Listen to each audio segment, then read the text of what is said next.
Hello, hello, hello.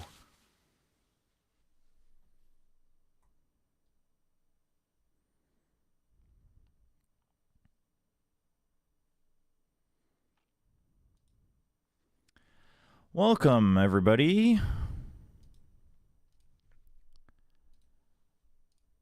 How's it going? It's been a little while.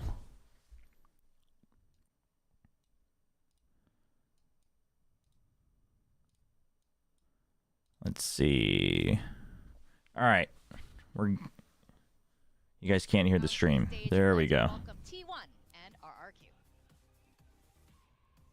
Perfectly in time. Look at that. Perfectly in time. Hey, Rishi, how's it going? Is this the stream of William Curse, bruh? Oh, man. The slander is crazy. Sliggy's propaganda to make everyone forget about his curses is insane. It's crazy.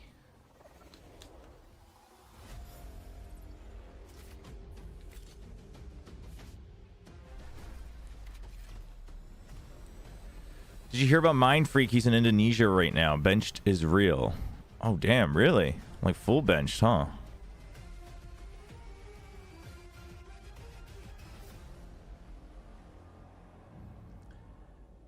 Hey, Blake. Thank you. Thank you. Yeah, those of you who turned into solo leveling yesterday, hope you had fun. I had a lot of fun. It was a long day.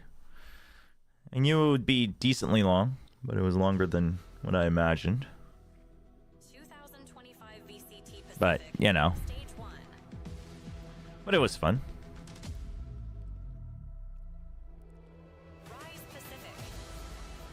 Nongshim won yesterday. That's good. I'm like still trying to get into watch partying mode here.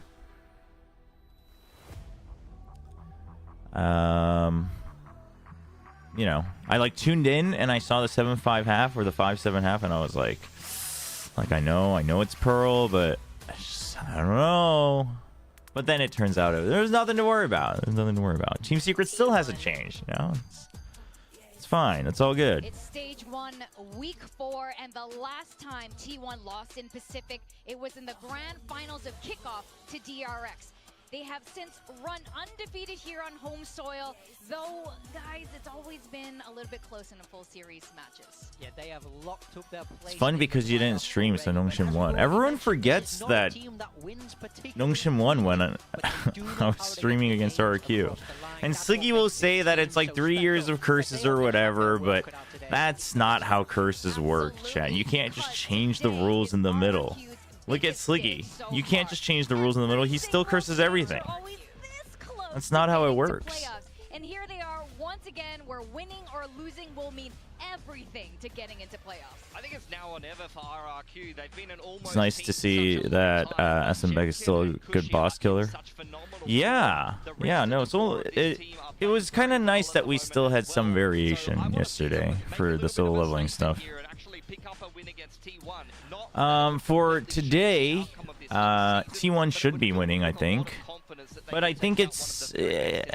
I only give T1 the edge just because I think when they're pushed to lose, they'll still, like... They'll still clutch it up. Like, both individually and as a team. I don't think it's because T1's gonna just crush RQ. I don't think that's gonna happen. I think it's clear his relationship with Ewok and the coaching staff must be strong. I like the direction this team is moving in. Yeah, you know, I predicted Boom. I didn't get to watch the match yet, but I did see the stuff about DRX and, you know, freeing, playing Duelist and Flashback, requesting a leave. So that's unfortunate for DRX. I don't think, you know, it's not like that alone was... I don't think that alone would have been the deciding factor. Even not having seen the game, I would have just assumed that it would have still have been close, but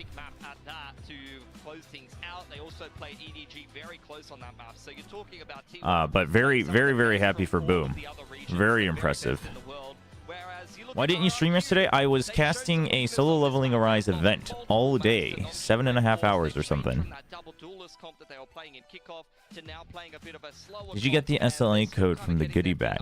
So I did find it, but it was like, so I don't, that's like $20 worth. Oh my gosh. Is it multiple uses? Because it was like, you can't sell this code, which obviously that makes sense, but it's like, but if it's multi-use anyway, then wakey wakey. I heard about all that.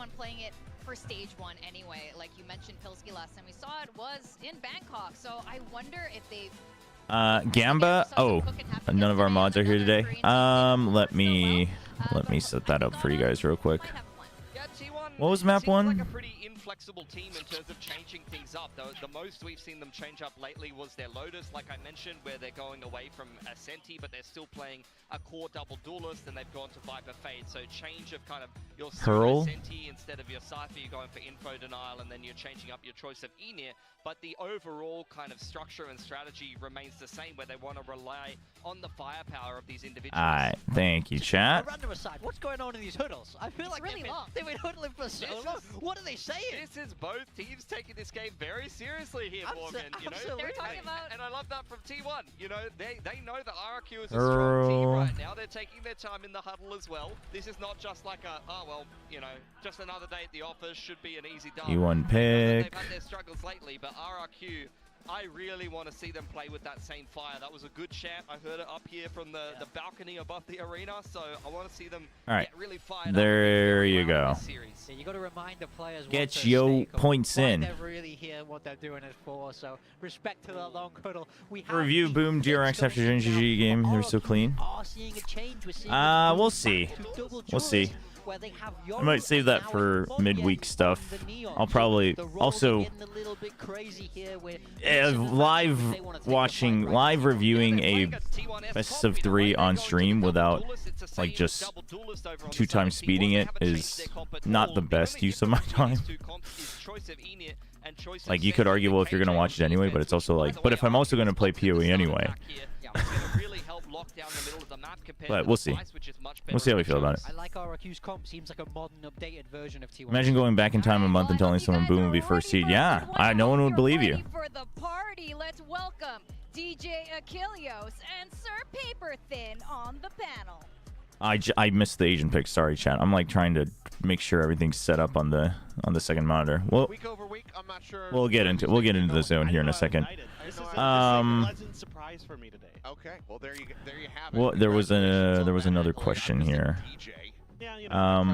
Chat, as always, if I do know things that aren't public, I wouldn't share it with you unless, like, you know, especially for like other teams and other people. The only thing that's like not fully public that I would share is if I was like, you know, fed information from the Nongshim side and they were like, yeah, you know, you can share this if you want. That would be like the only thing. But even if I did know, I wouldn't share things, and if I don't know, then I wouldn't know. And in this case, I don't know regarding the flashback stuff. But it's just like I mean, like, chat, if I knew and it's something I could tell you, don't you think it would be public, especially if it's like not even from my org? Like, so if this new double duelist look that you're bringing in as RRQ can come out the gate swinging, but I mean they've made, I mean, Termi, I read the transcript. I didn't watch it, but I read the transcript of Termi's post-match conference. I watched a little bit of it just to get the tone, because it seemed like a really long answer, and it just seems like it was, you know, personal matters. DRX has made it very clear that they're, I think Termi has made it very clear that they're like not obviously divulging further information. So I mean, we can speculate, but you know, I think there's a number of things it could be, so I don't think speculating really does any too much good. Will go ahead and snatch up that orb. Eyes from RQ right now, tied over towards this C site where Meteor's gonna look to try to hold things down. Overstays on the angle. Damn. Does get quite a bit of damage across onto both. Meteor starting slow as always. Stealth drone gonna go a little bit of a walkabout. Ends up getting destroyed. You felt like a bit of a gamble there from Meteor, just hoping that you were going to. Yeah, the only things I'll leak is the new Nongshim flavors, which is why they'll probably never tell me. In that long-range situation, but a good pull-off here by the side of RRQ because they saw that smoke come up from Sylvan, and they're just like, we can't get there fast enough before the reinforcements are likely to get there. You know, potentially the one that's going to be at near double doors. But what if you just lied for engagement? I mean, I guess I would fit right into the internet. Not sure that's where I want to fit into. 5v3 essentially on this A site. As that sprint at the ready, still looking to cut his way across through that attacker spawn is Sylvan. Is pushed into the back site. Oh, yeah, they gotta. They have to just fight this out for RQ. Yeah, because otherwise they're gonna keep. Oh. Do they expect it though? He's like half a second early, but yeah, it's just enough that Xfero senses it. I think if Sylvan was like a full, second or 2 seconds early, then it would have been fine. But ooh, nice swing. Yeah, really solid around here for RRQ. A few gambles early by T1 cost them with Meteor trying to make a play out at. Hey, got shot. Not much support there. How's the solo leveling event? It was fun. It was fun. And then a good change of pace, yeah, really nice I mean, I thought it was neat.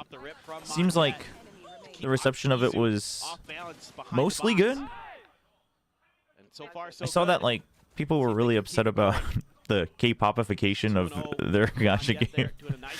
Which I have stuff to show you guys. Maybe in the second match. Because I don't want to get too distracted. I want to get into the zone before I get distracted. But about the K-popification of VCT. He's crept up, potentially unnoticed. Oh, well, now certainly going to be spotted. Has an exit strategy. Close the gambit. Oh yeah, sorry. I'm on my own today, so bear with me, chat. It's not like that's gonna matter for you guys anyway. The ones who get it right will get it right, and the ones who don't won't. And the ones who will win points will win points, and the ones who will be poor in points will forever be poor in points. We can't escape the pattern. There's a reason I was always evening out to 0 points on the VCT Korea channel. Able to get a bit of damage across, but kill still a world away. Now it's on Meteor and Buzz to try to see if they can deal some damage, needing 2 kills. Really get anything on the board, but Cushy finds himself a third. The Marshal suiting him well. What? Oh, Buzz is just holding Stewards with a shorty. Waiting for a lurk. It seems like oh my gosh. Timing here. A little flank coming through water, but none to be found. Yeah, and Cushy's on the hunt. Wants to claim another orb, get one away from that Steel Garden. So far, hasn't found anything, so Buzz continuing waiting for that last moment to try to die to the spike, it seems like. He's not going to get any. And he's about to die. She's pretty, yep.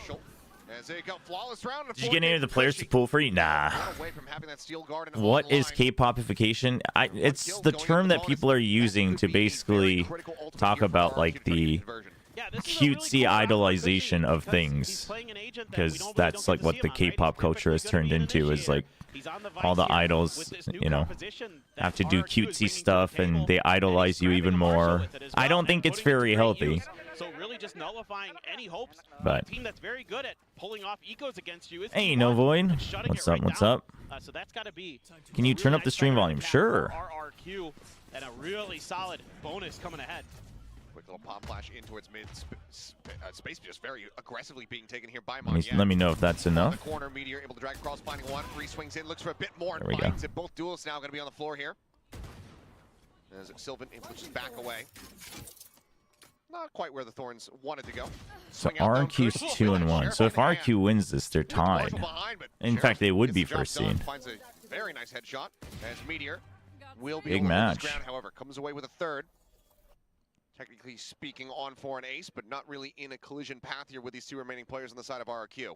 Meteor's lucky there. He was 1 shot away from that Sheriff. Just got the angle a little bit ahead of where Cushy was able to see him. Crazy guy Xfero. 2-man push right up in front of Stacks. Oof. Has him lined up.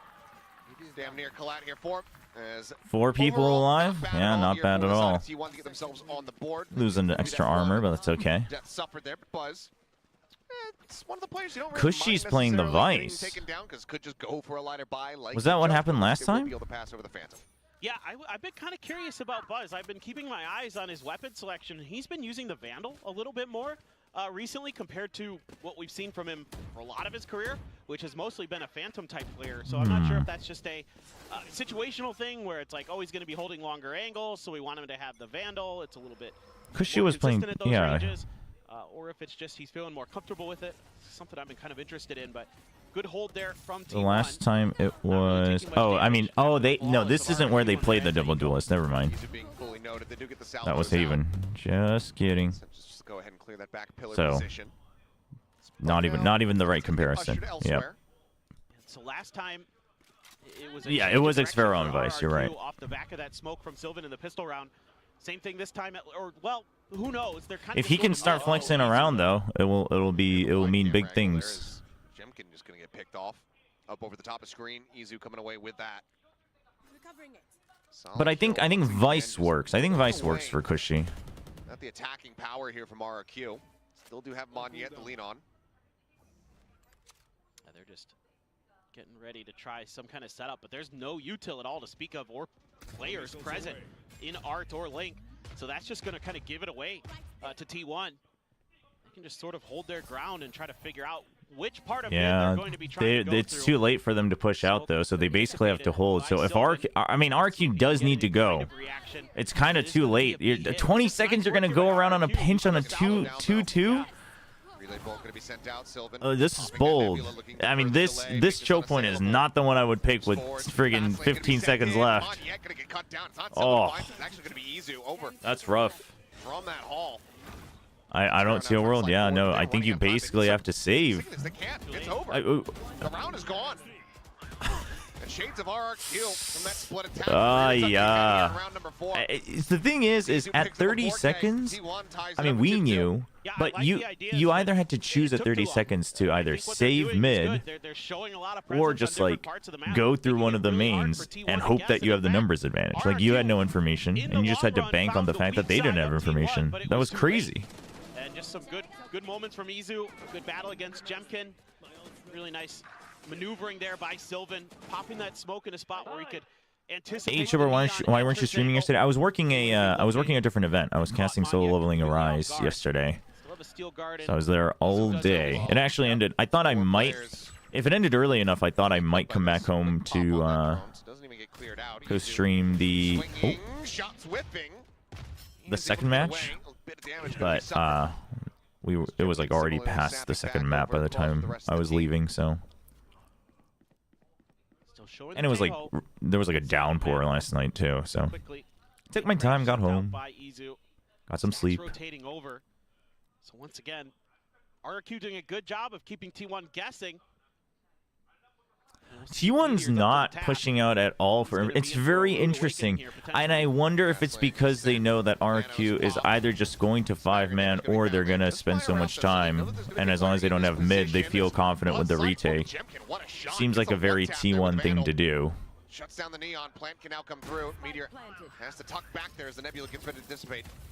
Dimensional drift going to be in play. Izu leading the charge to spot out all these player positions, get that relayed. So yeah, but they can't get like an easy pick off. Oh, they pushed them back though. Oh, it's so good.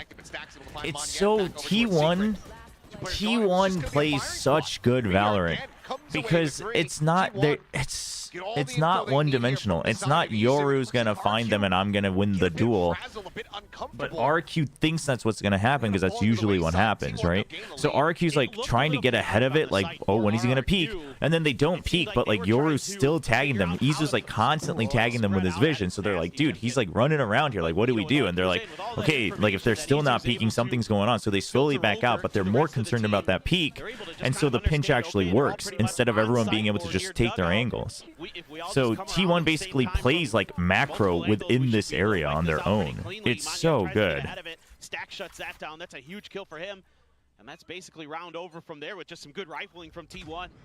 So good retake, good use of the... Well, Team Secret got rocked and we got 5 big booms, so yes, it was fast. Try to get started. Tuck back from Buzz though, and gets the headshot on Monyet midair. Yep, as long as they just hold mid. Oof. Nearly finds them both there on the follow-up. Yeah, but that's info plus health. Oh! Oh! And the answer is absolutely not. Yikes. A flawless It's only here for round the side 6. of Meteor's T1, not supposed to wake 4K up from yet. Meteor. Holy. And it looks like a pump of the brakes. You think Silva and Tejo work against T1's lurking playstyle? Go off the rails.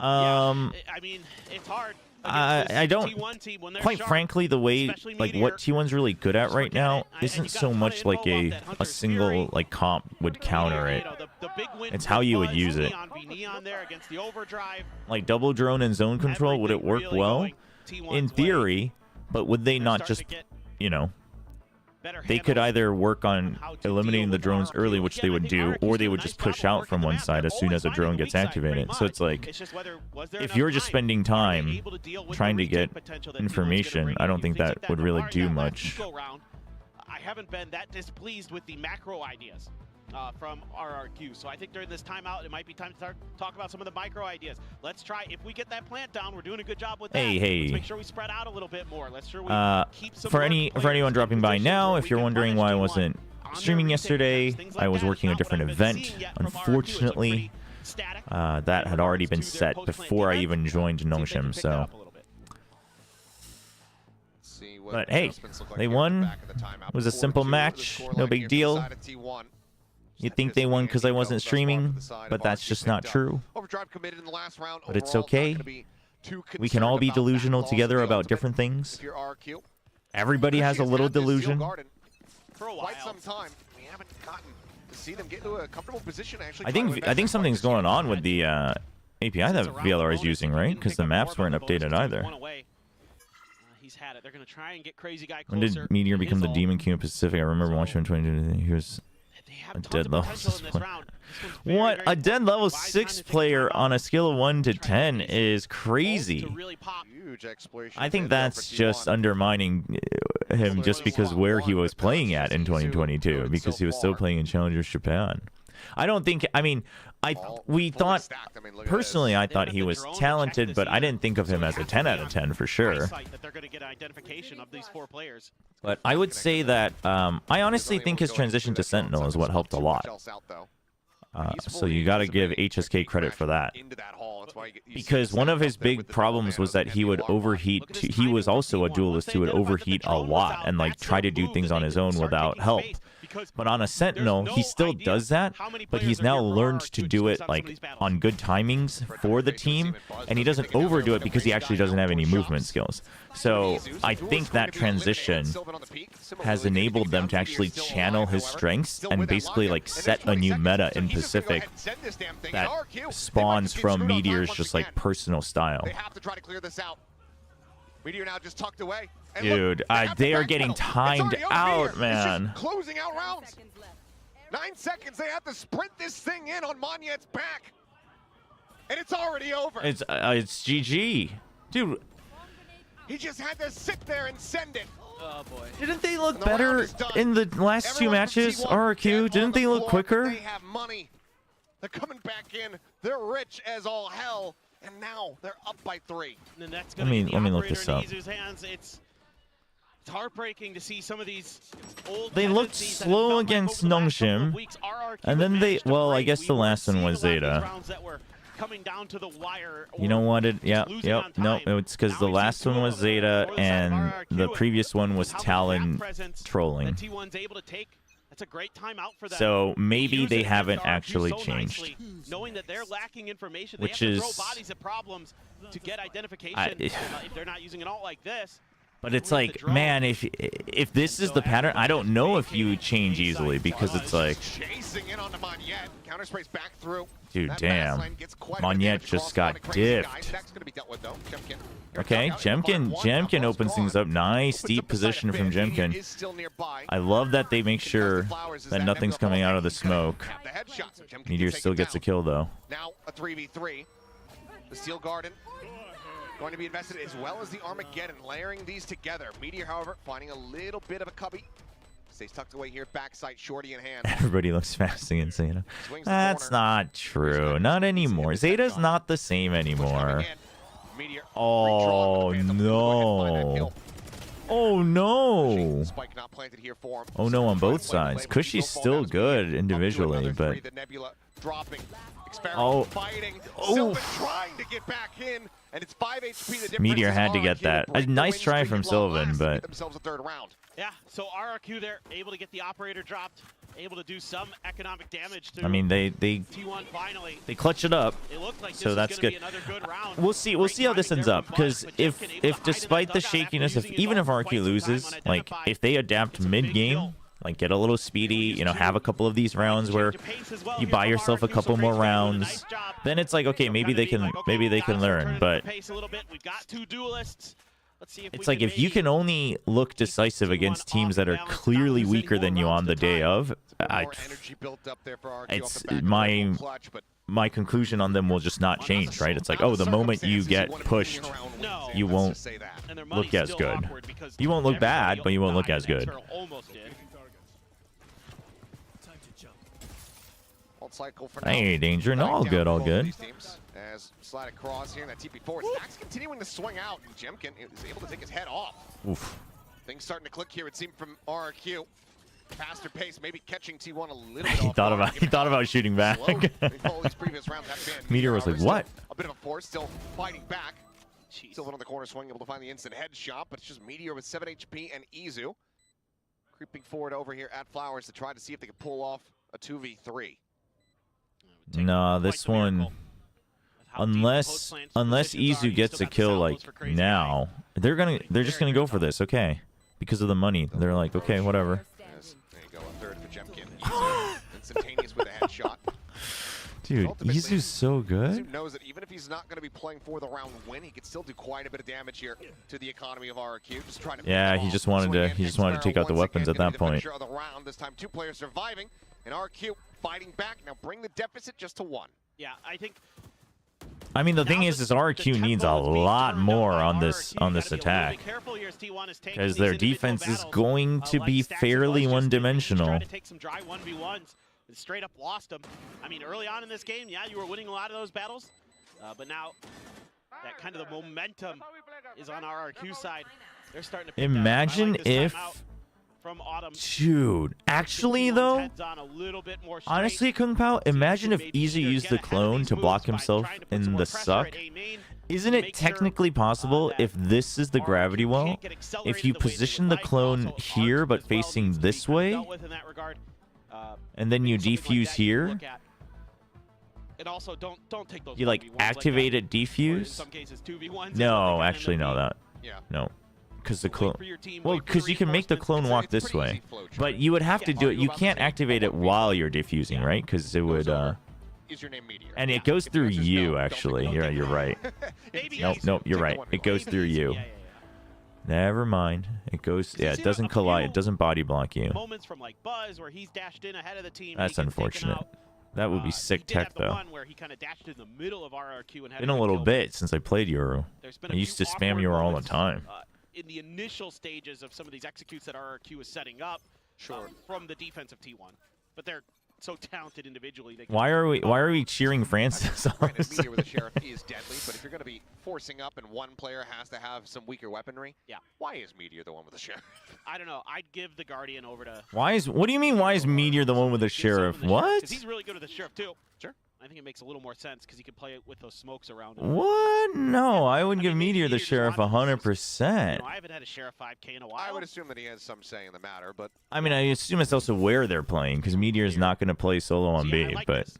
Kind of what I was talking about here. Some more A main presence shown by Stax and Izu for the side of T1 to make sure that RRQ can't just get that easy setup for their Buzz has execute. ult. Why not just drop him? Can't just I mean, I think it's dial again the play just from where the they're playbook. playing. Probably if they have all 5 alive and they go for a retake, they will do that. info peek there. But because if you do that early, like the only real option for Buzz is to push out, and there's no real point in that. But Meteor can play off of his util.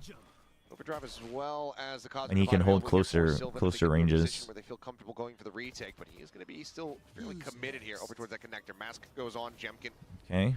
goes on the hunt. So they can use Astra ult, Neon ult for this retake.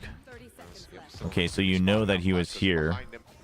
There's a plant now in play. Ooh, good anti. Come on, yet, trying to fill this space. They know that it's a single shot. Oh, Silva. oh. Gonna be good for either kill. Gets a bit of damage there on the Gemkin, which Stax is able to capitalize on. Good kill on there. Dude, Meteor's still waiting for this. This is so... Oh, Meteor's still waiting for it. Okay, but he knows he was right. Forced to reroute. They're going in on the hunt. Oh, sick kill from Cushy. Pushing in, able to find one. Stack's now going to be taken down. Amazing kill from Cushy. Stun connects and Crazy Guy is able to hold his own.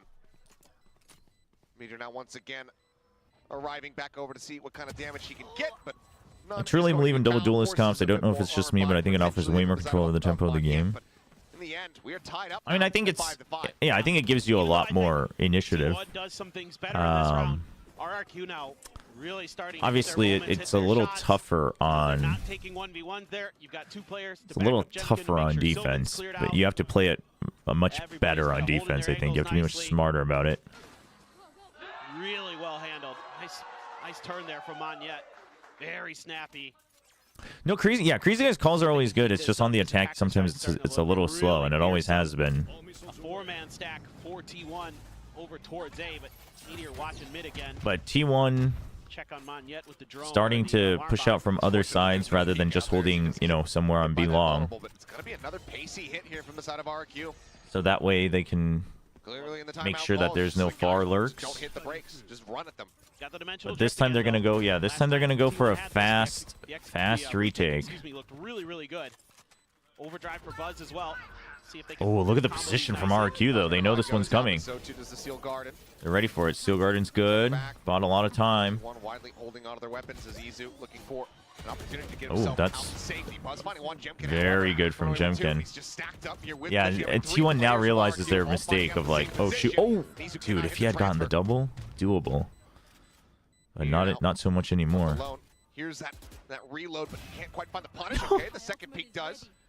You know Jimkin's still there, but there's no point. They have money. We'll have to back away. This you don't. Going to go off, and RQ will be able to regain the lead after stringing together 4 rounds consecutively of their own. Yeah, there's just something that. Yeah, I mean RQ wants to end 7-5. I think, given the map and their comp, I think 6-6 T1 would still be okay with it. I don't know if that's the Cosmic Divide's a little bit behind it. And maybe that Cosmic Divide needed to be a little bit further forward. I saw some pings on the map. They're both playing double duelists, so. From the side of T1.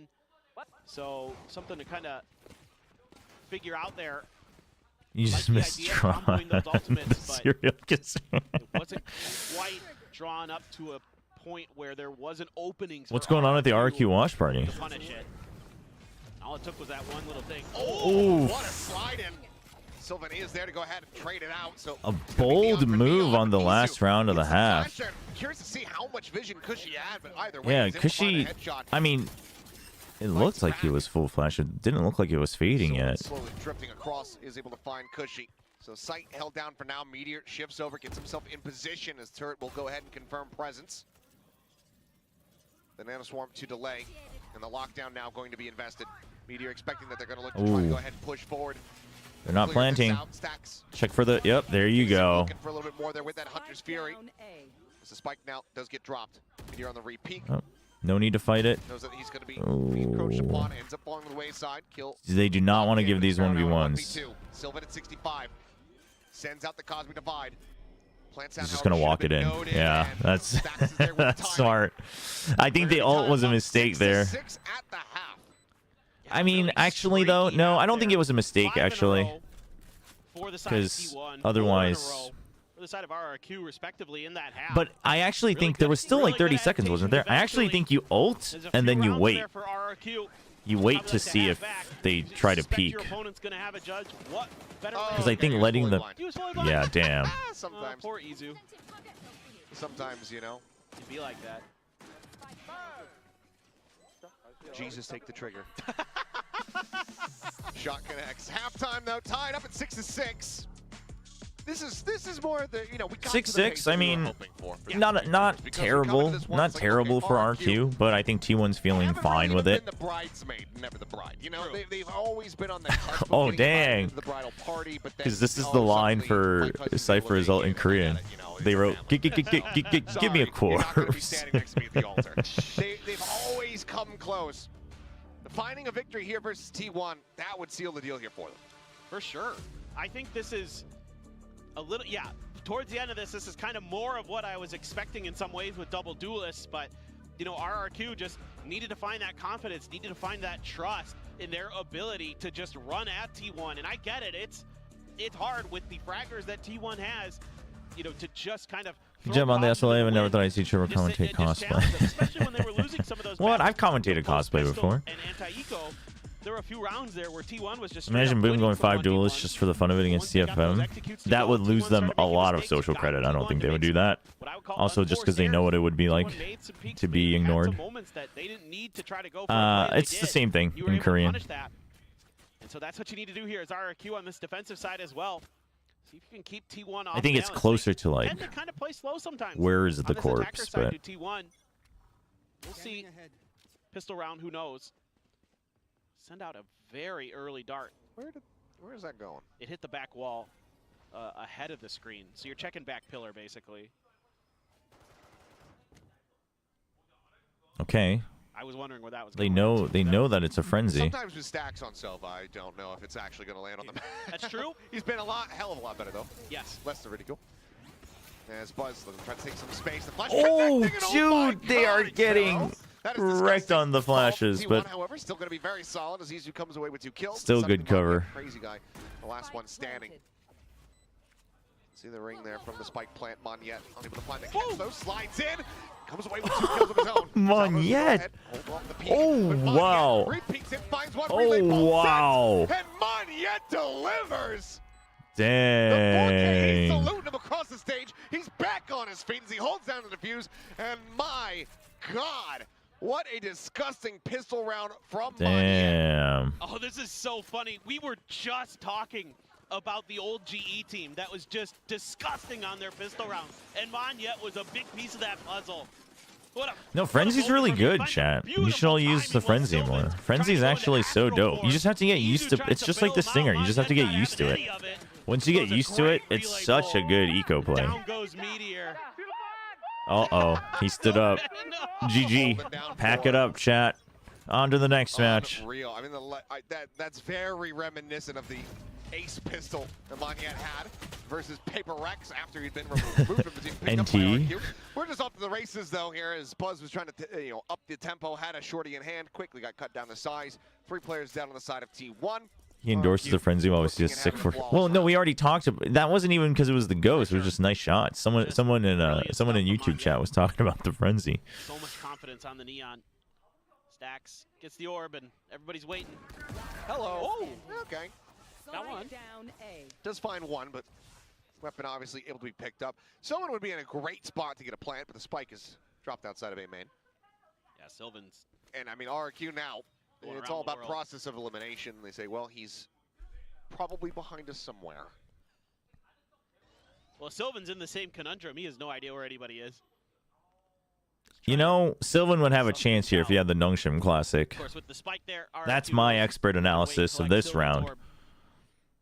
Relatively reasonably, as long as you got all the angles covered. Okay.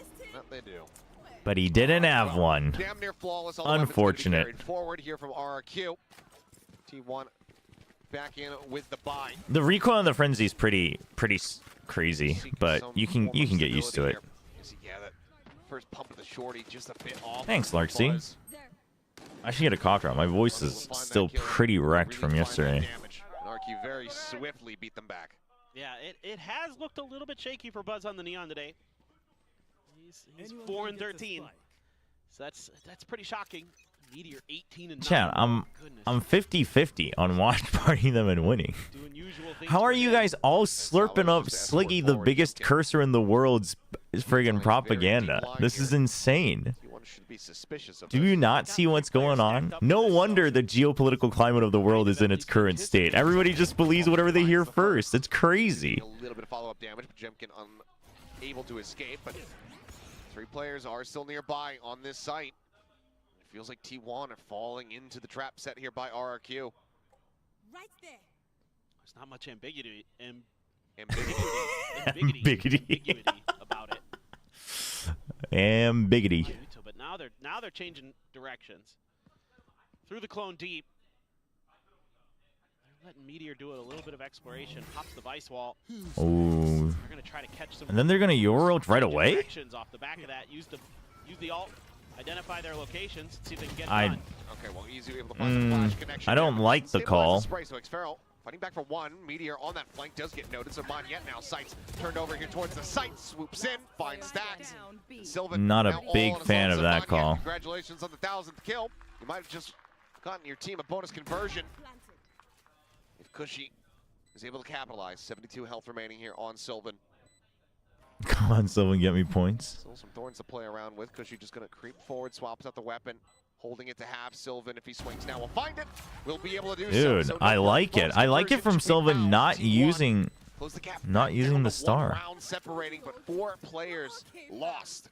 He's waiting for the peak in case it's I not mean, the, a little bit of extra time taken. in case Up with the breaks from T1. it's just a fake, and Opens up then just a little bit of extra space. he Get that goes first for, and kill, then he but realizes Monyet it's not, so comes instead of pulling him and swinging right you know back in after allowing taking him to out Meteor basically through move mid. out, Finds 2 huge kills. just and creeps Sylvan up. Coming up big when they need him most.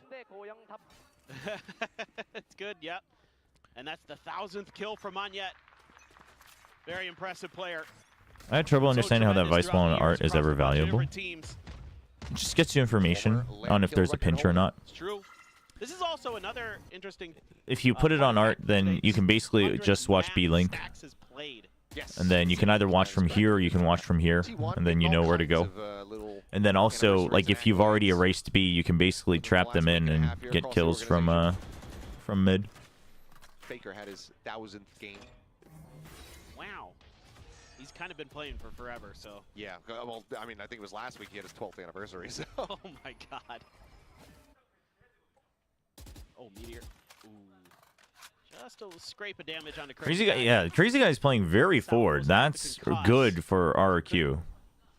Though I don't know how I feel about the Tejo playing forward, but. Heard some shots, so. But I think if they're planning on these guys always kind of duo teaming whenever they want to play a little mobile, I'm actually okay with it. Because then you can set up for really fast flanks if you want. But T1's ready for it. They had the turret. It didn't get pinged yet. Timing seems to be now. Slide in, Jemkin dragging across, finds Buzz there. Back of the head, Izu. Low on HP, but Meteor able to break things open a little So bit. T1's feeling pretty comfy. Cushy there for the follow-up. They got to fight. It's just the same as that round from RRQ. Izu flushes them out of dugout. Finds himself all alone. Time. 10 seconds remaining, as you Oh, say. oh my god! Hell of a risky one there. Plant to come through. What the heck? Star going to be set up, looking for the concuss, Oh, but Izu is able to swing just in front of it. What a brutal micro Oh, man. Yoru on T1, narrowly dragging them over the finish line here in the round to tie things up. Damn, that is rough. Break down the economy of RQ. Oh, that's heartbreaking. He's creeping, but you used the Nova Pulse. It wasn't the gravity. If it was the gravity, well, he could have run up, and then he would know where to pre-fire. But if you're using the Nova Pulse, you should. Oh, damn, dude. I don't know if it was on cooldown, but if it's the Nova Pulse, you could have just waited to see if he peeks out or not, in my opinion, and then otherwise then swing on the stun. What's up, Wendler? Sparrow basically doing everything correct, but That's still rough. not being That is rewarded rough. Unfortunate. for it. Sometimes them's the breaks. I mean, you know, Gonna be looking for maybe a bit of a you win one, you lose one. Not allowed to escape as He got a once sick. He again got a nice snapping clutch that earlier. shot, gets a punish before that gate crash can come through. B site now open for the taking. As they continue to scale forward and try to confirm this one, Monyet swinging out. Oh, he's back. Wide awake. Took a little Still nap. snappy. He woke up and he was like, "Ah, it's too early." Took a little nap. Now he's like, "Okay, round 17. Never mind." Good. RNQ's being much more proactive though. Like just the small little things. Like whether it actually leads to a round win or not. To me, that's something that we were missing. Like taking those plays where you're basically trying to catch people off guard, trying to get ahead of them. Buzz. Let's go ahead and pick up a judge. Buzz. Not in a position to try to challenge in towards Halls though, so it will be difficult to really put that to any kind of solid value. Or use, I should say, but Cushy. Faker's the Izu of League. The second, just the hair off, and Sylvan a little bit faster with that head jump, and now the backstab gets ready to come through. Sparrow was unable to find the kill. Sylvan scouted out, suppressed, just dancing Round and the round we time, starting to go. get away here from the side of RQ. They're still making this costly. And Stacks. The angle stacks. He commits the ult. for this one. This is risky. Cancel. Just run time. down. Yeah, It's I a- like we it. will confirm the round victory here, just Like on it from the time alone, Stacks. but I Makes think him commit RQ to a half. too Doesn't hear him running bothered up. by that Uses one. the ult. Find the Commits Hunter's to the Fury first shot to make as him they think go that he's for a really pretty going to stick attempt to it. overall. So he has to That's gonna push be a you, and then great you know you have consolation time. prize. Yeah, as far as eco rounds go, outside of winning it, that's about as good as it gets.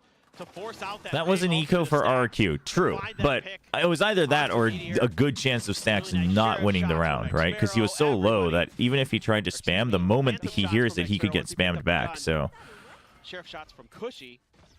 I mean, while you don't, and also like I'm a pretty big advocate of using ults on ecos if it's secure to the round, no matter what, whether you like lost weapons or not. So. One of those win conditions for a T1 when he just starts kicking indoors on that Yoru.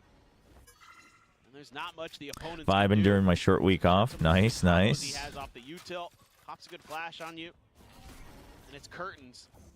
But they're just sending out some fake info, trying to bait out contact over towards mid. And then actually, Izu uses the ult and TP's over. So he sent out How's the U-tilt weather out over on there? the other side It to was make like look he was really there to try to cold again fake last out week that in he Korea, wasn't and then coming A, but got really warm, and then now it's like really cold at night and really warm in the day. Uh-oh. Gotta get out of there. Oh, no! Oh my, I thought he was gonna get 3. Dude, how do you let him get 2? Buzz is not having a good day. This is very reminiscent of the grand finals of Bangkok, where Buzz just cut, you know, other than a couple rounds, like he was constantly buying judges even if they had money, because he just wasn't hitting his shots. Obviously, right now, he didn't have money, but Sparrow's ahead of things, but there's so many targets. Oh, the timing. Oh, oh, Sylvan. Why? And suddenly it's all down to Meteor. Tap the defuse, pushes forward into the smoke. Now the turret set up. Ooh, that smoke allows him, and now he can swing the other way from the turret. Oh, he's not gonna expect him from behind, man. There's no way, man. So good. This time racked up by Meteor and T1 get up to double digits. So good. So wild. I mean, you're seeing great moments from RRQ players. Monyet on the Neon has been really tricky, but again, it's easy to kick things off a really cool Yeah, if Izu didn't idea get that with double, his the round's already ultimate. over. And even though there's some recognition, Oh, I mean, I guess that was, you know what? I think the relay bolt actually really wrecked him. I think it cut his jump a lot. Izu had already gotten to where he was, and he catches 2 players really off guard. And man, oh man. Just Meteor another day in the again, life of so Izu. smart Being in those extremely close-lane good at the game is like situations. brushing teeth Hard to to him. play it better than he did right there. I Just guess creeping so. in, slow walking the whole time. I mean, we're behind the assuming he first brushes his diffuser teeth and a then lot, gets set or up like his well, turret right? for the identification of the second. Just watch one RQ side, looks good. the turret's RQ got the is other. pretty good. Brilliant It's just stuff. can they Meteor close fans. it out? Yeah, But I know against the- T1, like the you know, weather is bad today. I agree. even if they play really well, I think Bit it's of a bit of a rougher journey to get over to the Sun I think Coliseum here T1. today. I still trust T1 to close things out on their end Still first, making their but way out to show support. As once again, I mean, you know, at least for the Korean fan base, another solid day. yeah, there you go, everybody. T1 Brush your teeth. here, then Gen G in the follow-up. Yeah, that cosplay was nice. Good old RQ as well as Global Esports look to challenge these teams and challenge them. So far, RQ certainly has. But right now, they find themselves down by 2 rounds. Meteor Yeah, that smoke was a little lockdown available in your form, but 3 not so ults well to work with, calculated. critical ones. But they got big ults now on the side of RQ. Timeout call is to If they can take this round with ults, then they'll have guns again. The shotgun again. Last time shut down by Monyet. They get the identification. And they're setting up to make sure that they can have Slow creeping their way overdrive forward. as well, Some smokes from RRQ. Try to and denying some of the points over here from contact, T1. but just a bit of a fallback for Crazy Guy and company. Turret to watch T1's back. This seems to be A the whole way. Drone pretty Oh, much only spotting out that one didn't- player there, slide okay. forward, I think. He did. Yeah, Buzz does take a nasty amount of damage. Okay, he This got his time the judge is revenge. hitting a little bit different. 2 kills found. Economy a little bit wobbly. Jemkin 650 behind, 1800 for 2 of the players. Loss bonus very much is in effect though, so gonna look to try to play this out. There they are. There's a ping on the 1. Xpero going to be noted in that astral form. There's Cushy thinking that maybe he What? had free access, just walk in, try to catch a timing, but Meteor sets no. Goes down, Stacks Good has the follow-up. flash. close this Good thing kills. down. Isn't having the spike in a 2v1 with your teammate nowhere close to a main a misplay? RRQ needing to run back. Yes. 5 in a row if they want to avoid But it an overtime. looked like the assumption was the last guy. It was a bad assumption, I think. It is More than a just like much not cleaner thinking. post plan. Obviously, Because weaker the only weaponry. place where that Crazy makes guy can't sense get and the way he did it, up to Buzz that so it he would was make sliding sense, in is if they there. just assumed the last guy was a main. Unbelievable that And he's like, okay, hits since him I smoked it how off, fast he's going, he either has to creep walk up, run, or spam me, at which point Jemkin can cover me. But it's like, he wasn't a main, he was behind you. But I think because he came through here, he just assumed, and he didn't see anybody peeking out here. I think he just made the bad assumption that it was clear in the, you know, near the site. to an angle or just hold an angle on their own, have all the information, do a nice job locking it down. Meteor toying around in mid. Jemkin trying to tuck in the corner to see if he can catch Meteor Lockdown. off guard. Wonder if T1 uses There's been no contact from RQ at lockdown all in here. mid. See if They're they trying can to use bait that out conditioning a ults. little bit Doesn't against look like T1, I it. suspect, to He's still make hanging far Meteor back. think there's some They open might space there. use it Surely I can just walk through art. as a counter to some of the ults, maybe from B Link, Well popped and 4 members of T1 on the other side. but it's pretty well covered. No, they might use it then afterwards. Oh, that's huge ults. Similarly, going to be taken down, and this hit is absolutely. Seemed a little overcommittal here from T1, thinking that, okay, we can get the... So they did want to trade ults. And this does leave Xfaro on a bit of an island. You know he was there. Yeah, I mean, they were pre-aiming. Here before the Zane comes through, Stacks might not die, but he goes down to 11 HP. And that puts all of the pressure on Meteor's This is shoulders. rough. 30 seconds. You hear him, Meteor. You hear him. And being stuck, Oh, Meteor nice gonna be taken down. timing. There you go, RQ. Once again, breaking a 5-round win streak from T1. Try to restabilize. They bring the gap now to just 2. Yeah, that lockdown after you had lost your duelist That's got to be a is... frustrating one, but I see this all the time with teams. I across think the planet the where they only don't way check the back I'm okay screens, with it, and I think this and is then the probably player what behind it happened, just get the is multi-kill thinking, for free. okay, if they use their ults first, let's use our ult to draw out more ults. But the remaining ults were stuff that you would use in a retake anyway. But yeah, just spray them down. So maybe they thought they could get the site for free, and they would at least get the Astra who was stuck here. So it's like either we get the kill, or they somehow he slips away, and then they use it for retakes, and we still get the ults out. He's the one that was leading the chant. He's the one who's T1 getting does, hyped up. He's they the one are standing pretty up and letting liberal them know. even in a man down situation though. So it's not out of character for them. He's got some It's very much in character. Oh, Coming away with ooh. 2. Buzz, Meteor both going to be taken down. Sylvan fights back for 1. One enemy remaining. As, I mean, the crossfires The here. yeah, the just crossfire is overwhelming. very good from RQ. The timings are very good on a team level right now. Sprinting here. Rotates around back over in towards window. They don't have any kind of confirmation that he actually Trying to make it look like he went to A, but they know he didn't.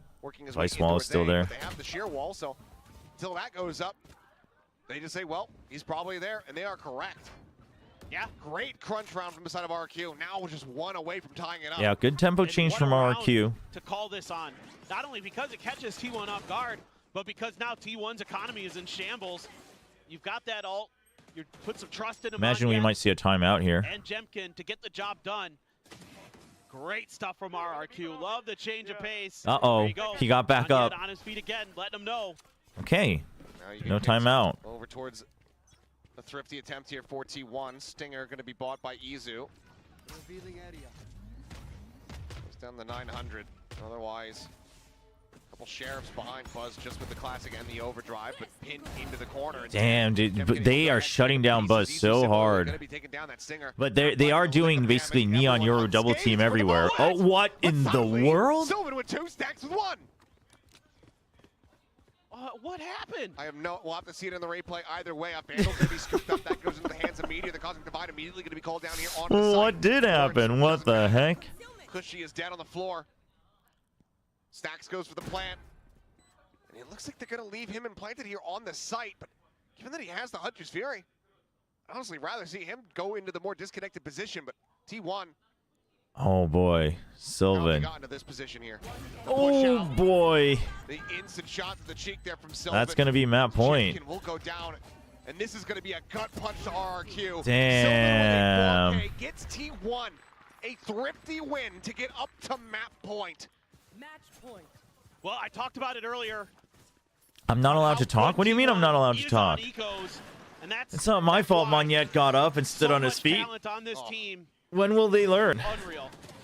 Well, Oh Dude, the my God. Vitality gun buddy on Sylvan's Sheriff is crazy. From up on top of the pipe. That's actually crazy. Sylvan was reading that We're whole the real time. He was super standing team on that now, cosmic he side, and says. He put his own smoke as well to try to play that angle. You know, expecting the player to walk through the cosmic divide, holding the wall, and he read it from the get-go. Oh, here we go. Dude, I mean, he is ahead of Buzz every single time. But if you look at it, Buzz is literally full sending it. I think he knows his shots aren't hitting today. This is exactly what they did against G2. And Buzz said it outright. He was like, my shots weren't hitting. But I'm really thankful my team was like able to carry through. And if you watch that game, like he's like constantly buying judges and just pushing out and sliding and dying first. Nice cover. Damn. He will be felled. The 3K from Izu. Classic Chobra. People will bend over backwards to call it the Chobra curse. And you know what I say? What a map. That's still marketing for me. I'll take it. Y'all are still talking about me. I'll take it. Amanyet was playing so well on that Neon. X-Pharaoh on the Astra, looking comfortable. One of his most played. The way he entries when he can't shoot is so tough. I mean, yeah, I think he just knows that, like, I mean, that's still the value I can bring. And Izu's able to follow up real quick on stuff, so. Destroying. All I want, and yeah, it was a little bit of a soft start, you know? Yeah, all PR is good PR. I'm like, here we go. Yep, I know, I thought it too. You know, all right, they're making, you know, The amount of clutches T1 won is disgusting. Nope. Run it back, 6 and 6. I mean, this actual clutches, it was kind of even, no? Like actual straight up 1vx's? Given that this is T1's map pick and we have Icebox coming up, and this is going to continue because, my God, this was a very fun map to Pearl. Oh, yeah, absolutely. I really hope that RRQ is able to take Icebox. I think they can. I mean, I think they should feel confident. What did you think about DRX versus Boo? I didn't actually have time to watch the match back yet, so I'll have to check it out. To make those mistakes against T1, so hopefully they can learn from that. Go into Icebox. Come in with that kind of aggressiveness. He stood up twice, chat. That's not on me. Chat, I gotta step away for a second. We're gonna run some ads real quick. And I am going to just leave the desk on so everyone can listen to it. But whenever I do, because I'm doing all that and we can't block out the walkout music, our YouTube stream and VODs get demonetized anyway. So if you'd like to support the stream, please consider using your Prime subs or regular basic memberships on YouTube. That'd be great. And otherwise, please watch the ads, and we'll be right back. I dig that energy. I agree with that. The Van Helsing to every other region. Wow. Yeah, I think we got what we came for, which was a damn good start to the series between RRQ and T1. It was neck and neck, gentlemen. We were talking about how close every single round was, and we really didn't know which way this was going to end. And for a short while, it looked like it would have been RRQ's. Yeah, I thought RRQ played really well that game. If anything, it was their map to lose a lot of times. You know, we can see it here in the First Bloods. They absolutely dominated T1. You got double the First Bloods, you don't win. Yeah. Oh, I mean, my God. And double pistol. And double pistol. That's rough. It's hard. I mean, this was their game to lose totally. We saw so many rounds go right down to the wire, right down to those 1v1s, and big performances across these both teams, especially from Monyet and Meteor. A demon in that first half. He put Buzz in the backpack. That's how good this guy is. Buzz didn't even do anything. He was dangling his little feet. He was chilling on the Neon, like, honestly. And I don't think I've even seen that from Buzz in a very long time. But that is the quality of this T1 team. There is always someone else to carry the weight. But I, quite frankly, feel like you could say the same thing about RRQ here. I mean, Monyet and X-Pharaoh were kind of the standouts for me. Kushi was pretty decent on the Vice as well, but he wasn't having as much impact as the other two for sure. X-Pharaoh and Monyet really impressed me in a team where I really consider Jemkin and Kushi kind of being the standouts. Yeah. Oh, absolutely. I mean, he had a good start on the first half, at least anyway, Kushi, until Yeah, until it swaps sides. But we saw something really interesting on the defense side, especially with Meteor beyond his clutching. Yeah, for sure. I mean, if we look at some of these highlights here, I mean, this is quintessential Pearl defense from T1. They've got a very good defensive side. If you go back through their last couple of games, their defense has been the stronger of the two, and over in Masters Bangkok, their defense was what got them into OT against G2 and was a little better against EDG as well, whereas their attack was a little more rough, which on an attacking side of map, is pretty solid skill set to be able to have, and that's thanks to Meteor. Your Killjoy is so valuable at having certain utils to hold down the middle of the map, as well as how aggressive he can be in the mid round, but also Izu is the other side of that dynamic to the stable anchoring force, where your Yoru is this disruptive force that gets in the face of the attackers and slows down whatever they're doing and finds opening picks. Yeah, I mean, it was a very, very strong defense, and I think RRQ did well to even fight their way back. I was definitely getting worried for them. When Meteor starts going crazy like that, it's hard to come back from. But over on the other side of the coin, we really want to highlight Monya. Now, for me, Monya's somebody who's been a little bit quieter over the past couple of weeks. He's been on smokes duty, mate. Yeah, but I mean, this game, he was going absolutely mental on the Neon. I was so happy to see him on this role. I feel like it was sort of made for him. Monya is the kind of guy who has so much fun when he plays. He wants to be able to go do crazy stuff, and we saw it this game. Yeah, for sure. I mean, you even saw some set plays coming in there for RRQ. I really liked the crunch that they did up towards tile side with the Neon ult. MVP goes to Meteor. This guy won so many clutches. He had so many unbelievable multi-frag rounds. I mean, this is why people consider him the best Sentinel in the world, even though he doesn't even play that much Sentinel anymore. The dude's on Duelist half the time. Yeah, it's the master of masters. It's Meteor. Now, Monya, you were just talking about him and how you're delighted to see him play to, you know, the potential that he has. And you're right, I completely agree with you. You could see how much fun he has on the Neon. You could see it on the player cam when he was saluting. Yeah. It was a little salute to the other team there. It's just, it fits his personality, like you said. I mean, Monya is a chaotic man. That's how I would describe him. You can hear him laughing in half the replays. Perfect agent. Neon is the perfect agent for him. You know, this double duelist for RRQ has a lot of potential. We saw Monya really step up. And as I say, Monya has not been the highlight of this RRQ roster over the past few weeks, over this year, but looked better today. Those are very, very respectable stats. Those are great stats going up against T1. A couple of first kills. That pistol round win was phenomenal. Yeah, that was a highlight round from Monya that you used to see a lot more of. I feel like we haven't seen as many of that. So with his role as the secondary duelist in this team with Jemkin, it's interesting because a lot of teams are shifting into double duelists, and that forces other players onto other roles that might be uncomfortable for them. But in this case, I actually feel like it kind of worked for RRQ, despite the fact that you did see Kushi play his first game of Vice ever and shift into the Senti role. You actually did have a lot of players that had some more comfortable agents, as I think Clinton mentioned over on the cast. Xfero, his most played agent is Astra. That was very comfortable territory for him, and they're able to flex into the double duelist, and it didn't look very uncomfortable for RRQ. I thought it was great, especially on this map where it's something like Yoru and Neon. When they're playing like ISO on Jemkin, I don't think it's as good of a fit, but in this particular combo, I think works really well for them.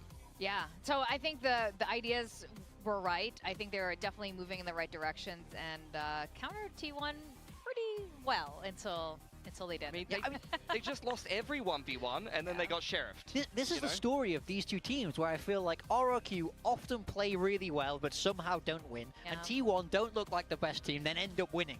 It's the story for both of these teams, and we just saw it play out on this map 1. I thought that was RRQ's game to take, and they just couldn't get over the line, where T1 always seemed to manage to find a way.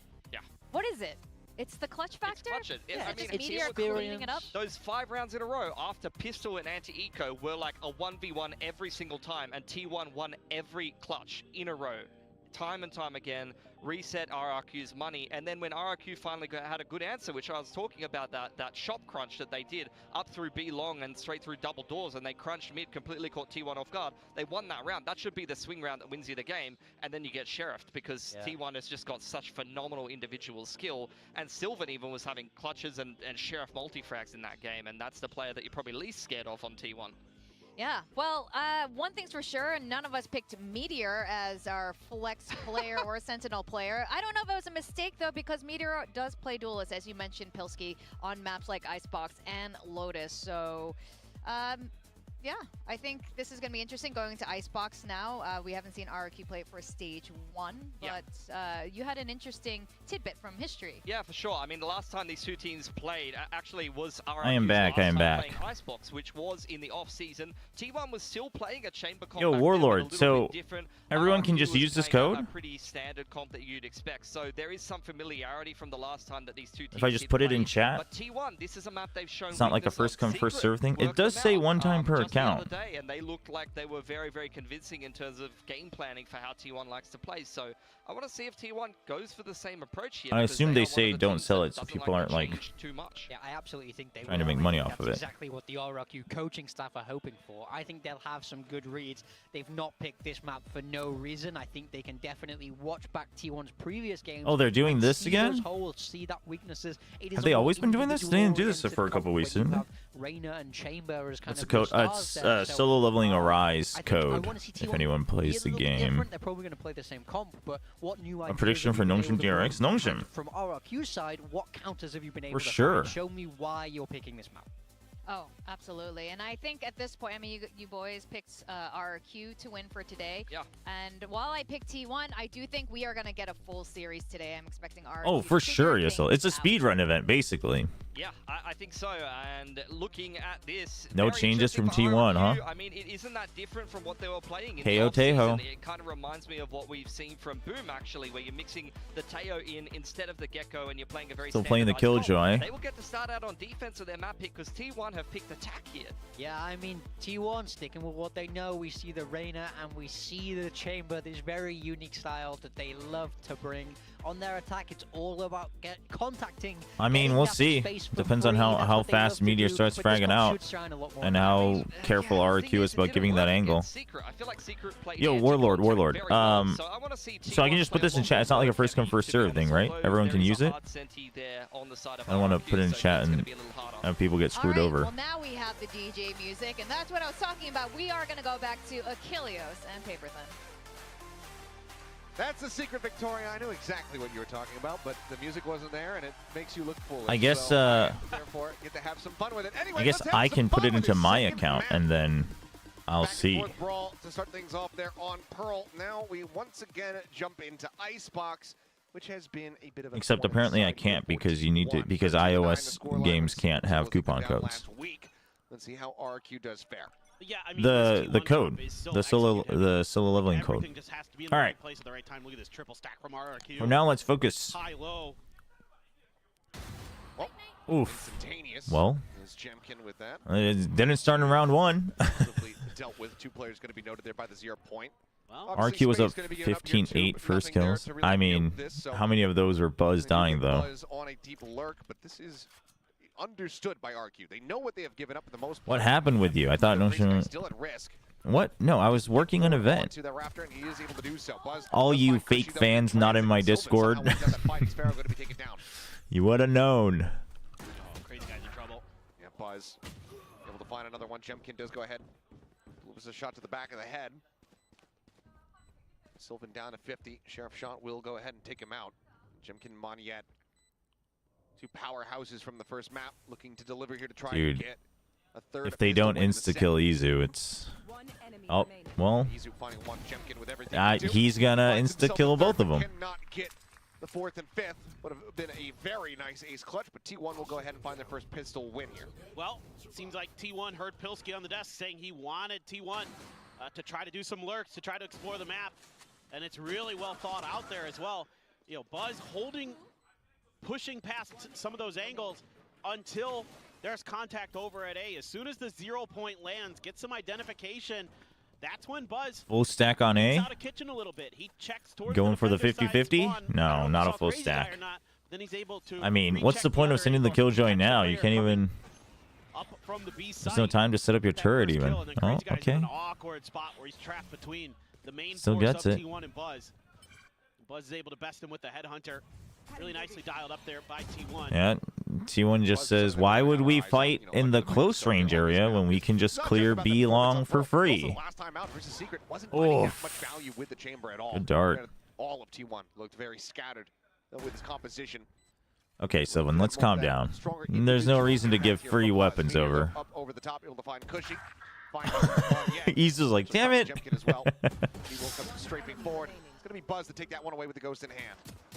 Back over in towards mid. Final shots will come in. Damn, didn't even think it was worth it to use his headhunter. That's crazy. Yeah, so now we get to see really more of what the game plan is for RRQ. That first round was kind of interesting because sometimes with this T1 comp, a lot of what it comes down to is nice stuff. Izu there, able to get the spot off the utility, get his own kill. But one of the important things for this T1 comp is finding the right moments to get the Lear to hit, to get the flashes to hit from stacks. What did he say? And if you can get Didn't quite hear it through the commentary. Often getting behind it, just letting that util come and then playing for retake, and then there isn't much left in the tank other than firepower for T1. Oh, 0 points exchanged. Crazy guy. Does find Meteor over at Belt. Sylvan only able to trade one back. Ooh, nice cover. Nice cover from Cushy. Sylvan Izu, last one standing. Only the enemy Tejo dead. Pretty much everybody stacked up now on this gosh, T1 has been playing this comp, and I think it's a reasonable comp for. It's not as like whatever when it's on Icebox. It's legit. Obviously, it's aim based. Suddenly does die. Cushy now at risk. That's already a. Oh no! Izu doesn't peek until the flash is gone, and now suddenly this round has been swung absolutely on its head. The tap of the plant Monyet. Weapon drawn out, knows that. Wait, what happened? What happened to Deb?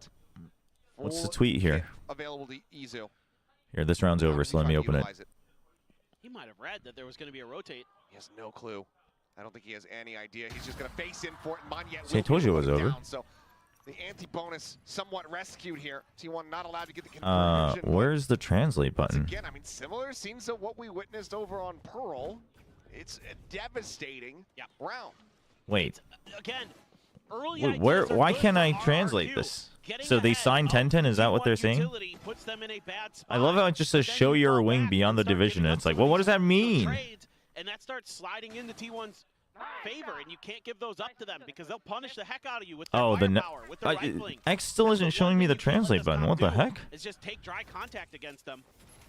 After the recent match against RQ, Depp reported to European his left shoulder he was diagnosed with Amnion syndrome. Given the situation, to continue playing. Oh shoot! Common among physical athletes and esports players frequently move their shoulders and not. Oh, okay. So it's a shoulder. Probes are here on this A side. It's a matter, but is there a lurk? That's why you still see that linger back from Monyet across the map. Jemkin able to open things up. Damn. Meteor up over the top, considering going for the peak, but does not. It's so 10-10. And he manages to catch 3. Oh shoot! What just happened? I was busy reading this wall of text. For anyone who didn't see the link, Zeta Division has apparently signed 10-10 from T1 Academy because Depp has a bad shoulder, so he had to return to Japan for treatment. He's looking for it, and he knows. Can crazy guy play spoiler? Depp didn't get benched. He apparently was like feeling severe pain last week, so they went to a doctor and he got diagnosed. So he's back in Japan. That's rough. And yes, 10-10 is Meteor's brother. 10-10 is the one that was released from his team in Challengers Japan because of oh damn, because of his little racist back and forth with flips. Should at best be getting a one and done. But somehow. Damn. But somehow, some way, it stacks. My oh my. Wait a minute. Couple players. Hey, camper. Yeah, curious to see how 10-10 does. He was farming it up in Challengers Korea. I wasn't going to say anything. You didn't have to make noise. Nope. Paper then had a misunderstanding about something on the Nope, I read my sheet backwards. That's all I'm going to say. Because of typical SCA Asia Online trash talk. I mean, that doesn't make it forgivable, especially when you're a pro. And there's a difference between trash talking amongst your friends because you both find it acceptable, and then being a pro or a semi-pro and saying that in public. Heartbreaking round for RRQ, that previous one. I mean, to be fair, Flips also was pushing the limit as well, but Jemkin though, blades in hand. I do think 10-10 probably crossed the line just a bit faster than Flips did in that back and forth. Oh, he's like, oh, I was like, he's like, I'm gonna do it again, and he did. Two players knocked down. Buzz taking his time. So sorry, there was a question on YouTube. Why Buzz on Chamber and Meteor? Because Buzz has a really nasty chamber. And also, I assume it's so that Buzz can still be like the main opper. Not that Meteor's op is bad, but I think the Reyna style of like peak, you know, ego peeking stuff. Whereas like Chamber can do that, but Chamber's much more about like the timings and the lurk and then just holding angles. So it's probably because of how they want to play the defense more than anything. To deal with Buzz, I think that's what this RRQ timeout is going to be about. Is hey, let's make sure Buzz is dealt with. Let's be a little bit more patient if we're going to have to play. But yeah, in terms of 10-10, I mean, I can only imagine that. I mean, for one, he was immediately released from his former team, and then he wasn't playing for a little while. So I'm sure that he had some time to reflect and be like, oh, I probably shouldn't do that, and or be like that. And then also, I can't imagine that T1 Academy would have picked him up without making sure that he understood that he can't be like that anymore. So I'm sure he has gone through some training. Who knows if it's enough, but we'll have to see. Wow, apparently VCT Pacific has... Wait, VCT Pacific just now? No, there's no way. Don't let them get ahead of the curve. Some of the rounds were able said it broke $1,000 sold in tickets, but that doesn't sound very right. An operator for both sides. Buzz has one. Jemkin has one.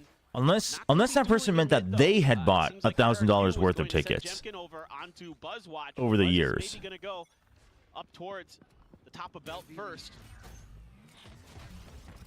What the heck? A bit of identification of some positions, but a deep, deep dart. And it bounces up and onto the wall. Gets cleared, but that was a cool one to watch. Yeah, nice little setup. There's a clear forward. Empress now popped here from Meteor. Jemkin with that operator. Bringing it to bear over towards this A site. And they know that everyone's contained here. Maybe a slight little lurk into mid as Moniette, though, was out over into the NT. Immediately going to be shut down. Yeah, you don't want to peek that anymore. Puts Serena on the floor. Fragment. Into the corner, not going to be finding some damage, but Izu. That was really late on the plant. Pop flash onto the corner, but Izu able to turn from it. Well, it kind of worked out. I thought the whole point of the fragment was how many does he get? Ooh, that was late from Buzz. But really good from Xfera as well to push out at the same time. RRQ will find some stability, get themselves a second round win. And not a significant change up from T1 versus what we saw from the previous rounds, except that they bring Buzz into the A push. I mean, so let's. Nobody watching mid, and the whole time RRQ's going no contact, no contact. Keep pushing, keep pushing.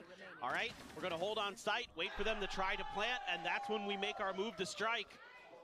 Very, very well thought. Yeah, I mean the thing. Yeah, the whole incident. For those who don't know, Flips was taunting, and Flips was like implying that 10-10 was a Japanese otaku and whatnot, and 10-10 got mad, but Flips kept like taunting him. So 10-10 said racist remarks to Indians, thinking Flips was Indian. So technically, Flips, like from an East Asian perspective, Flips also was being racist. But like the difference was between like, are you crossing the line of pretty much saying a slur or not? And 10-10 crossed that line slightly first. But Flips, it's not like Flips was a saint and then 10-10 just like lashed out. Like Flips was definitely not a saint there, but I do think 10-10 crossed the line first. But either way, you know, he got suspended for it from his team.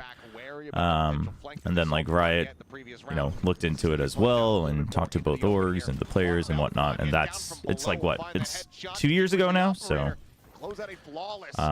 you know, if he's learned and changed, then, you know, I'm okay with it.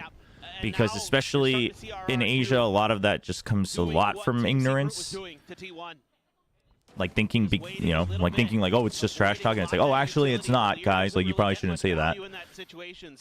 I'm not trying to like say that everything's okay, but Can't find a moment to really get his flash to connect. if they learn, they learn. If they don't, well, then that's bad. Kind of win conditions away from T1. Don't give the operator any opportunities. From Buzz, does have the tour de force. Pop that right off the rip. You can basically take rounds into your own hands, and now Jemkin gonna get identified at least by the drone. Buzz back towards mid. Monyet's there too, though. This is a classic setup, though. With the Viper. Contact of his turret. So weird to keep Jemkin off balance. That keeps some interest here. Yeah, they're Yeah, really slowly creep up. Usually, you kind of creep up here to get an angle, but I think he thinks he might get spotted, so he's just trying to take a different angle here. I mean, I don't think Xfero's moving until Spike is planted. No, absolutely not. And Buzz is just going to have to make his way out of here. Might have made noise. I thought for a second Xfero took a look. Rendezvous might have been heard. Not sure if it was quite within the distance there. 2 players at A for the moment. 2 more shifting over. Jemkin just going to be left on a late linger there with that operator. A deep line over by Snowman. As your point. Scouts out, I believe, just on the 2. Armageddon immediately here as the red carpet gets rolled out for him. Cushy collecting 1 as Xfero finds another. Finds 2 for himself. So the Sheriff will be able to get a little pot shot there on him on Yet. I mean, honestly, kind of doable. Okay, maybe not anymore. That pit is ambitious. Surely within this. Okay, no, quick exit. Trying to escape. Oh. Buzz, quick draw down to the headhunter, is able to find the kill, but now going to be on the floor as Buzz. Oh, he's been detained. Do it, crazy guy. Das Vidania. Tie up. 4-4, as the coffers of RRQ are starting to get a little bit out of hand. Oh yeah, oh they're really starting to get a read. And some mistakes starting to be shown by T1. That Viper's pit there, a bit of a, in my opinion, a mistake by Sylvan. You need to understand that situation, that there is a lockdown available, so you're just going to be using that unfortunate. For essentially nothing. Easy to clear it. There's no hope of you being able to get to the lockdown to clear it yourselves, because you're gonna have to play post plant. T1 going to be taking a timeout. Yeah, curious. You know, the mid lurks. I mean, I guess it was easy to pick someone who's the rest of the team eligible of age to play. Off balance after that early Can play duelist. That's in an academy. So I guess I guess Senton makes sense. I wonder if they had other candidates in mind. For T1 on this attacker side, on the A side, is if they can get there and they can clear all of Raptors, then they feel pretty comfortable to get the round to go. And then for RRQ, it's about battling for that space at the right time. When T1 is trying to get their plant and their post plant set up, that's when you strike. Yeah, hopefully Depp can recover ASAP. I think that's the important thing. T1 fans out there today, see what they can do after this timeout, but it's so hard with this composition because lots of T1 fans. Really, really tricky, especially if Jemkin's over there with an operator. He's able to. They're like, oh, a lot of your I did put in time to make the sign. All you really have, other than that, is the deep flashes from Stacks to keep him off balance. So as the Jet, he can just kind of play. Why isn't anyone looking at Saya player? Well, for one, a ton of time for RRQ if there is a B hit. I mean, over on the A side, I mean, it kind of it's has like to be A with this for Zeta, it's probably also a case of like. Well, for one, Saya's playing on a Challengers team, not an Academy team, but also, in Zeta's case, I think it's like you're not trying to suddenly spend a bunch of money because you're like close to winning. You know what I mean? So it's kind of a win-win situation where what? That almost looked like his teammate's own drone kind of confused him. As Buzz is able to find Crazy Guy. I mean, T1. Pit will drop here. RQ now on the back foot. Jemkin swaps over here for the Vandal. Ooh, nice Lear. Checks the close corner. Just gets information. Buys time. Meteor's looking a lot more comfy on the Reyna, I think, with how he's using his util. 3 players left alive. T1 Yeah, T2 players, like, they'll have a buyout, and also, like, you know, this is a win-win because 1010 gets experience on tier 1. Zeta Division probably didn't have to, you know, shell out too much money. And, like, 1010's young, so if things do work out, you know, maybe you build something forward from there. I mean, for T1 this time, it just comes down to winning this fight. No, Zeta comms in Japanese. 1010 should be fine in Japanese. He was playing in Challengers Japan before. To the left of 410. Just goes that way every time. Yeah, and yeah, you probably just don't know how long Depp's going to be out for. Like, maybe he comes back stage 2. But the other thing with Saya is, like, I think if you wanted to sign Saya, you have to do, like, really thorough trials. Because his playstyle is pretty fixed. Like, he's a godlike opper, but, you know, that's what he has to his name. And, like, that used to be good enough, but that alone isn't good enough anymore. I'm not saying he's not good enough, but I'm just saying, like, you have to know that he will prove that he can play more than that and be of more value than that at a tier 1 level. And you would need... Oh, what? Where are the comps? Oh my gosh, Izu. Didn't Izu saw him too? What? Also played ring around the rosy. Oh, they certainly know it now. And maybe not. Maybe Izu. Yeah, maybe Izu didn't. Felt like this round was going to be secured here, but Jemkin slips the net, hits 3 players down, and Izu just cannot line up the shots. If he gets one of those kills, there's that opportunity for him to just drop back. Hunter's Fury, play, delay. Comms were still broken down for sure. Crazy guy not giving him that window of opportunity whatsoever. 5-5, we say tied up. Yeah, that's got to be a tilter for T1 because you do. 1010 is Korean for anyone wondering. He's Meteor's little brother. So yeah, there's the other thing I didn't consider is like you would need a visa, right? Because he's already here. They had somebody there to do the job. Because he was playing on T1 Academy. The real problem when you don't have a traditional Sentinel back there is it requires eyes, and there's quite a few tricky angles that you have to be watching. What a surprise. We're going here, I was going to say, I don't know why you fanned out off of this side whatsoever, but I guess if they just want to play for retake, then that's more than fine. So, yeah. Looks like they're just going to look to try to play for retake. Mm-hmm. At the end of the day, I think they could have just stayed stacked up in the spawn because T1, even versus Secret, was just hitting the A side over and over again. Good amount of damage onto Izu, puts him down to 24 off the back of the fragment and that snake bite. But the thing is like, against Arena and Chamber, what are you really going to do on the A side on defense? Unless you dump all your util, and if you... But it looks like they want his crossfire set up here. Dude, they had to wait so long because of that 0 point. Ooh, that was good. Still 1 for 1, though. Sylvan up over the top, finding the first, looking for the second. Ooh, kind of needed... Oh my god, he just shotgun blasts him with it. That's terrible. Up, puts him down. 1 pump of the bow. And, that is terrible. They will fall. I mean... Like Robin Hood splitting the arrow in plane. Yeah, really. That's just insane. That was rough. Now making up for the last round. Just bold with 1. It just also feels like such well, RQ was slow this time because of the null command. I think I said 0 point, but the null command. So they wanted to wait for their util, which is like understandable, but... Nope, it does not. Getting ready for the MMA fight. They come out and it's just a 4-second knockout. Exactly. Oh, I paid $120 to watch this on pay-per-view. Awesome. Okay. Gets him. That's all that matters. He got the refresh. He got the headshot. He didn't die. Well, he's dead now. There was a gap on that Armageddon. That's unfortunate. Buzz trying to linger around B. Alarmbot just on his left-hand side. No, they went B on the anti-eco. Now, T1 just being very diligent. There was a drone, but it didn't get any vision of anything. And already, now the util starts to get to clear, and immediately RRQ players. Shock dart's too late, though. Yeah. Now they should know. Yeah, they're buying so much more time as well, and they're still waiting on A just in case. They know they have the numbers advantage. This is a decent setup from RRQ, but they're still looking to play retake. You got to make sure you choose whether you're playing retake or not. Jeez, that was a little concerning. Okay, now you know it's a crossfire. Oh, whoa, what's going on? What's going on here? What is going on here? Single elimination, but now it is all on Meteor's shoulders. 3 players suppressed out. no opportunity to try to go for this one.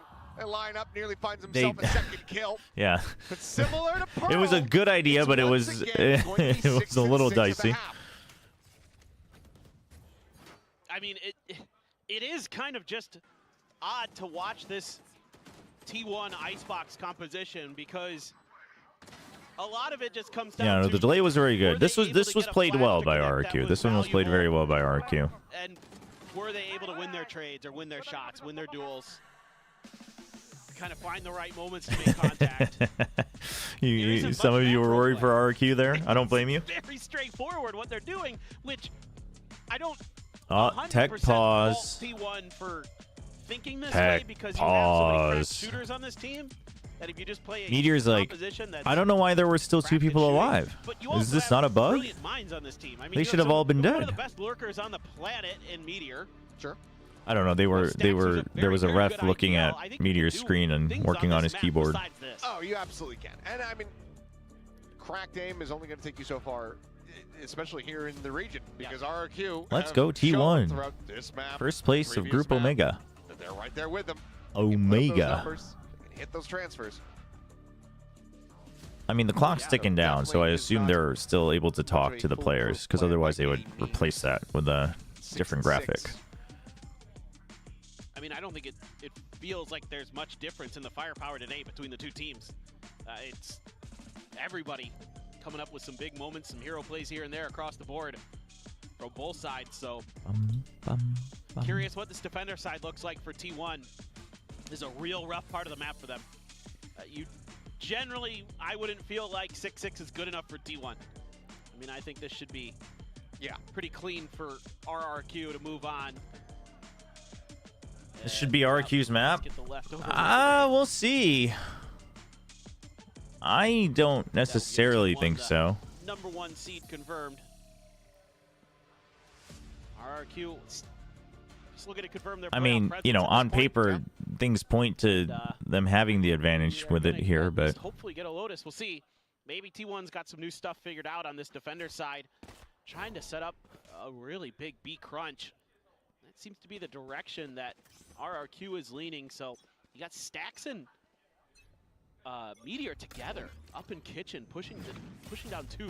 Flashes over to 4 here. 4 Meteor there on that peak. Buzz with the final one. Jemkin. dude, he would have gotten 2 if they didn't immediately take him out. For 1, Sylvan not getting caught at all. 0 point will confirm some presence, and Monyet, wow, is crispy with the ghost. What a shot from him. Wait, what did Safe say? What did Safe say about Vitality? Just pinging out. Wary about any really forward lurk here. I feel like RQ is overrated, not gonna lie. Is playing a close match against the best team in the world. Says they are overrated. Like, I don't even have to defend them anymore, but it is just crazy. Like I think Sideshow's argument of he just doesn't find the team interesting is totally legit. But at this point in time, people still being like RQ's overrated is crazy. No one's saying that they're gonna win a Masters. Like, it's actually just like I don't even like, I have no horse in this race anymore, but it's still just kind of insane to me that people just like don't want to face the facts. Like, I agree that they still haven't really proven that they'll close things out in a close match, but like, that doesn't, oh wow, oh yikes, but that doesn't mean that they're not a good team. You know what I mean? Like, What do you think about this? it's like G2 chokes the finals, and they're still a great team. For RRQ, it's again one of those just gut punches. I was just thinking the exact same thing, man. This has got to be infuriating as RRQ. Monyet's playing great, anti-lurk, and then that happens.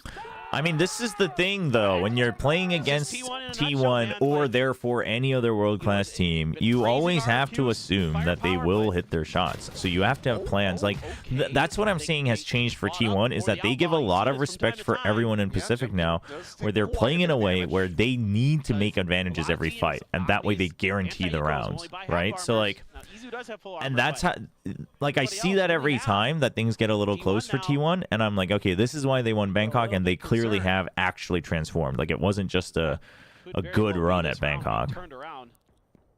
believe. Safe said if the team gets to 7-5, his well. Oh. No, I did catch that. I thought it was like I thought people were talking about like an interview. Playing a bit more of a forward angle. As your point does not connect wisely, you'll be able to avoid that. So he can hold on to the head. That. Okay. Might just go ahead and further delay. Pop flash at the ready from Cushy. You know what? So true. G2 is the most overrated So right careful now. about peeking that angle as Buzz. No, that's not the direction. The high-low.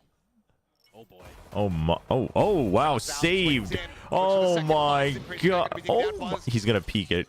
Oh my gosh, I can't believe he peeks it. Low in his own right. As the TP comes Jim around. can hurt him, but he can't peek him because he doesn't know. Oh my gosh. Oh my gosh. As Buzz looks for the finisher here. 4K the round. Buzz is like, I'm going in. Already over. 10 seconds. Spamming out with the right clicks, trying to get this through. One bullet. Oh my. Jumps back, goes for the reload, and Stacks is there to go ahead and say, you're not killing my teammate. We're carrying 3 weapons over into this next round. And that's going to be the outlaw now, getting ready to be used against RQ. Yeah, Buzz just threading the needle here. A couple of crucial moments. Rough. Jimkin took a lot of damage in that initial exchange. Sylvan with a good peak timing.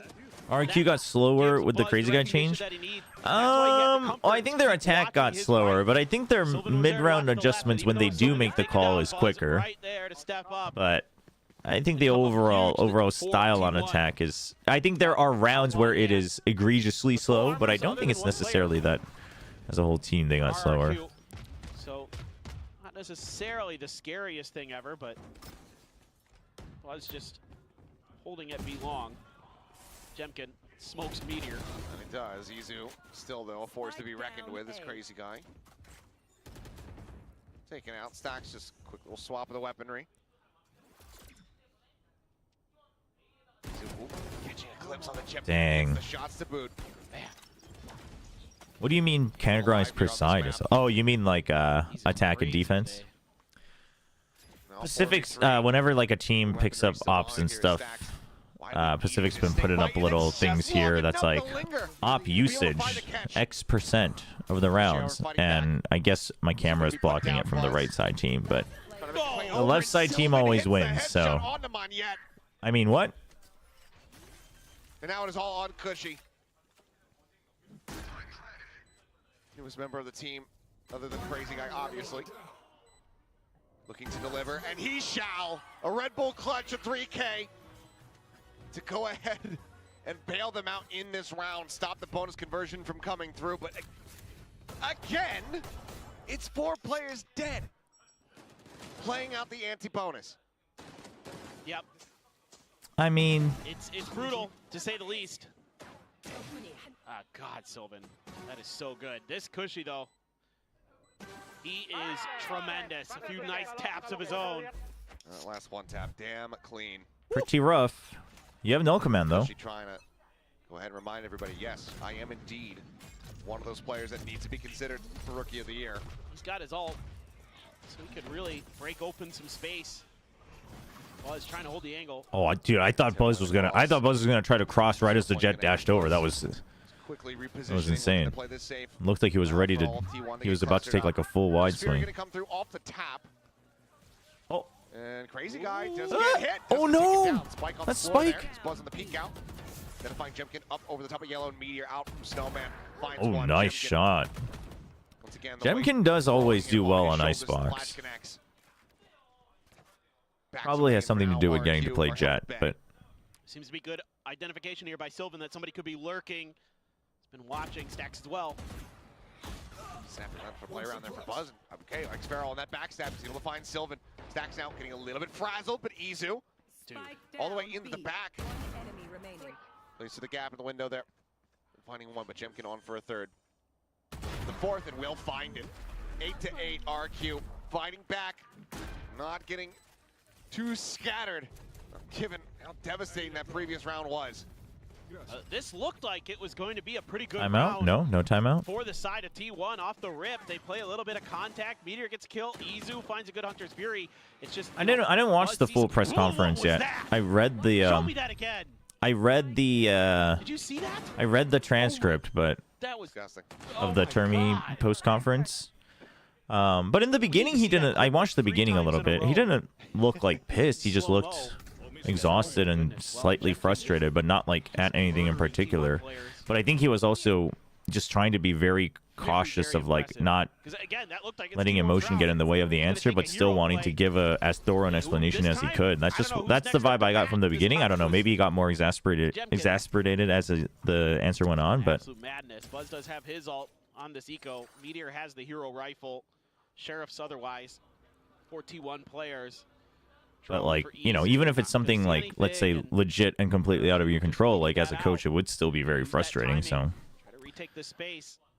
Izu might even try to push up against that. Oh, just holding the angle.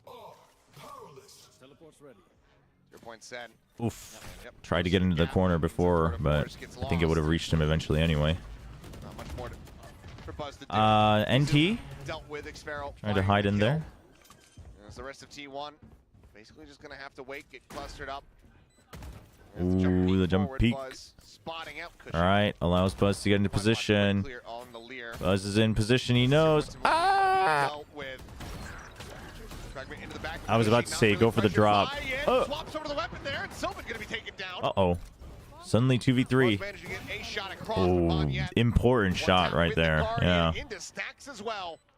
3 players standing. RRQ now cash aplenty gain the lead. Again, just great under situational awareness, good macro play from RRQ, knowing that they can wait out that drone, then use that opportunity to pop their ult. If Buzz is over here, then he can't use his to shut down your execute, get the plant into place. Yet. Absolutely filthy. Is incredible with that Guardian. Buzz, though, finally has enough money to grab an op. For a legitimate op. He's just going to try that play again. Oh, full flash, but dude, what the? How did he? Gets the first kill. Oh my gosh. Quite a bit taken from the salvos.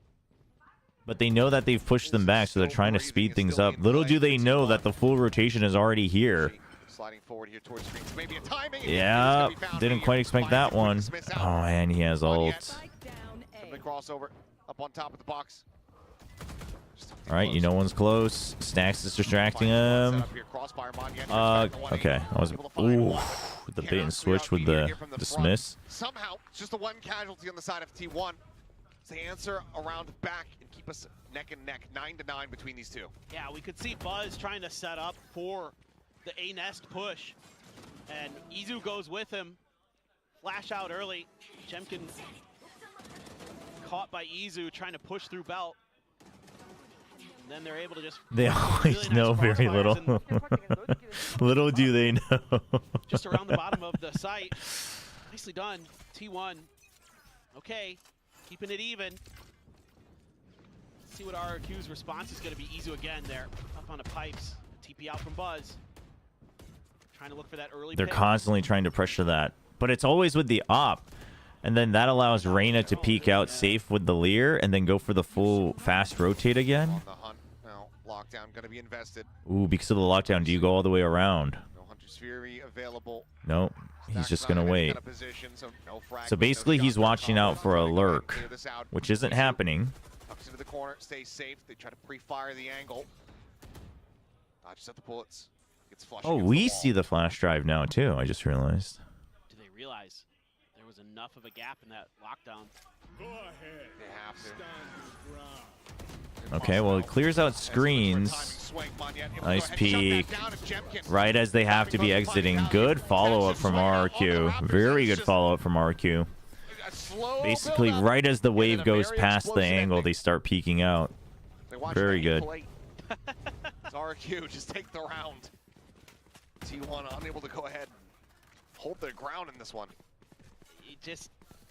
It just felt awkward with the timing. For T1 when they went to stop this. Izu's position was red. Please, people understand Harbor Viper is the truth. Is it though? The timing there, you got one player going up. I mean, listen, I'm a big Harbor enjoyer, but because RRQ is a step ahead. Is it the truth though? It's really nicely done by them. Just doing a great job again of finding a lot of value out of their ult cycles as well. Tons of credit to RRQ. for the way they're managing their macro game for the most part here today.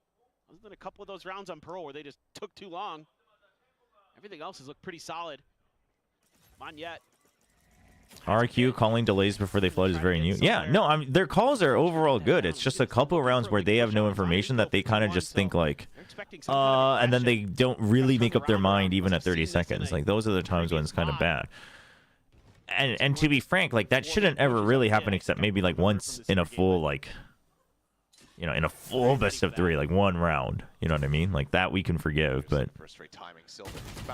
a very rude awakening. A good switch up round to round too, right? For the first time, they now push mid when the weapons are going to be weaker, but they all group up so they don't give away free weapons. Oh, well, it's Arena, so they don't get the trade, but they'll still protect the weapon.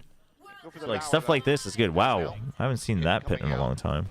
On the walkway, the plant coming down. Fragment going to be lobbed in. Is the angle good? The Oh, dude, if he had hit him, that would have been golden. Taking the 9, but does not get killed. Flash try to check over towards green. Nothing going to be spotted there. Jemkin is holding with a shorty in hand. Izu trying to scale forward. Finds it. Told you. A little bit faster. Bold. That's not. They can creep up before you're gonna get the insta shot at that distance. What the? Okay, well that was unfair. The fuse being held, but the salvos go in, and Sax can NT. Oh no! Has to ride the rope. The nano to buy the time. Xpero to go for the gap close. Oh my Finds gosh! the final shot on a knife's edge here. Izu knew he had to peek out for the quick kill before tapping it again. The lone survivor gets RRQ up to an 11th round win. What a creative round here from RRQ. A plant on the bridge, and they have so much util for this post plant. I mean, everything in the kitchen sink there to delay. Wow, the fact that Izu wins that. Yeah, is crazy. dude, the fact that Izu wins that fight is not fair. Difficult for T1 to really do much about. All right, 11-9. The economic situation. Snake bite as well in there if you wanted. So tons of post plant util. T1 kind of has to get ahead of the curve. You know, is it their time to try to dial up something aggressive? So I think they wasted like 2 rounds constantly trying to go for the double push out on A with the Silva and the chamber. Not really giving up too really much in the think early parts we of the haven't round. really They're pretty seen patient to watch Meteor that. take control of that area too well, and T1 to also find those timings to strike. no real answer to the early flash from RRQ. Gets even a little bit comfortable. Or like a full flank and just taking out the turret early either, so that the post plant gets weaker. Very curious what T1 wants to do. Yes, who indeed? We know. We got the answer. And then look at the, try to further confirm it. Playoffs is already a lock, like you said. Securing that #1 position in the. What the heck? There are birds on Icebox? RQ though. Fighting to the nail, now in an advantageous position. Yeah, okay, so this time it's going to be the Reyna. Close this one out. And they take full control. And RQ, dude, they read the timeout. They say, okay, they're probably going to try something different to counteract our flashes on A because that's what wasn't working for them, but they always want this A control because that's what you do with a chamber and Arena. I was going to say, I want to see at least one player clear the bottom. So as long as the op isn't here, we're kind of good on B, and they will be correct. There isn't any lurk. A little bit further on the info, Jemkin. Oh, a little too greedy. Little too greedy. RQ. Too many places to look, too many flashes to ante. Man, Monyet finding a huge opening shot. Salvos to try to take out the Silva. Dude, what a ballsy position for Meteor. Spot on a 1, and that timing is just enough, crazy guy. You had no cover because of the toxic screen. That's crazy. Gives them the player advantage, and now they're going to look to go ahead and rewrap. Yeah, but they still left Monyet here. That's huge. And leave Monyet planted over here at B. Okay, but he didn't see the cross. Make the call. Make the call, Izu. No cross. No cross. It's too late. You can't hold this angle anymore. Yeah, and T1 know that they've given up this space. And now oh man. Forward push over towards Snowman. Buzz. It's going to take him a while to try to regain this space. Plant now in play. RQ has the upper hand.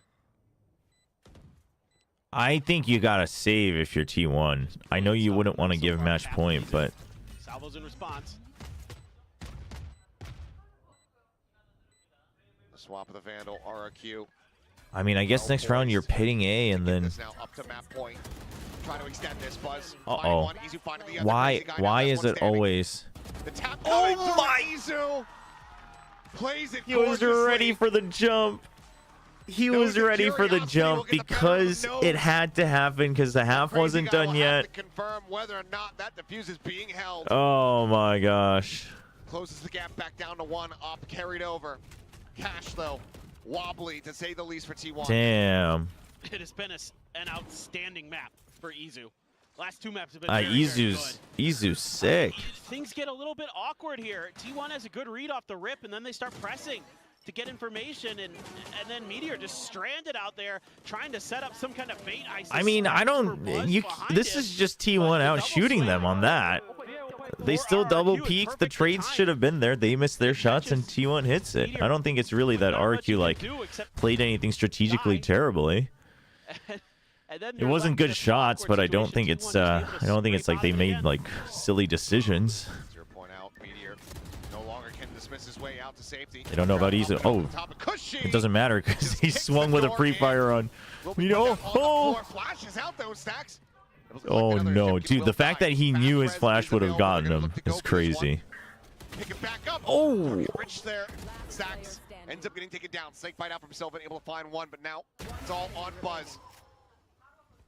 Finds the shot. Spike not yet planted. Opts the back off.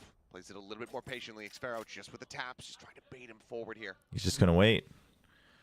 Play with the info, but also play with the time. Ooh, 47 seconds.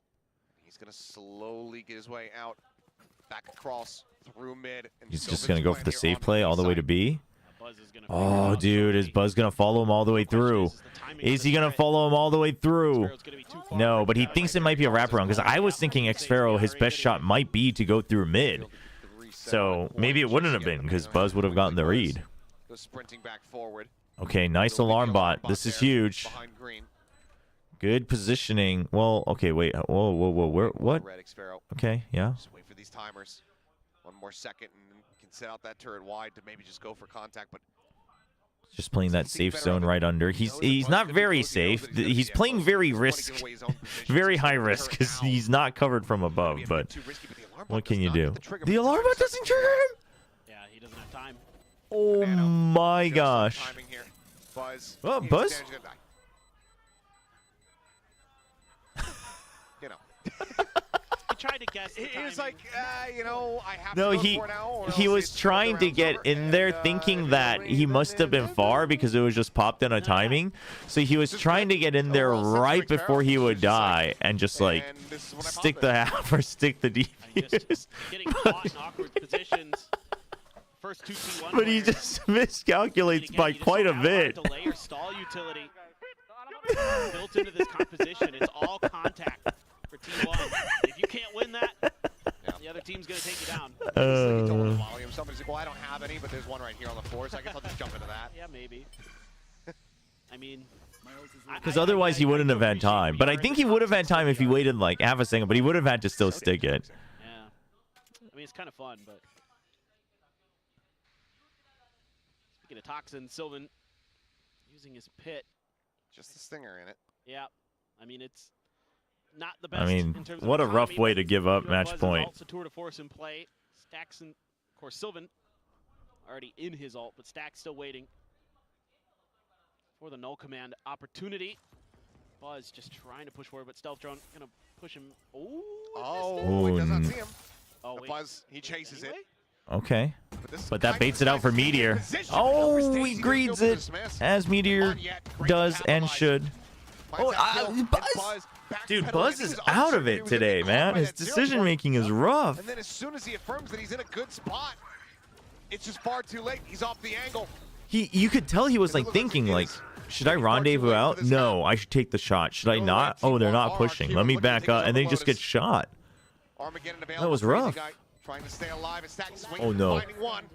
Chasing on the backside of yellow now, all alone. A lockdown. Yeah, I was trying to go for a quick swing. 13 to 10 RRQ. GG. Map 3. Spot here.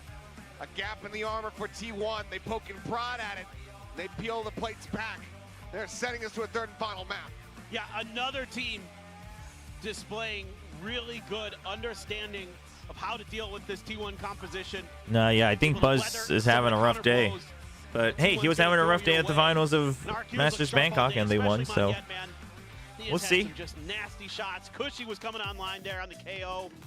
You'll love to see Jemkin on the jet. Chobra, how are you? I'm amazing. TEC1, Tech 1, Map 1. What I'm really curious about coming into this Lotus. Well, that's good. That's good. See, Stack stood up and he lost. See? See, Manyet's smiling because he knows. He's like, oh, Stacks, he doesn't realize. That's a tough ask. So maybe if I'm RRQ, I'm thinking about changing it up a little bit, but we'll have to see. If I'm T1, or either of these teams, frankly, for that matter, I think the game plan is don't win the pistol. Because so far, the team that has won Buzz the is pistol, just intentionally cementing Nongshim's legacy as the only team to not take a map off T1. Chat, you want to talk about legacy. You want to talk about fun facts. You want to see a fun fact? Between these two squads, and hopefully Lotus is not going to be any different. RRQ. So Boom is currently 4-0. They are top seed of Group Alpha. And I believe they will be locked in top seed because they beat DRX. The best team of Group Alpha. Alright, chat? They haven't dropped a single game in Stage 1. You want to know who the only two teams to beat Boom in VCT Pacific are? Nongshim and T1. You know, the two best teams in the world. Masters Bangkok winners and the one right behind. I'm just saying. I'm just saying. All right? Like, Boom's a great team, but listen. I'm just saying. Only two teams have been able to beat this powerhouse of a team. And those are the Masters winners and the one trailing right behind.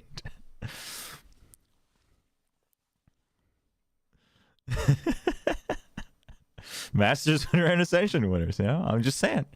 I'm just saying, chat. I'll see it when I believe it. I'll see it when I believe it. You know. Why does T1 go to 3 maps against everyone except Nongshim? It's because Nongshim goes 3 maps every time, and then it cancels each other out or something like that. What is this? Oh, is this them saying boom yesterday? Yeah, no, I saw this. This is funny. It's very him. He's so happy. No, I love it. I love it. Did you see the Zeta announcement? Yeah, I did. I hope Dup has a speedy recovery, but interested to see what 1010 can do. Yeah, that's scary. Something I really wanted to highlight is how he's all right, chat. I'm gonna step away for a quick second here. We're gonna play some ads, so if Buzz moves forward here to break and then we'll be back for the next map. Buzz can't lurk to either side because it's covered by that util. Buzz didn't manage to get anything done in this first half. He couldn't find his way through mid because Xfero had it routinely locked down. So steal that setup. It's very, very good. Yeah, for sure. Especially for ranked, it really just kind of like simplifies where the enemies can and can't go. The rest of the team can kind of focus on holding A, which is where everyone goes in ranked anyway. And then the B side is more so like the one-way orb on the Viper. If your team is not picking 4 duelists and you've just chosen to play Sentinel. 4 duelist Clove. Well, it was a good setup, and we could see Buzz had a lot of trouble hitting mid. Now, there seems to be a strategy. Do you guys want to explain this in simple terms? In simple terms, for sure. So we're going to explain how T1 plays attack on this map with a simple game of scissors, paper, rock. Morgan, you'll play the part of RRQ. Okay. I will play T1. Ready? Rock, paper, scissors, shoot. Okay, I win. Rock, paper, scissors, shoot. Okay, I win. Okay, Morgan, I've thrown rock twice in a row. Okay? Okay, I'm ready Think about now. this one, okay? I'm ready.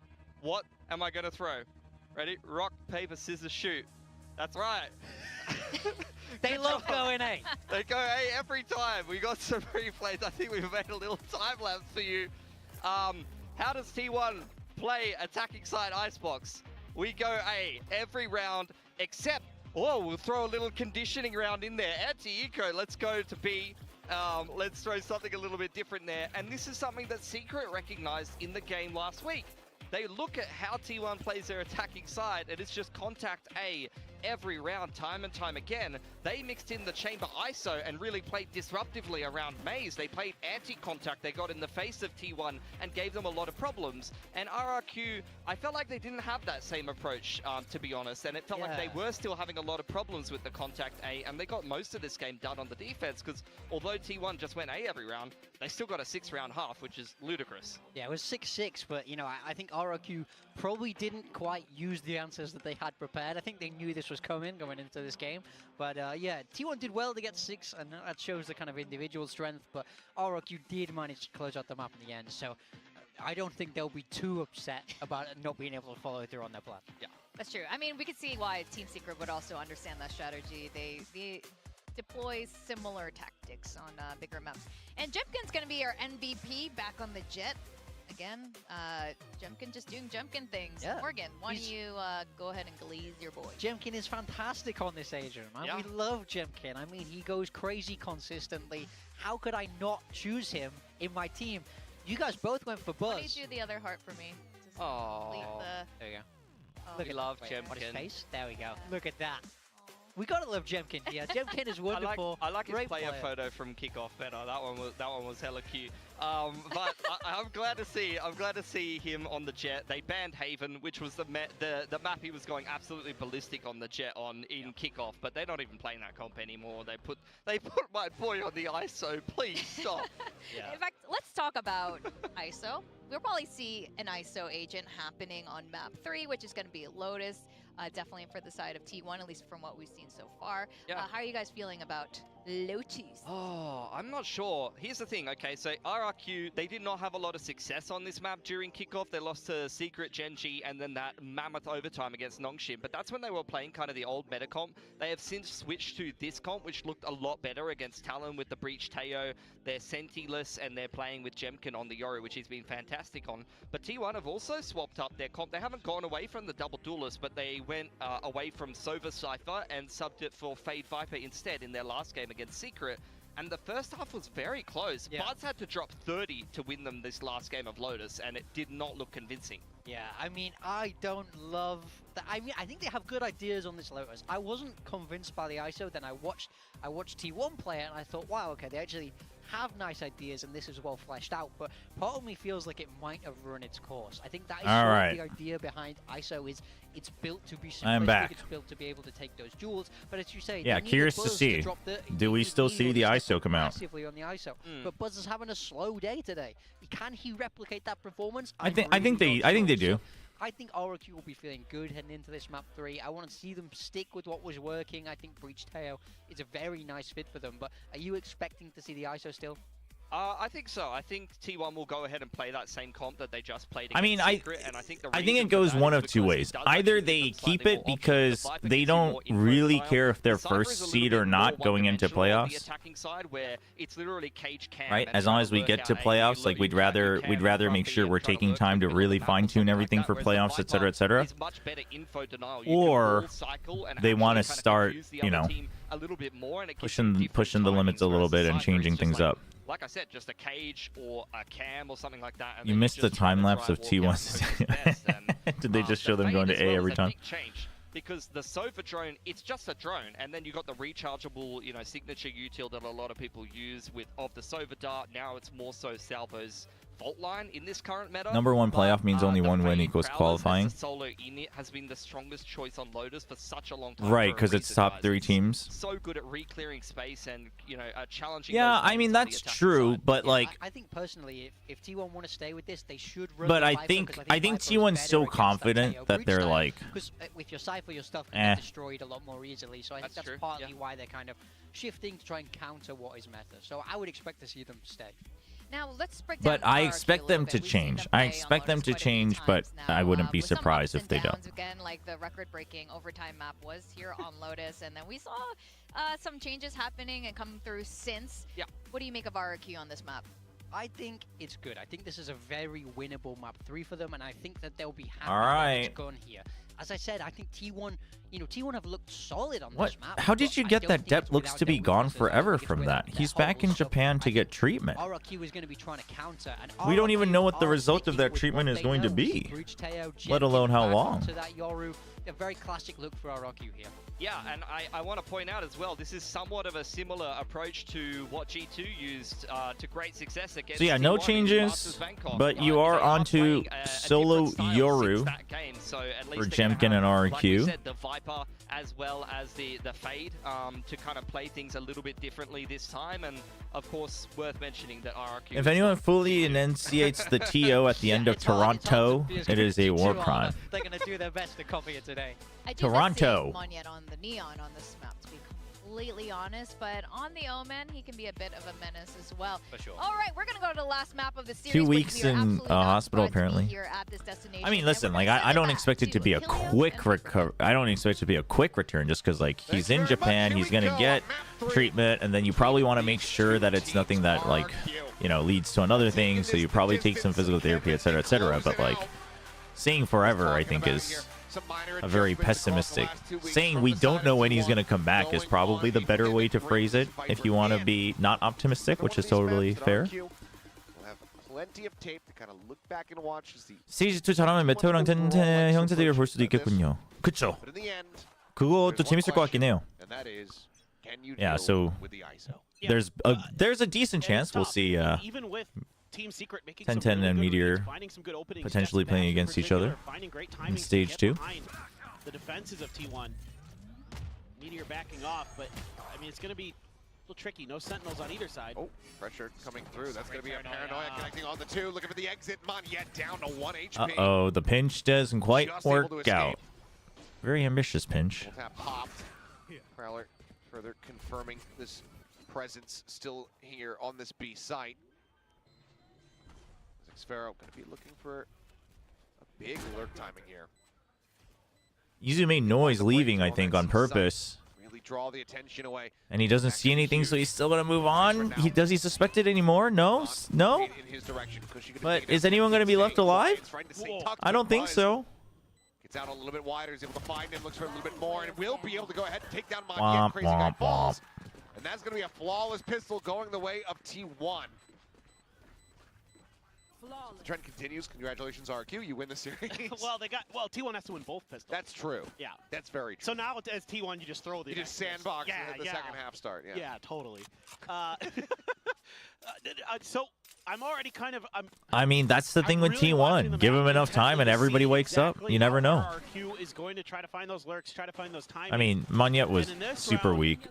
Okay. Xfero's trying to, but by the time he gets there, it's already kind of too late. Izu He looks pissed. He's unhappy with his own play in map 2. Kind of looking back and forth, He's over at Waterfall. He's checking C-main, popping back and forth a little bit. So he's at least being aware, because that's something, again, He's like, Meteor woke up too early today, so I will wake up late in this match. Having that Cypher to rely on.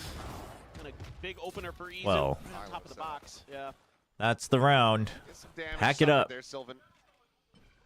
Whittled down Show me round 3. Still breathing. Yes.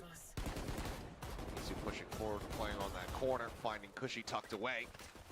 Regen shield just to go ahead and basically push him back up to full HP. Not much for RRQ to do except change directions. Too much resistance. There's at least 3 guns there. Based on the crossfires coming through that smoke, so gonna try a different attempt. Try to find that weak side at the very least. Hopefully get a plant down. Think about B. No. Prowler from Stacks not going to see anything. Yeah, but there's still no real reason for them to leave. I mean, Buzz should really just be fully looking at B at this point, just in case they sneak in. Buzz just around the corner. Who'd they see? Monyet? ADS in with the Phantom. Footsteps. Well, you hear... No real ambiguity here. Just sprinting forward, trying to scale forward, take some space. Stacks I mean, you do what you got to do, I guess. Out wide. Damn, dude. Flawless. Buzz is only 1 away from Showstopper. He's 5-0. T1 retaining everything, and Buzz now 1 away from a Showstopper as they go into the bonus. Yep. All right, let's see now. Okay, Notion Red first Lockheed would go insane. The full weaponry, what they can do. What? In whose He has place? been stellar today for T1. Listen, just because Ivy looked like he had never played a game of ISO before doesn't mean that you can suddenly think that he can be replaced. And I can see that they're set up to at least try to take Rebel control. You have Stacks and Meteor. Lakia instead of Dombi. That's insane. Falling out though. Right Instead of Francis. Oh yeah, let's just casually take out our IGL and a great initiator. And there's a nade, but they're just going to be far enough from it, so not quite deep enough on the angle. Over there. Nice delayed response from Stacks there. Lakia plays Duelist. They force him to play Neon again, and then he just has to sit out for the rest of the season again because he hurt his wrist or shoulder again because he has to spin his mouse like 360 degrees. Buzz was poised to just go ahead and pick up a triple. The door's being opened. This is all just a ruse. In your place. Oh, as a content creator. Oh, well, that one. Huh, okay, I guess I am in danger. From Stacks. Knows they can't be there anymore. So now they're going to be changing directions a little bit. Meteor on his horse trying to get over towards C. Jemkin watching for a cross. I mean, Lakia as a content creator would kind of go crazy. Lakia as a partnered streamer for like watch parties and stuff would actually be kind of sick, but I think he probably wants to play more and fans want to see him play more, and he probably can play more. So probably a little early for that. Cut through the smoke. The repeat wise to it. Dude, that was good on Monyet. Very thorough. Very, very good. Want to be cleared out. Paranoia goes across. Jemkin tucking back. Yeah, but the smoke prevents the drop. Ooh, Stacks kind of needed that if they want any chance of winning the round. Now they just got to do damage. Drop down from Izu. Need to go absolutely huge. Then back around the opposite side, picks up another weapon. He's stunned. There, and Cushy has the final kill. RQ. Moderate again, not allowing for any to minor damage. A single bonus conversion in this series, and we have not. Nope. Teams have not been able to get away with those. And this time, though, what's the Korean streaming site again? Both of them. Not just the one. Both of them are Korean sites. Time and time again. Well, and it just goes to show the class of both of these teams that are in this lobby. I was surprised they let 10-10 go. Wasn't he the prospect prodigy of T1 Academy? RRQ, I mean, they're making it so hard to read what they're doing. I mean, he was one of them. Jemkin sitting outside of A Rubble, he's able to see that haunt from Stacks. He's able to know that that haunt got nothing. I mean, I assume it might have been some kind of agreement that delayed hit again. T1 gets first right of refusal when Zeta, isn't going to extend his contract anymore, something like that. Like a semi-loan type deal. Bits of util still for a later period in the round. Well, they're trying to find new answers with this comp. A Rubble fight kind of became. Yeah, I think Secrets theoretically only eliminated. With the way that G2 in particular. I don't know if that would have changed now, but. I mean, that was the Sova for hey, what's up, Paradox? So a little bit of a different look, but again, RRQ spreading the map, making it difficult to read. So this time, T1 though, keeping both of their controllers towards C. Another door tap as players moving towards A. It's worked again, and then you send out the clone from Jemkin. A little bit of a double back. I mean, T1's just going to chill. They have Showstopper. Time is starting to dwindle. They'll play default. They'll play retake. Now you know it's C. You gotta play safe. Sylvan. Down on the entryway. Sylvan able to find one for one exchange. Okay, he's quick on it though. Delivered. Will hit the okay, now they have to stick to the fight though. Oh. Nothing more to be done other than to try to escape and hold on. All right, look at Xvero. Wait, you have no time. Never mind. Once again, just work this clock. Good old RQ. The util that saves from the side of T1. It ends up biting RQ in the rear. Chat, did you know that T1 stands for time? Just enough of a reaction there. RRQ versus time. He slides over 3-1 advantage for T1. Buzz is hoofing it over there to try to get that showstopper in play, and does. Sylvan playing really nicely, got the first, waited right behind that pillar. That's told you my Indo boys are ready, but it was hard for DRX with the. Oh, you talked about the boom match. And at least got one to slow things up as well. So T1 there, staggering their utility, staggering Jemkin 0 and 3. Really nicely to shut out RRQ, and it's hard when for RRQ. Yeah, you're reading the map pretty decently. They're still going for they're still going for the early combo plays with the undercut. When you're reading the map decently, but you're taking too long. Minus T1 2. can react really quickly, and they do. What? I thought that one was T1 pretty trying to good. Go for a little bit of a change up there, having condition like, okay, yeah, we're not. It's just the undercut. We're not sending the paint shells with it. They do it, but no one's there to receive. T1's always prepared to have 2 on C. They're like almost never gonna leave this empty unless there's the wombo combo ults. Little TP out from Sylvan stops himself from potentially getting caught there top rebel. Still, nobody giving Jemkin any opportunities to find those 1v1s. He's been doing his damnedest. I mean, he's at least getting info. Yeah, for reference, chat. You don't see Buzz over here. Termi has stated in the press conference that this was a request from Flashback for personal leave. The reason is unknown, but it's not. And Termi like straight up basically says, like, it's tough when these situations happen as a coach, because it's like, I am responsible for the result, but it's like also like, what am I supposed to do?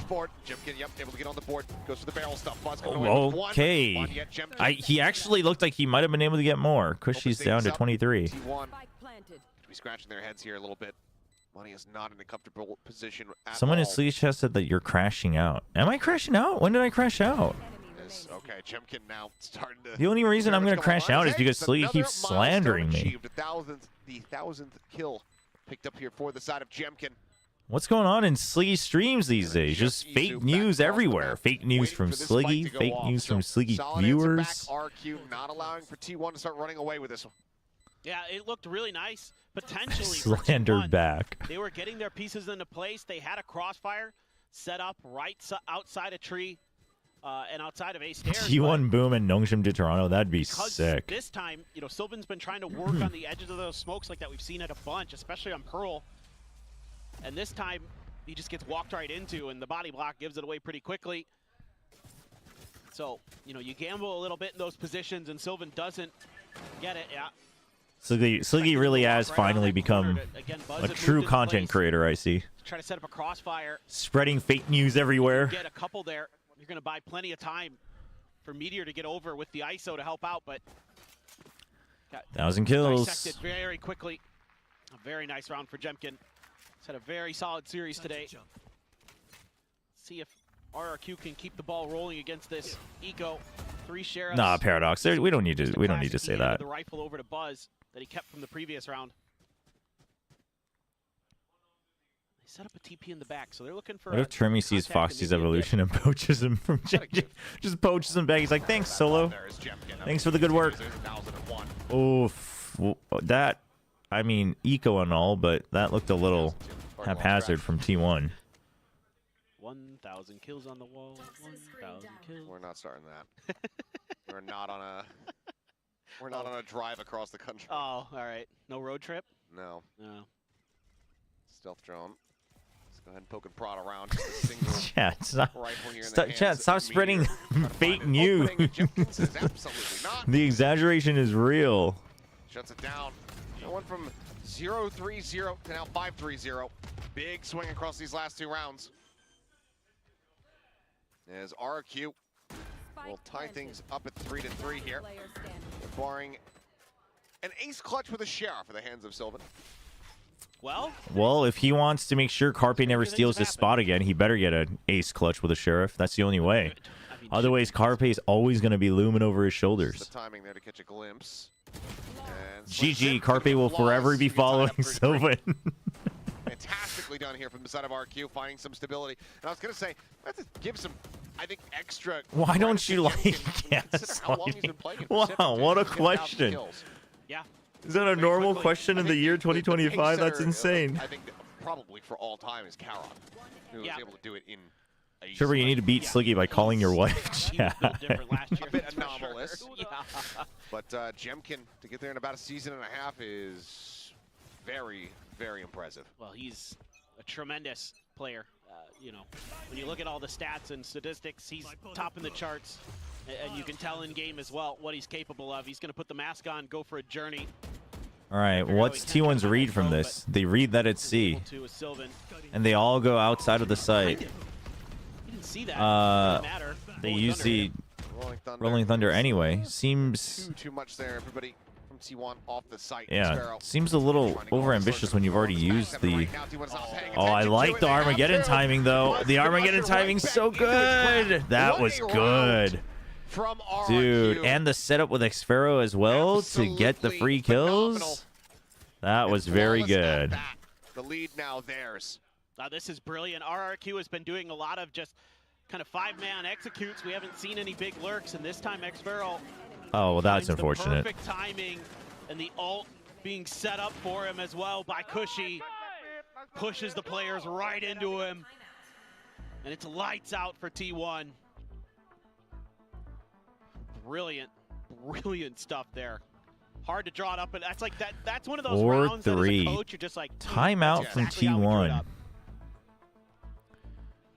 I think you have to talk about the fact that your C rotations are kind of getting red. The lurks are starting to happen again, but there's a good chance the next 2 to 3 rounds RRQ just doesn't lurk anymore, because that's what they did previously as well. Every time they get a nice round with Xfero on the lurk, they kind of just stop doing it and force them, which is good. That's good macro. That's good round-around macro. So I'm curious if T1 just goes for fast push outs. No. It's already getting a little bit from concerning, Rubble or B. You're having a little bit of a hard time reading in the macro game. You're That's about Boom.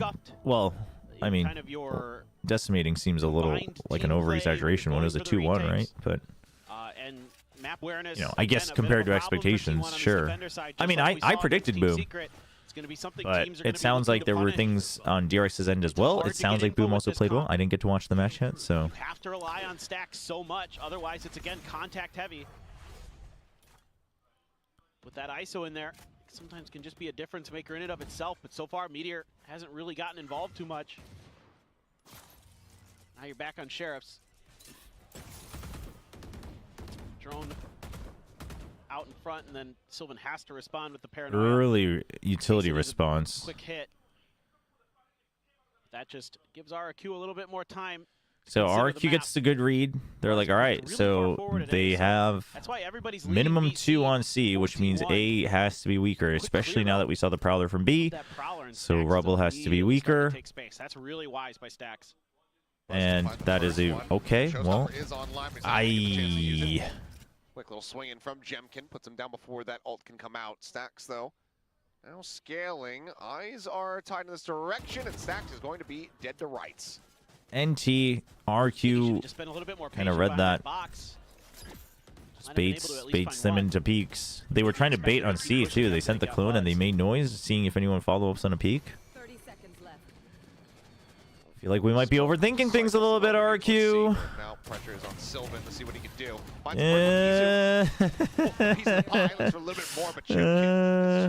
I mean, good thing he's at 5 HP because you guys are not full health. Now 10-3-0. Jemkin is absolutely on one. Oh my! Snappy shot from Izu, but now 11-3-0. Oh my Jemkin gosh!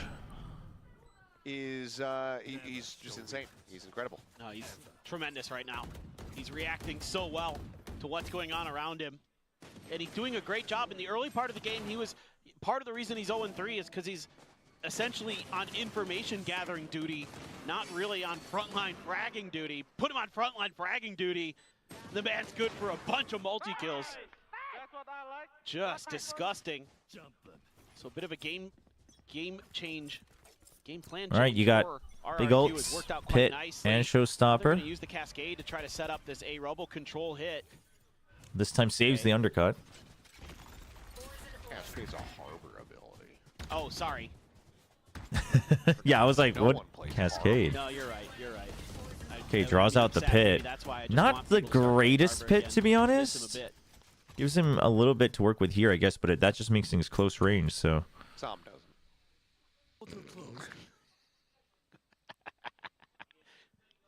Meanwhile, CGRS in the wings going, anybody gonna play Harbor again? Right there. Maybe?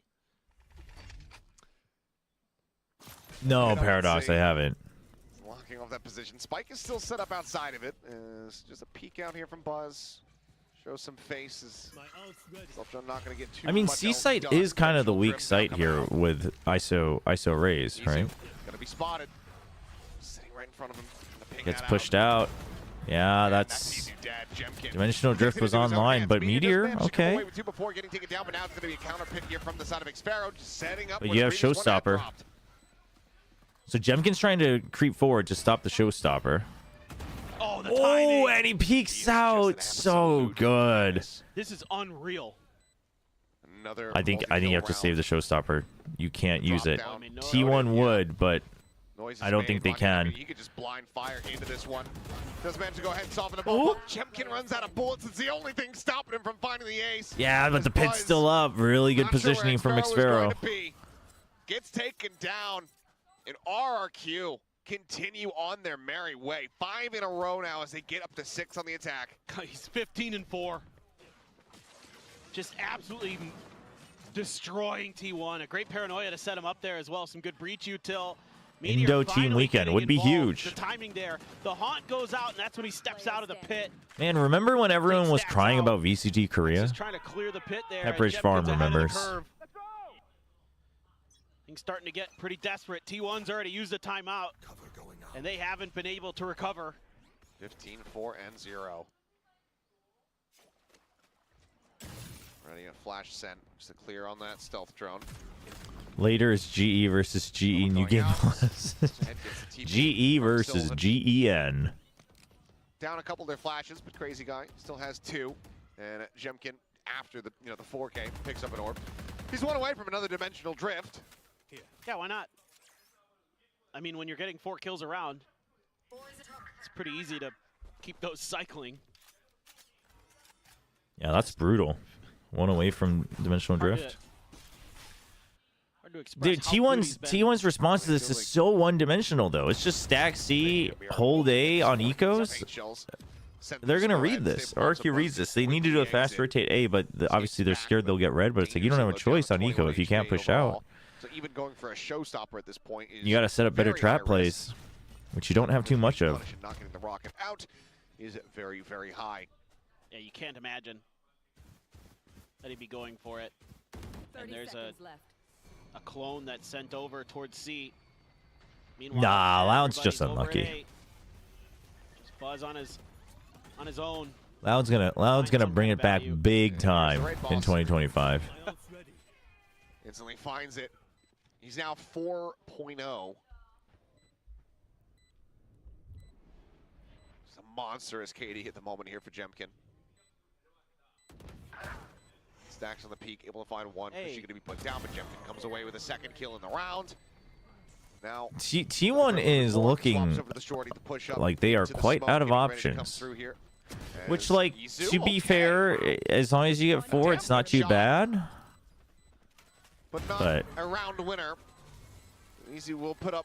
No, Meteor has not used his ult. Hasn't had much of an opportunity. They are starting to run away with this. Yep. I mean, it's got to be the change of tempo right now for T1. They're going to keep themselves really in this map. I mean, sure, it's Lotus. You know, defender side, a little tricky, but RRQ is playing it very, very well. Sure, Jemkin is fragging, but the macro's really good. They're finding the weak side of T1 more often than not. And even when they don't, And so now they say they'll probably stack C again. Let's go A, undercut out. And then you send the dimensional drift. They're going to think it's C because that's what you've always done. And then, dude, this is so good. He tags Vision on Meteor right here so that they hear it. And then they break the door for him with the salvos. So then he can clear A real fast. This is a good call. What a playbook from RRQ. Using that where you're going to be stuck when you come back out is insane. That is it. Monyet jumping up is insane.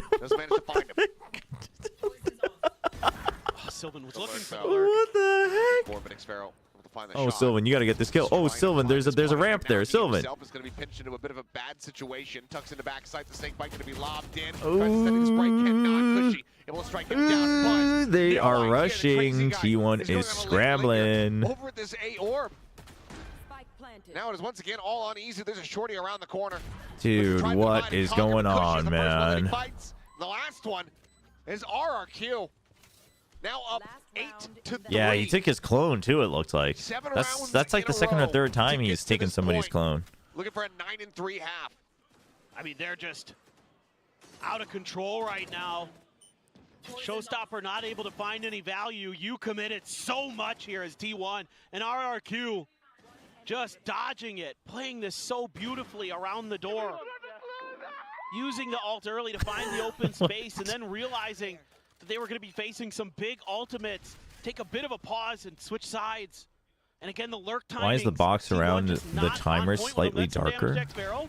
Oh, I never realized. Oh, dude, he could feel it. He was like, dude, I'm on for 3. She brings that to a conclusion. Armageddon is online as a Meteor, similarly, Guardian in hand. Trying to fill some spaces. Dude, RQ fans, you gotta chill out. It's not over till it's over. You can celebrate plenty when they actually win. Like, it's looking pretty good, but like, I worry for you guys. Now needs to be wary about that pressure coming through. I think T1's looking pretty lost though. Obviously, we'll see how it goes on attack, but I think they would have liked 4. Paved in gold in front of them. I picked RQ, by the way. I'm telling you, TMV, when will you all learn? You can't brag about predicting RQ until they actually win. Sylvan finding the first, but cannot get the second. Sparrow down to 3 HP, survives, and Manya with the crossfire locks in the monstrous advantage for RQ. 6 rounds at the half. Yeah, whoever said that about the timer box has really messed all of us up. Now everyone's going to notice it. We win it easy. The timings are all on RQ's side. They've got the reads. If RQ wins, will they be the best team in the world? Gets those 2 kills. He starts things off. I mean, I guess. And then the 3v5 happens. Brutality. Yeah. T1 looking absolutely T1 didn't look like this when they played against Nongshim, though. No, they do. 66%. Yeah, I mean, I think RRQ is pressuring them a lot more. I think Nongshim, I think it's different. I think Nongshim played Nongshim's game very well against T1, but they didn't play against T1's game very well. RRQ has clearly done the ante, and they've read the patterns, and they realize, I think they've kind of got a good grip on how Stacks likes to call, like what he relies on for calls. And they're using that to bait out a lot of the defensive movements. So one of the best attacking halves we've ever seen from RQ, actually, quite frankly. Time without the Cypher in particularly, keeping track of what's going on around B and C, and then you have to make hard reads off of contact. Yeah, it turns out that it wasn't Team Secret that always gets the upset. It was Warbirds. Obviously, yes, it helps when Jemkin's just going nuclear. Yeah. Wait, if RQ beats T1, Nongshim beat RQ. Therefore, Nongshim is the best team in the world. You're right. You're right. You're right. But then T1 beat Nongshim, so T1's just the best team in the world again. And then he's cycling ults like crazy, and things are just snowballing out of control for T1. Really well handled. One of the best anti alongside Fields. Seems like it so far. Obviously, we don't know 100%, but from the outside, I would agree. Very, very well. And they are looking to get aggressive off the rip. Oh my gosh, dumped everything, and you still didn't peek out off of the Util. What is T1 doing? They got pushed back. That's what they were doing. But they took turns sending out Utils so that RQ could respond. Absolutely knocked on their rear. Stealth drone, that should have spotted them both. And Cushy, no way he didn't notice the gun barrel. Back rubble, the pings are there. Is Warbird sick? You might, he might have a small little cough. It might just be because there's colds going around, so they don't want to. And he's not going to do it at all. They don't want to catch a cold. Flawless Monyet, the only casualty, leading the charge outside of Mound. RQ kind of secures top seed if they win, by the way, unless Team Secret beats them. Yeah, but then Team Secret, then RQ will be the best team in the world, and Secret will beat them. So huge for RRQ. Who knows? So much of the story of this team in Pacific has been they're close. Yeah, I mean, I don't think T1 losing at some point in the group stage, if they didn't change comps, was kind of inevitable. See, Monyet doesn't fully stand up. He's learned. He's learned. Right now, they are knocking on the door of a blowout 2-1 victory on Lotus. But I mean, I don't think anyone should be too surprised. I mean, I think you might be a little surprised that T1 looks a little lost. They look a little flustered, I guess. But other than that, like RRQ's play, I don't think you should be too surprised. I do think they look really solid here on Lotus, though. Maybe that's the trick. Maybe RQ should just lose the first map every time and then start to really clean things up in map 2 onward. Just mostly the standard stuff for T1. Cushy, hello, Well, sees everything. That is so much information. And I mean, they know that there's no ambiguity here. They know that they have no money, they have no guns. Everybody from RQ is gathered up over towards this A side. Quick little pivot here from T1 to get themselves a plan. Not a bad spot for Buzz, but that smoke won't last forever. Can they be? Ooh, I love the clear here on on Meteor. That's huge because that, again, they had to push out from somewhere for T1 to hold this. I always talk about this when people plant on B side, that you need to push out from somewhere, otherwise the retake is too easy, and you didn't have guns.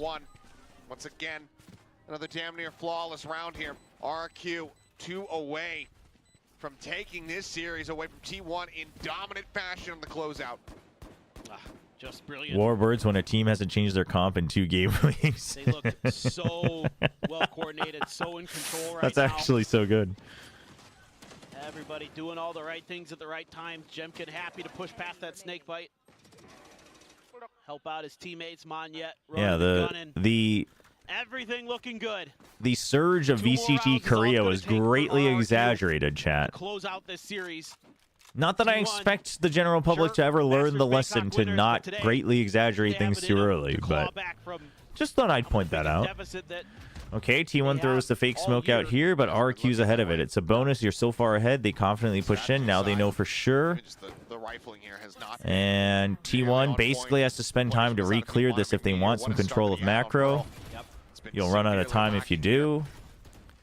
So they're trying to pressure B to make it look like it might be a B and C re-clear.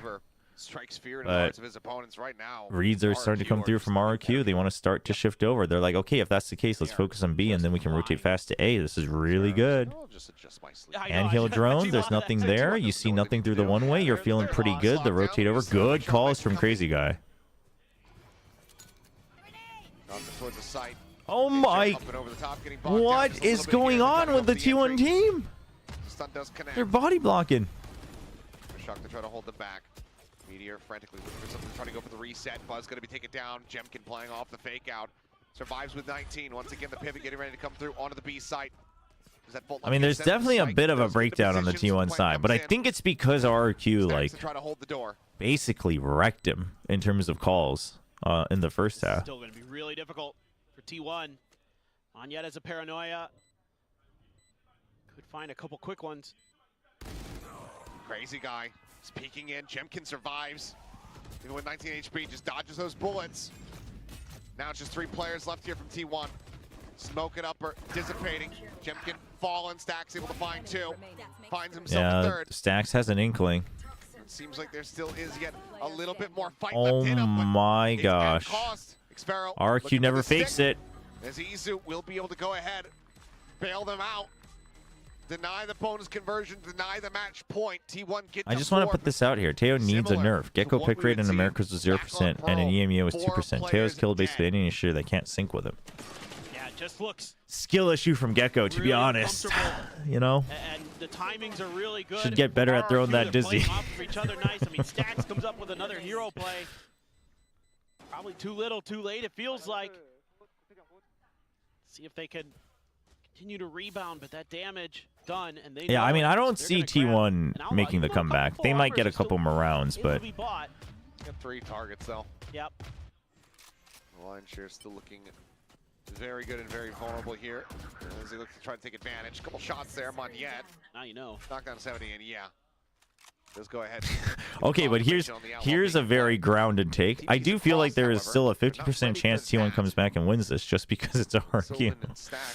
You never know. This will be a good way for RQ to give some actual confidence to the fans, though. You know, a 2-1 game, but you win against one of the best teams in the world, if not the best. Sparrow hitting that headshot. Yep. Cushy similarly. Narrowly survives. Paint shell going to be sent looking for that kill. Yeah, he's dead. Will be able to confirm it. Player advantage. Yeah, but Silva needs to survive here. He needed to survive.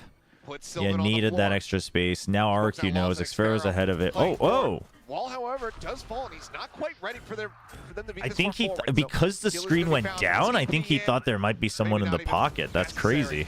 Jemkin That actually worked out. continues to be so damn good. Yeah, I mean, I think T1 would have changed things up for playoffs anyway, but oh my gosh. Finding one. About 50-50 here. NT. To separate them, to divide and conquer, but they fight together. As RRQ now up to match point. T1.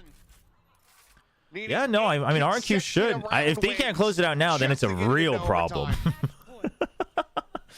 It just feels so nice to see RRQ playing like this after so many hard-fought matches and maps. No, this was a real good masterclass. Really good ante and really good calls from Crazy Guy. Destroy them on Lotus like really this. Good calls. It's been a long time coming.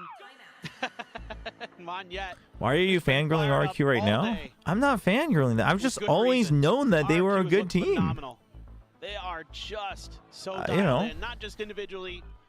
Been talking about it a lot. But I mean, I think, and Monyet still isn't standing up. That is funny. I do think T1 got a little lost, but you know, I don't think that's the reason why RQ is winning. Has looked rather good. Uh-oh. You might not be getting people are saying like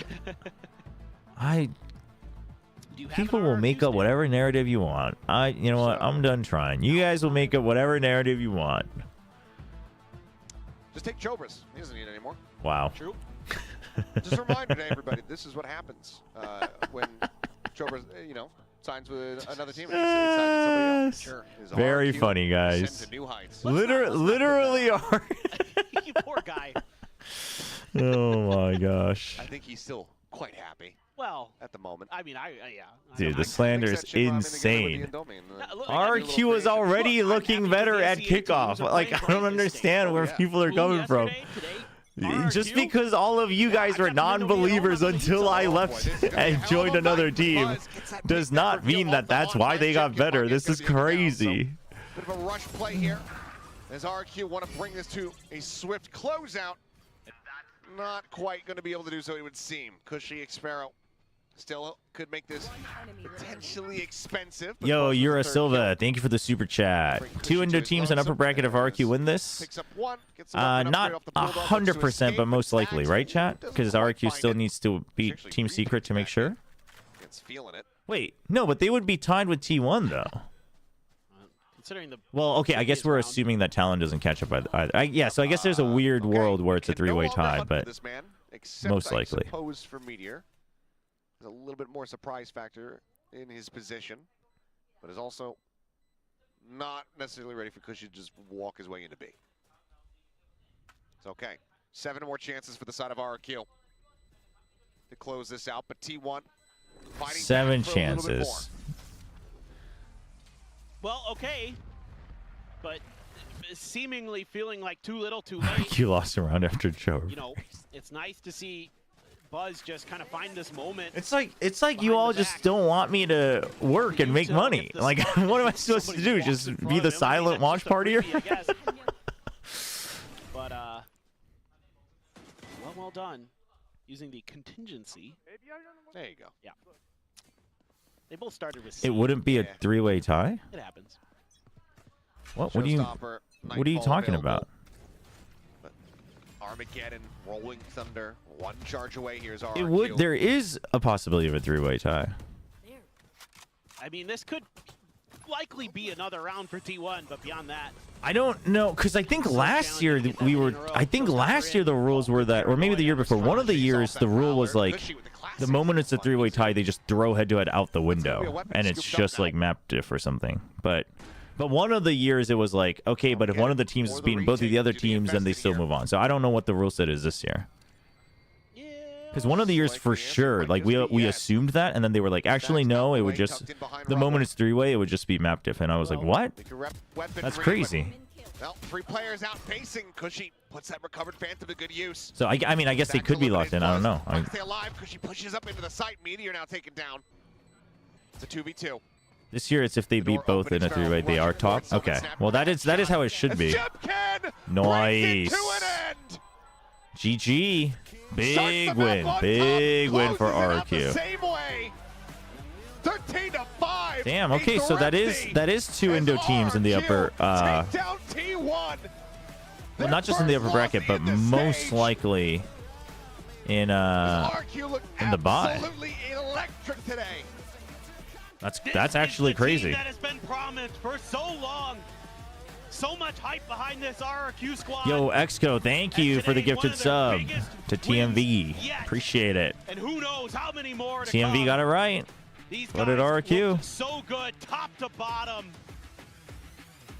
I am just Paradox, what is it? With this What's the link? RRQ team. And to push T1 like this and then just destroy T1 fell off. No, I mean, I think T1, you know, it's one of those things where they hadn't changed it. They hadn't really adapted to the meta yet. They were relying on a lot of fundamentals. And probably well, yes, like I haven't done this before. How do I own this? And now that #1 seed in this group is up for grabs. It absolutely is. This is shaking things up. Oh, the boom round. We'll see. I'll check it out maybe after the matches because I gotta step away for a second as well. Chobra left RQ. Now they beat the best team in the world. Slurp it up, chat. Slurp it up. All the Indo fans, all the RQ fans, you were so quick to try to jump into my chat and slander me when you thought you were beating Nungshim. Have your moment. Have your moment. Nothing's forever anyway. I mean, I'm happy for RQ. It's not like there's nothing for me to be bitter about anyway. So it's kind of weird that you guys think that this is some crazy weird thing that you have over me. Tech just 2-0 Nova? Wait, no shot. Wait, that's the bigger news, chat. It was like our goal to win against T1 so we can get the first seat on group Omega, right? Yeah. Yeah, no, that's huge. This is huge. 오늘 경기 승리를 가져가서 그룹 내 1등 시드를 가져가는 게 목표였기 때문에 목표를 이루게 돼서 너무 좋다고 전했습니다.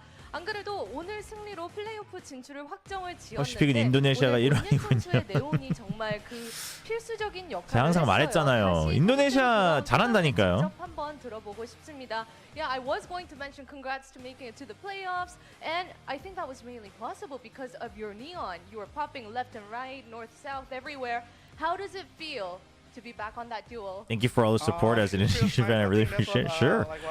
Listen, I've always tried to tell everyone that this team was good. It was a little worrisome when they lost against Nongshim, but, you know, they're still good. And this time, I think this T1 game is very important because they actually like looked better in map 3. You know, like they stuck to their prep, and they had really like Crazy Guy's calls on the Lotus was really good. If he's able to call like that on attack on other maps now too, like I think they would be much more stable in BO3s. 안 들려가지고 한번 뭐였는지 물어볼게요. We saw you getting up from that chair and you were yelling something, but we couldn't get the audio. What were you saying? I think I've said a lot. First I say, hello Stacks, and then the pistol on pro, I said, yo Sylvan, what are you doing? What are you doing? Yeah. Yo, Sylvan, what are you doing? Damn, manifesting the Carpe sub in. Chat, the script is out. Carpe's gonna sub in. T1's gonna get first place. Go to Toronto as first seed, and then Carpe's gonna get subbed out, and they're gonna win again. The script is out. Monyan has manifested the Carpe, the Carpe destiny. We have the meet and greet in the lobby, so make sure to stop by and don't miss out. All right, I'll be back after match 2. 감사합니다. 감사합니다. My IGL was Dep. It's 10-10 now on VFL. I mean, 10-10's probably he's gonna frag. Huge win for RRQ. They are officially in playoffs, and now they've defeated T1. So contention for that top seed is very much in their hands right now, and it's really delightful. GG. No, well played. Well played from RRQ. I really think like not seeing like we saw a couple melon rounds, but we didn't really see any like crazy overheats from, you know, the likes of Magnet and Xfero, because we used to see that like randomly, right? When they were either winning too much or losing too much. So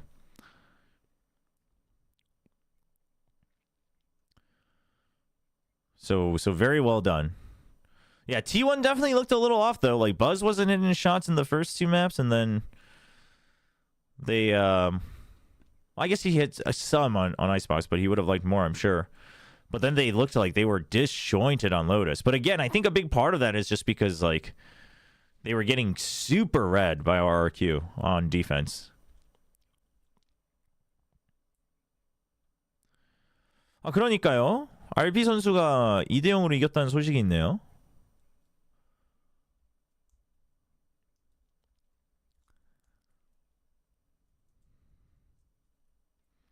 Am I joining the what? If FPX don't win against EDG, they will miss playoffs. They're probably missing playoffs. I mean, honestly, I don't think that that's too crazy if you've watched their later games. After week 1, FPX has looked pretty bad. You would know this if you watch my weekly recaps of VCT China. In the meantime, can you review Boom versus DRX spots? Chat, there's another match today. Why is everyone pretending like we're done with the day?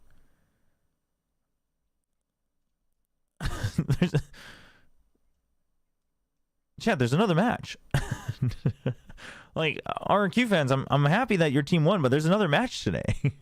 We're not done yet.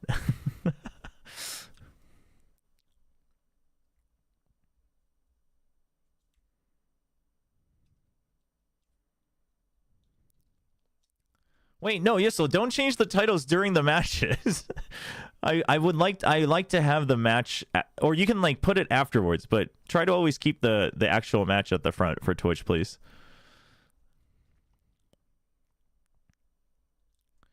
During official matches, it would be nice. Oh, it's just the now command. Okay. Is Patrick Hu playing today? Oh, instead of like, are you wondering if Darian's gonna sub in? I mean, I would assume that Patrick Hu's playing. Who will Nongshim play next week? Nongshim will be playing Zeta. Nongshim will be playing Zeta with 10-10, so they'll have to watch out for 10-10 a little bit, I think. Genji ain't losing though. I mean, chat, that didn't that didn't stop you guys from watching Team Secret matches, you know, or DFM matches where we knew they were losing.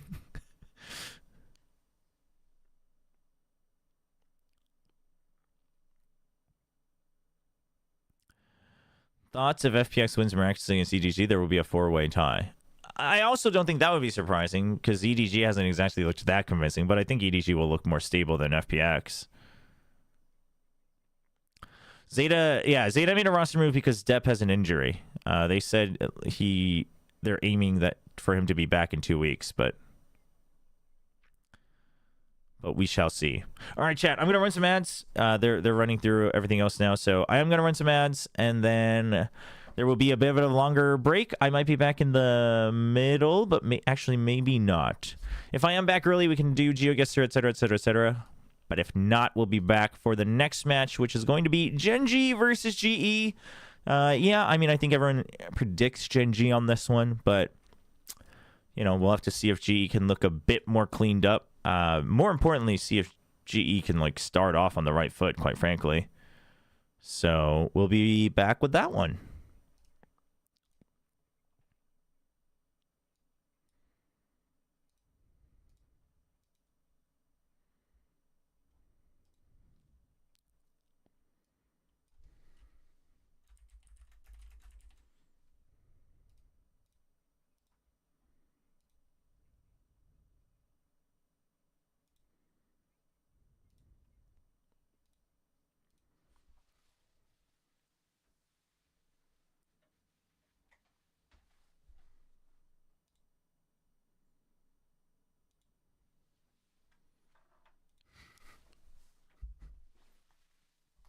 Play, so I think now Yoru is finally getting to the point where you can't not play him, so we're seeing more and more Yoru, and I think it's great for the game. I think Yoru is so fun to watch.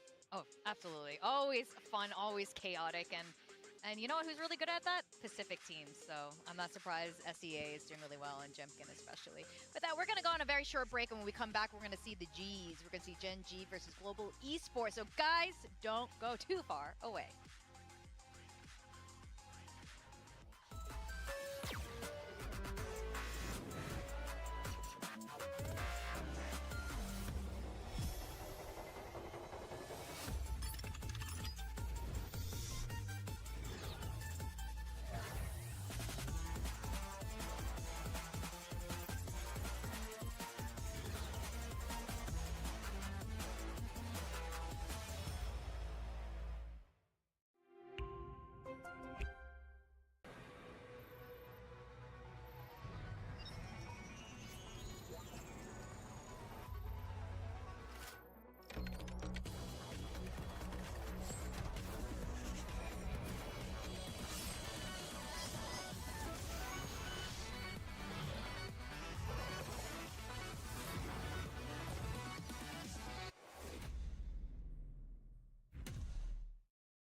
Red Bull gives you wings. Red Bull gives you wings.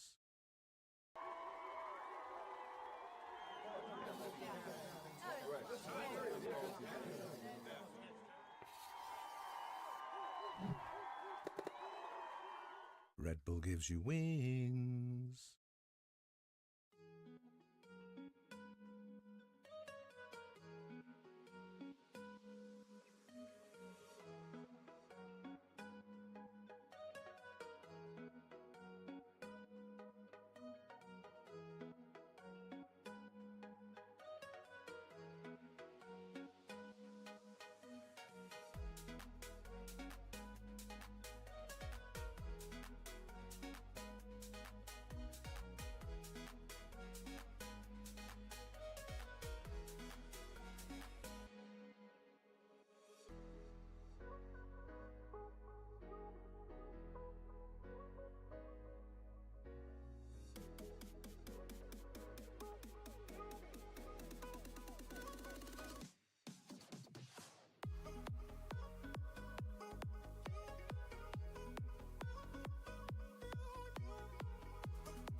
It's VCT Pacific Stage 1, Week 4. I'm Victoria together with Pilsky and Big Time. We just saw a SEA victory with RRQ defeating T1. And the question is, can Global Esports follow suit? Because they're facing Gen G. And Foxy9 is back in after a little bit of a coach timeout.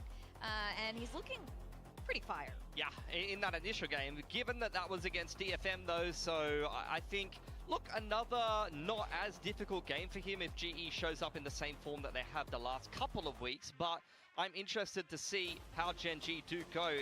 Both them, as well as GE, I feel like making some changes after kickoff and then going back to what was working for them. In this case, you do have Foxy9 back in the lineup, and he did look great against DFM. You can see, though, they've already taken a loss to Boom. Win over PRX, 2 games left to play. DRX is going to be a difficult game to play, so this is the simpler matchup that they just need to try and get over the line here. If they get this win today, they are in the playoffs, so big game for them. They're going to be giving it everything they have to try and clinch that spot.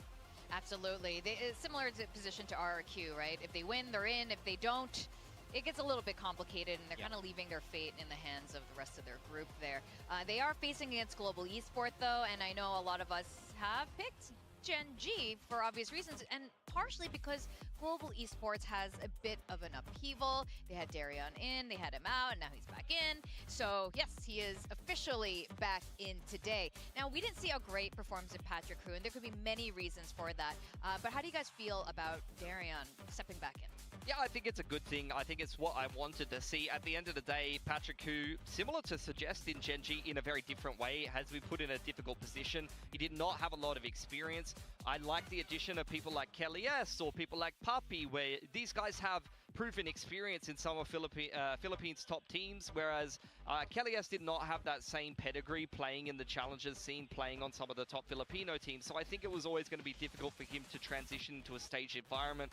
You see someone like Primi with limited experience perform so well on Talon. That's the exception to the rule. Usually as a rookie without much proven tier 2 experience, you're going to have a tough time here in Pacific. And unfortunately, that's what we saw from Patrick Hu. So maybe there's a bit more of a future there. But I think in this do or die game at this stage, when you're 0-2 in 2 of the series here, you've got to get serious as GE. And I think putting someone with a lot of experience, even if he's not going to light the world on fire like Darion, he just needs to be decent, and I think that that's going to be a lot more of a competitive GE. I don't need to see something outrageous from Darion. Yeah, I mean, I got a feel for Patrick Hu. I mean, 2 of the 3 games that he played were against Boom and DRX, which are incredibly tough opponents. That's true. But I am happy to see Darion join this roster again. I thought he looked good during kickoff, and I think he'll be looking to pick up where he left off and try and really get the ball rolling for GE. Yeah, I completely agree with that. There was a bit of a shine that we saw from Global Esports in kickoff, and we have yet to see that come back. Now, Gen G is another one of those teams where we obviously saw fire from this team last year, and now with the roster changes, it's been a little bit difficult for them to find their footing again. But one thing we know for sure, whenever they do those walkouts, whenever we see them sit down, they just start yelling with like all this energy, they're probably going to win. So is that all it takes? It's just texture to go, ah! No, I mean, at the end of the day, the championship core is still fantastic. These players are still some of the best players in Pacific. I think Ash is still developing as a player, and he's playing that init role after playing a lot more duelist, although Teo is something that he has played in the past. So he's kind of finding his footing. But I think definitely the addition, or the re-addition, some might say, of Foxy9 was the right decision. And I think in the game where he came back up and played against DFM, he was fantastic. So I want to see if he's going to continue in that fine form, because although it was a weaker opponent, given how DFM's been playing after kickoff, he still did look confident, and particularly this Lotus was like, this was where you saw that him and Munchkin were like handshaking their way to a victory. You just could not get past that combo. Yeah, I felt like he came back with something to prove. Yeah. He was basically saying to the coaching staff, hey, I can't believe you took me out. This is what you were missing that whole time. And he lit up the server, so he's going to want to bring that energy again today. And, you know, Foxy9 is always a fun guy to watch. Let's say that one fast. That's a tongue twister. He's a foxy guy. He's a foxy guy. These stats are so misleading. It's ridiculous. Like, the dude's played 30 rounds or something. So, like, I love this.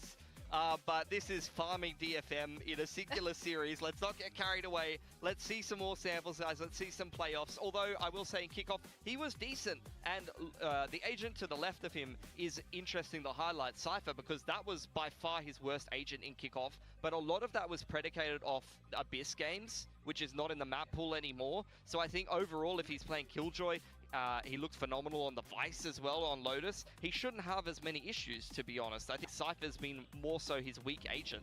Yeah, well, hopefully he picks up on the Cypher here. And as you can see, well, you don't see it here. I did put Foxy9 on mine, and it does seem to be a little bit of a hot take. I know when we have options like Munchkin that could be taken a step, but I do trust in his Sentinel ability, especially against this matchup today. Foxy9 did say in his interview last week or the week before, last week, anyway, that he's matured a lot. He's learned a lot during his little bit of his time out session there, kind of reframing things and kind of understanding the importance of team play. So I think this counts for a lot when it comes to all of these teams. And we're seeing growth across the board. We saw it with RRQ as well. You've seen Monyet grow from like his little Monyet days, and now he's, becoming a playoffs Monyet. Yeah.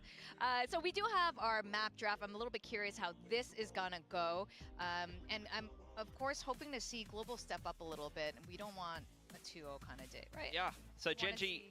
Oh, sorry. Go ahead. Oh, yeah, Gen.G have been changing up their ban time and time again. This time again, they're going to ban a strong map for their opponent. They take out Split, which has been one of Global's more What is Gen.G trying to do out here? Lotus is going to go out on the side of GE. They're also banning strength of their I am opponent. back. Yeah, that's interesting because we've seen GE. What have we got? Haven. So that is an interesting change. And I saw that Darion's playing, yeah? They've got something prepared for that. Gen.G picking Haven. Yeah, I mean, that's not too surprising. Global have changed up what they've been doing on Haven. They did have Yutatan over on the ISO and they were playing double. Yeah, they subbed out Patrick Hu. We'll see if that continues, especially with Darion. All right. I mean, Patrick definitely seemed a little out of comfort, so not too surprising. A little bit, and I believe you've seen Gen.G play it once, if I remember correctly, and yeah, they lost versus T1 in kickoff. Yeah, I think this is another idea of kind of spotting that weakness in your opponents when it comes to the map draft. I think that's what Global are trying to do, but Ascent is that map 3, so it's going to be interesting if it goes that far to see what GE you've got prepared in a short time. And worth mentioning, you were saying they were perma-banning it before, they were mostly banning it. GE had the choice between the last two. It was Icebox or Ascent, and they've opted to start Ascent, and they will have to face Gen.G Is Abyss not in the map? No, it got taken out for stage 1. Because I remember when Gen.G played that initial game of Ascent, and I was saying, man, Gen.G used to be sick on Ascent. 페르시아님 안녕하세요. 이거는 젠지가 무조건 이기지 않을까요? 아무리 젠지가 예전 같지 않다고 해도. So maybe that's not as safe of a third map as I would usually say it should be for Gen.G. 어디 예측하십니까? See where Persia thinks is going to win. So you guys can all get an expert second opinion. The meta has shifted a little bit, and it's a little bit more fun to see what they've cooked up. Now, Haven, we've seen both of these teams show their Haven. As you were mentioning, Global Esports does like to play that ISO as the second duelist. Yeah, I mean, what am I eating? they Chocolate. Lost to Boom in a closer game, but I remember that That is the real Persia in chat. Everybody say hi. Buy the Nongshim bundle. So maybe a bit Otherwise, Persia's going to cry in chat. But at least a little bit more promising. Like I said before, though, for GE, if they are going to play that same comp, that means Darion as well as Yutatan. Yeah, YouTube chat. Darion will have to play Yoru, and that will be Kelly S on the Cypher. 팀 그림적으로는 젠지가 이기지 않을까요? 그쵸? 아니, 지희가 첫 주처럼 하면 뭐 비등비등 할 수도 있다고 생각이 드는데 젠지가 계속 갈고 닦아서 조금 계속 성장한다고 치고 그러면 지희가 조금 안정적이게 다시 돼도 저는 부족할 것 같은데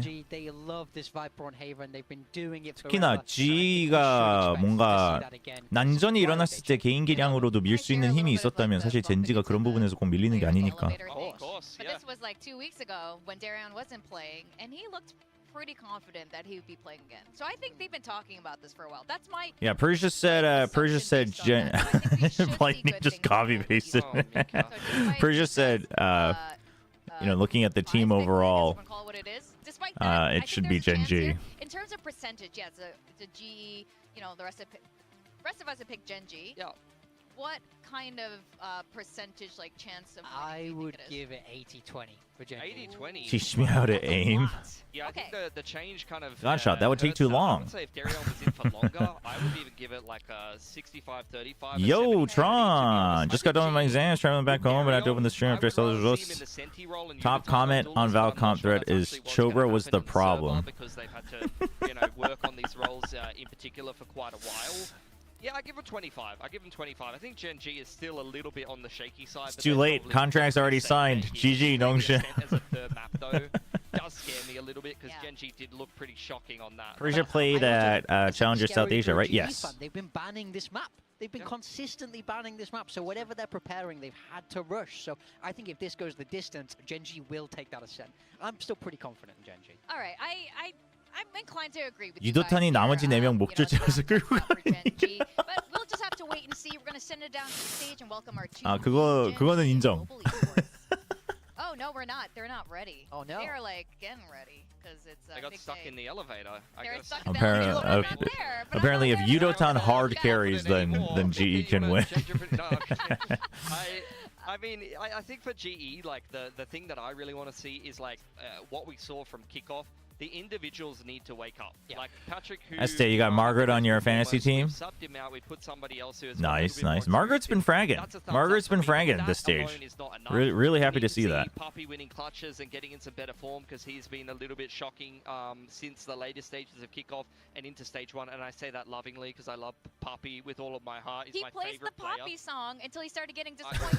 I know. I've stopped playing it, so I'm hoping that I'll put it on again. But also, I think Crystal, since he's been off the Sova and onto Teo, his KPR's gone down a lot. The fragging potential of him as the individual player has gone down a lot in this current Teo Was meta. Pearl ever a decider in a series that didn't reach 3 maps? Wait, what? Was Pearl ever a decider? Why do you think Yudotan was the play today?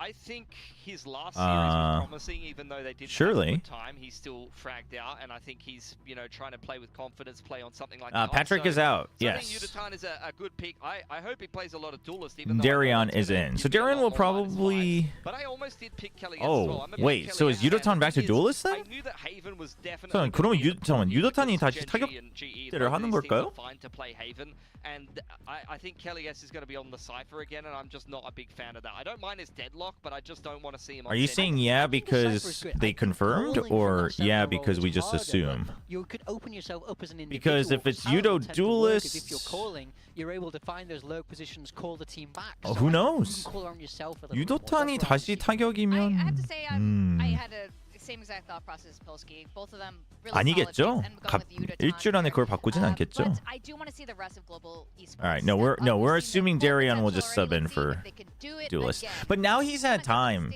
Now he's had time to work into the system, so yeah.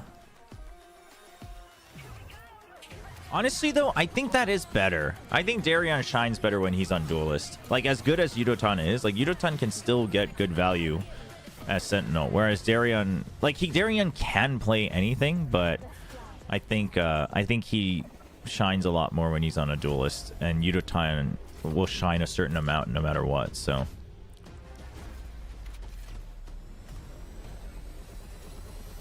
Suddenly Poppy just pulls out Duelist. And it's like, oh, okay.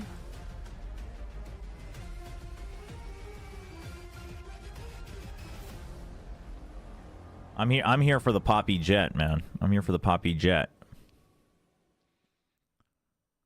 Apparently Crystal is IGLing today, according to the GE owner. Really? Wait, I kind of have to cheer for GE today. Because I met some of the GE guys at the solo event yesterday.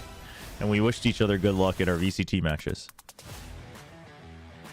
Wait, what the? We have new songs for walkouts? Alright, we got new walkout music for these two teams. Now we got Gen What G the? in a very interesting position. If they win today, they are in for playoffs. And if not, a lot of fate lies in the hands of their group. Yudotan and Darion carry. I can suddenly see GE winning this one. I mean, if they carry, I think, yeah, they're talented enough. But, like, it wouldn't be a guarantee just because, that would imply that it's all a lot of individual mechanics, and Gen G obviously doesn't really shy away from that, so we'll see. He said maybe Kelly isn't IGLing today, not that Crystal is IGLing. Oh my gosh, we almost got one guide.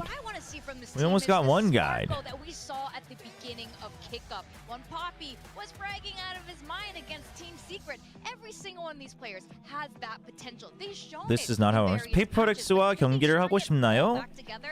I mean, no, that's grammatically correct. It's very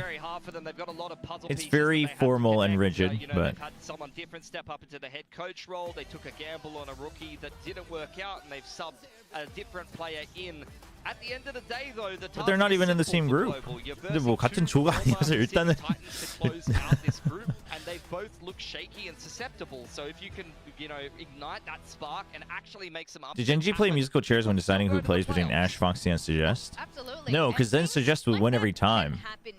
Now Gen G are the favorites to win. Suggest and Ash would win every time because Foxy's skinny, so he would just get pushed off the chair. Bring it back up? Can they shake off a lot of the losses that have been hitting them over the last few weeks? Yeah, I think that's going to knock the confidence a lot. No, Crystal is real tall, so is Elevated. But again, it's going to come down to what they built this team off of, which is the individual power. 가도 못 만날 수도 있어요. The individual players can win this game if they bring 페이퍼렉스의 현재 폼을 못 살려. You don't need some crazy in-depth strategy or anything like that. 능심이 가도 못 만날 수 있대.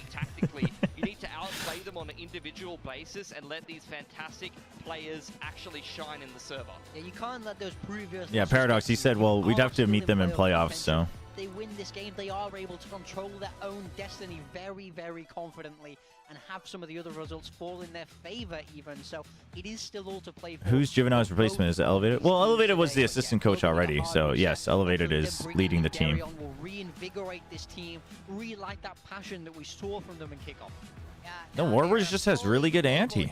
Really good. RQ was very well prepped against T1. This should be a good one. I'm hoping all the best for Global Esports. And of course, I say this, they are, in fact, the underdogs today, just to be absolutely clear. The first map is going to be Haven. Here are the Asian picks. Not too much. Yep, no differences. Oh, no.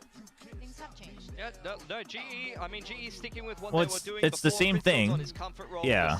I need to see So, okay, actually though, wait, hold up. What's the other maps? Wait, what are the other maps? I forgot that they do the double duel. Wait, hold up.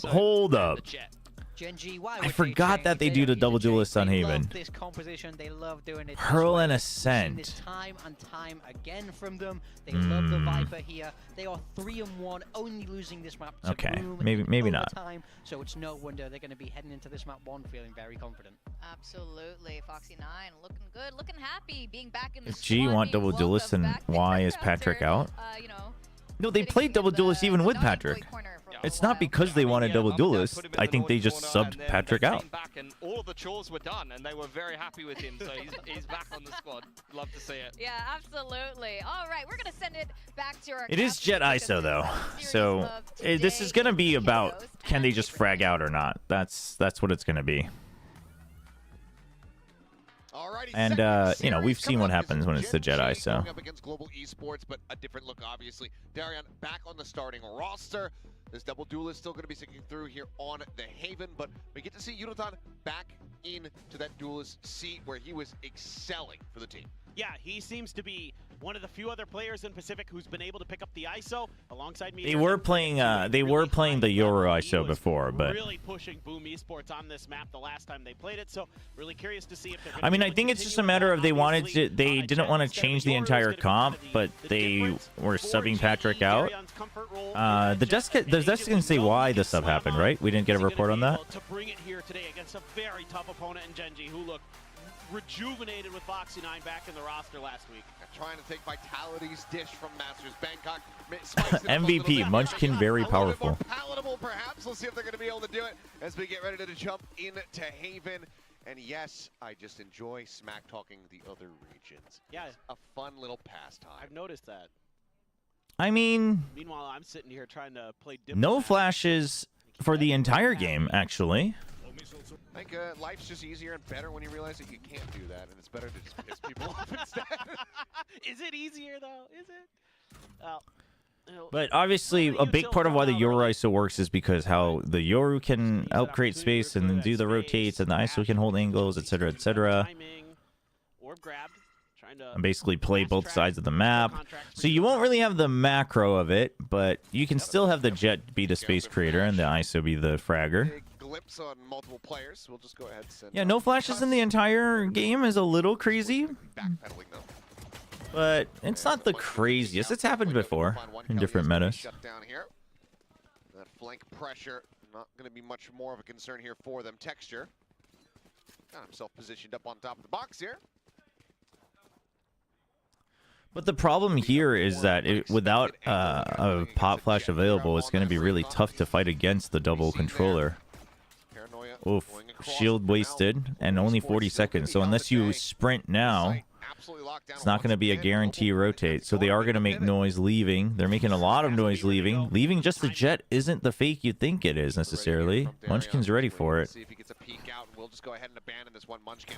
Leading forward, a bit of damage across onto Yudotan, but overall, I mean, Yudotan wanted more space. Needed more space! Somehow comes away with that kill. Probably should have had Oh my. dead to rights, but it's only going to be Munchkin as the lone casualty here on the side of Gen G, and they will take the opening pistol here on Haven. Yeah, I mean, Texture just barely sliding underneath Poppy's Classic, but, you know, GE trying to work the map as best as they could. Why does Munchkin use the Foot Classic? Because of the poison cloud there, and Probably thinks it's pretty. Not too far behind. Snakebite was coming through. Didn't feel like they could comfortably. Might like one of the players there. There's Don't a know. stack there. They get a sense of it. Have to try for B, and at that point the time was ticking down. So Gen G was able to make a pretty good read. Come through there. Nice shots from Ash. Texture gonna slide through. Easy peasy for Gen G. Happy to see that Munchkin's poison cloud. I mean, Foot's pretty good. In the right spot. That's a plus. Contingency out to grab the orb. Already just going to be 2 away from that kill contract. Patrick, who has been subbed out, and we do not know why. Probably will. But, I mean, I can only wager that the default reason would be that he doesn't look very comfortable on stage for a couple matches, so. From GE, Global Esports. 작년 챔스 때 시네드랑 유니폼을 교환한 인연 때문인가? 아, 그럴 수도 있겠네요. 아, 뭐 둘 다 초기부터 했던 선수들이나. Yeah, could just be friendship with CNED and kind of shout out to Turkish teams. Obviously, CNED kind of cheering for Foot on the desk every now and then. The smoke lands here right on top of Darion. Swing in. Quick little cleanup here. Gen G looking for the flawless anti-eco texture. Needing to maybe tuck away. Should be a flawless. 5-man buy, flawless. You got triple bulldog. It's feeling pretty good. Oh, Foxy. Also looking to make this costly. Given how things were going, dropping that rifle would have actually kind of hurt mentally. Given the investments, very solid here from the side of Gen G. On Knife's Edge, nearly Gianni is on Neon. That's why Simon had to go. I mean, I figured. Last week they actually ended up playing only Flash Initiators on the comp, so I was like, yeah, but you know, he was playing the Yoru. It seems like he just is either willing or able to flex a bit more. So. Paranoia flying through. Everything in the kitchen sink for Gen G. As usual, Textures. Yep, just losing his mind. But that's a given for Gen G. Chat, give me 1 sec. Let's hop on a call. Global Esports briefly. Texture gonna clear a trip and retreat. At least keep that in the back of Global's minds that could be a lurk coming through. Yeah, still do have that one with TMV. That mid window, so a bit more cover here for him. Here's the grab, Yudotan snatching up Munchkin as that bulldog, so it can be a quick break on the shield. How do I do Yudotan this? still able to go ahead and confirm the kill. Crystal comes away with 2. Foxy 9 at range, Spectre in hand, able to find 1, but looks like barring Texture finding some pretty hefty impact, that might be the 1 kill that Gen G is able to find here. Global Esports looking to play out a very clean anti-bonus. Yeah, really nice to see from them. Just good patience all around. Finally got that ult into play. Texture, what do you have in store for us? Everybody's hiding. Just Crystal, who's out in the open, and shot goes whizzing past his shoulder. A 3K here from Crystal. As Global Esports will quickly get themselves on the board. Okay. Not sure if my Discord kind of is according to plan there, even though you lose the pistol. not working. Get the kill contract early for Yudotan. He's able to find success in that. Oh, there we go. Oh, they line up for Crystal there at the Vandal. 2 headshots. How are you? I am good. How are you feeling about Global Esports' chances here? Why isn't Patrick playing? We don't know. Nothing was really stated, but my guess would simply be because he just looked really not comfortable on stage. So maybe They decide to go for a switch.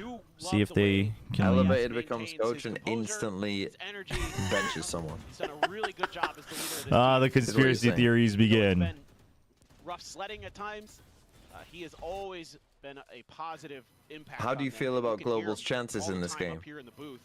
Not very good. Stories above the players, and I can hear Kelly screaming down there sometimes. I mean, I think if they you just lie. But the thing is they play double duelist on both, just out of pure mechanics. I mean, they might pull something out, but how do you want to play that? Do you want to keep trying to press forward? All of the info utility used for Crystal, still waiting on the recon to come back up. Thinking maybe they get a catch here on one of these players, but Armageddon not going to be finding anyone. Timing. The double push up here, and Salvo is going to be sent out as well, just looking to try to hold things off. The spike. There's only 40 seconds. Compared to what we were seeing in the pistol, Global ushering this across over towards that C site. Alarm bot get cleared out, but oof, that's a decent amount of damage. And now, dude, Foxy loves going in these smokes, man. They gotta know, dude. He loves playing that smoke. He always only gets one. I don't.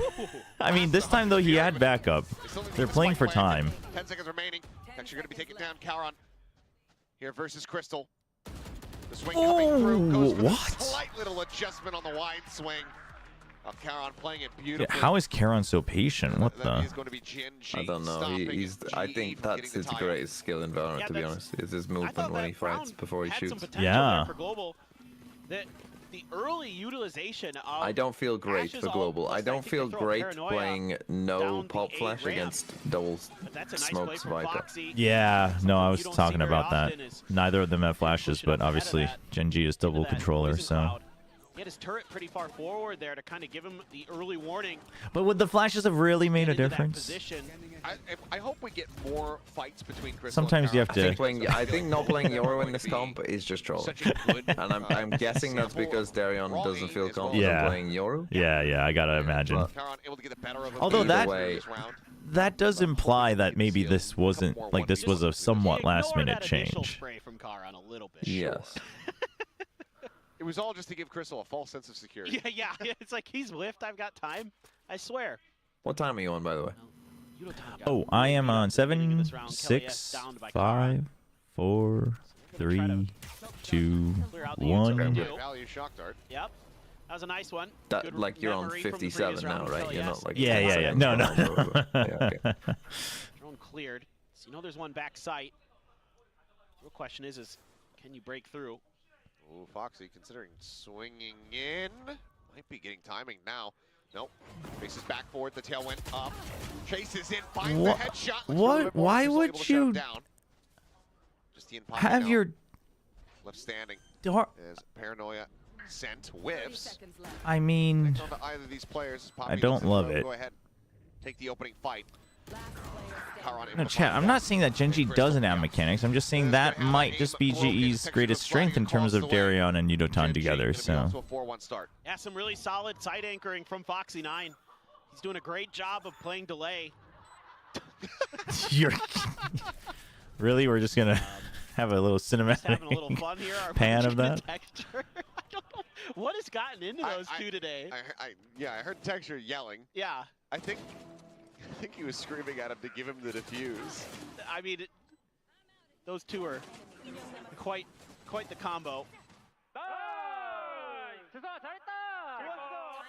Okay, I was hoping we'd maybe get a little bit deeper into that, but there's going to be a timeout from Global Esports. So, did you firmly believe that RQ would win, or was this one of those, there's a good chance? In terms of that was more deserving. I picked them, didn't I? Well, you know, but I picked Boom against Gen G, and it was more of a, I thought there was a chance. I just thought the T1 didn't look that good. They just looked like a team that was bound to lose. Got his before he was traded, and they just hadn't. And also, why are they not banning Icebox? I mean, they're slowing every series down the map. Final kill, so. Oh, Patrick's in the booth. Yeah, I mean, I don't know. I assume they're just looking to rehaul all the maps, and they just don't have it ready yet. So, I don't know. Or maybe they just feel, hey, let's get as far as we can with fundamentals, and then we'll just run it through in playoffs. Who knows? All well, is going to be a bit of a weaker purchase here. Yeah, I don't know. Taking a look at the It just seems, they're both if Secret are beating you on a map, Okay, so there was you're in trouble. a reasonable argument. But it's to be made for one both of Secret's sides. best maps. See, that's my diplomat coming through again. I'd say given the yeah, but if economic you're situation of T1 and Genji, Secret they are beating you on a map, you need to ban that I map. agree. defensive hit. Yeah, I mean, Munchkin's probably got more legs to stand on for sure. There's that early turret. Yeah, no, things look chill with Patrick. I honestly think, chat, I wonder if Elevated... Do you think Elevated's doing the T1 and Genji way of sit in the booth and see what we need to teach you from a bird's eye view? The drawdown on the rifle count. I have no idea. Well, I think it makes sense to put someone in the booth anyway. Yeah. If you're benching them. Kind of keep them as part of it anyway. Yeah, to keep them as part of the team. Like, you still believe in the player. I think it makes sense, but... A long sight for the moment, completely opened up. Ash not too far away. I honestly think it has a lot of value, chat. I think I do think because you see it from such a different perspective, and you're probably like, oh, like it gives you a very it's very different from VOD review as well, because VOD review you're always like, most people probably have the habit of being like, yeah, I know, No guns are gonna right? be able to But collect when you're watching it live, you're like, oh. Poppy and Crystal, so just those sheriffs, but see if they can match what Darion started the round with. A couple sharp shots. Just watching heaven. Close as Poppy. Hello. Hello. Did Texture land into that shot? What the hell? Ticking here. Genji need to get a move on Global Esports. They're going to try to seal this one away. And Crystal finds that hit. There's the ping reveal. Ash gets the spike held up to half. They push forward into the smoke. And they overwhelm. Damn. Let's go. Round up the back of the timeout. Global Esports pulling off an effective thrifty. That's just beautiful. I mean, those are nasty sheriff shots. Picks up the Vandal. Opening two from Darion. Yeah, hits a stunner. Okara through the wall there. Yep, he landed in it.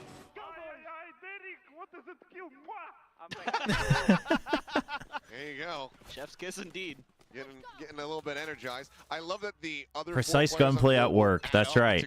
That's what Valorant's about. About. I mean, he's a tremendous player. They close the gap down to half, so two more. No, GE. I mean, when they're getting crushed and like you can tell they're not playing their game, the vibes get pretty rigid. But generally, they seem to have pretty good vibes, and I think Elevated really prioritizes that a lot, which I think is very good. Full control because of the contingency over the Sea Orb. There really isn't a lot that Genji's been able to deal with it, other than the early salvos in the pistol round.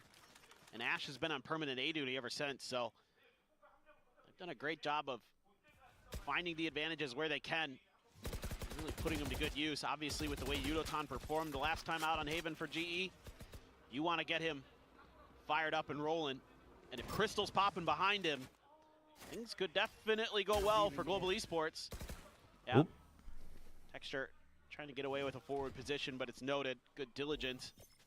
Yeah, but there was no immediate clear, so Genji should have an okay idea. Dude, why is Foxy still here? Oh no, it's happening, chat. Global, we win this game. These guys are frauds. It's happening. Foxy's playing the same exact position every time. Yes, Foxy loves playing inside an orb. Why is he doing that? He does always play kind of this, either like close by the boxes or like, and then into the Viper orb, like every round. Yeah, on C-side, he's always playing a position where he's like good for one, but only one. And like, oh man. Two players have gone out onto the side. Poppy going to be taken down. Spike now starting to be held. There's the pull through. Doesn't get the diffuser though. They play in front of it. He'll win that fight. Never even checked if they were diffusing. It goes the way of Genji. Nothing going to be carried forward. They don't have much money behind, but Genji. Did they not hear the time? Again, rather, ahead by 3. I guess not. Yeah, I mean, the whole way through here, Genji is knowing that. I feel like that's been happening a bit more though this year. Throwing players ahead. And Ash just sticks it and spins. I mean, I guess they tried to spam it. They just missed. Well, see. Still potential for GE to win the war as you get the Phantom Force Sheriffs here for the side of Gen G. Uh-oh. They're able to get out in front of these. Damage not going to be suffered. Just a ping reveal on the Charon. They still have the weapons. Being really patient. Gen G eco after winning though, so win con for GE. From Gen G, where they're just tucking in the smokes. Also a win con for Gen G. Just with sheriffs, as they always do. Paranoia goes out. And Charon has one apiece. Yukon turning over, looking for a second kill. Munchkin. Okay, Yudo. Trying to steady it, but he's just Oh dancing my around him. Yudo. These 8 hits don't look very good we at got the all. spike. Kelly, yes, you're by yourself. That's fine. We're gonna send them It's hit. because they're like trying to play cautious around the toxic screen, but you know you can't up the tempo because you have no flash. And Oh man, it looked like for a moment it's there. just like because Yudotan got the reset. you have to just wait. I think you literally just have to wait out the wall. yeah. Drag out the toxins. Full players on sites and then you're fucked as well. Just dodging back and forth until Ash could get there so they can combine fire. If only you had an agent that could teleport from one side of the map to the other, but also flash you into the site. Kelly, yes. Would be pretty OP. 0 credits behind Yeah, him, it would so. be that sounds broken as fuck.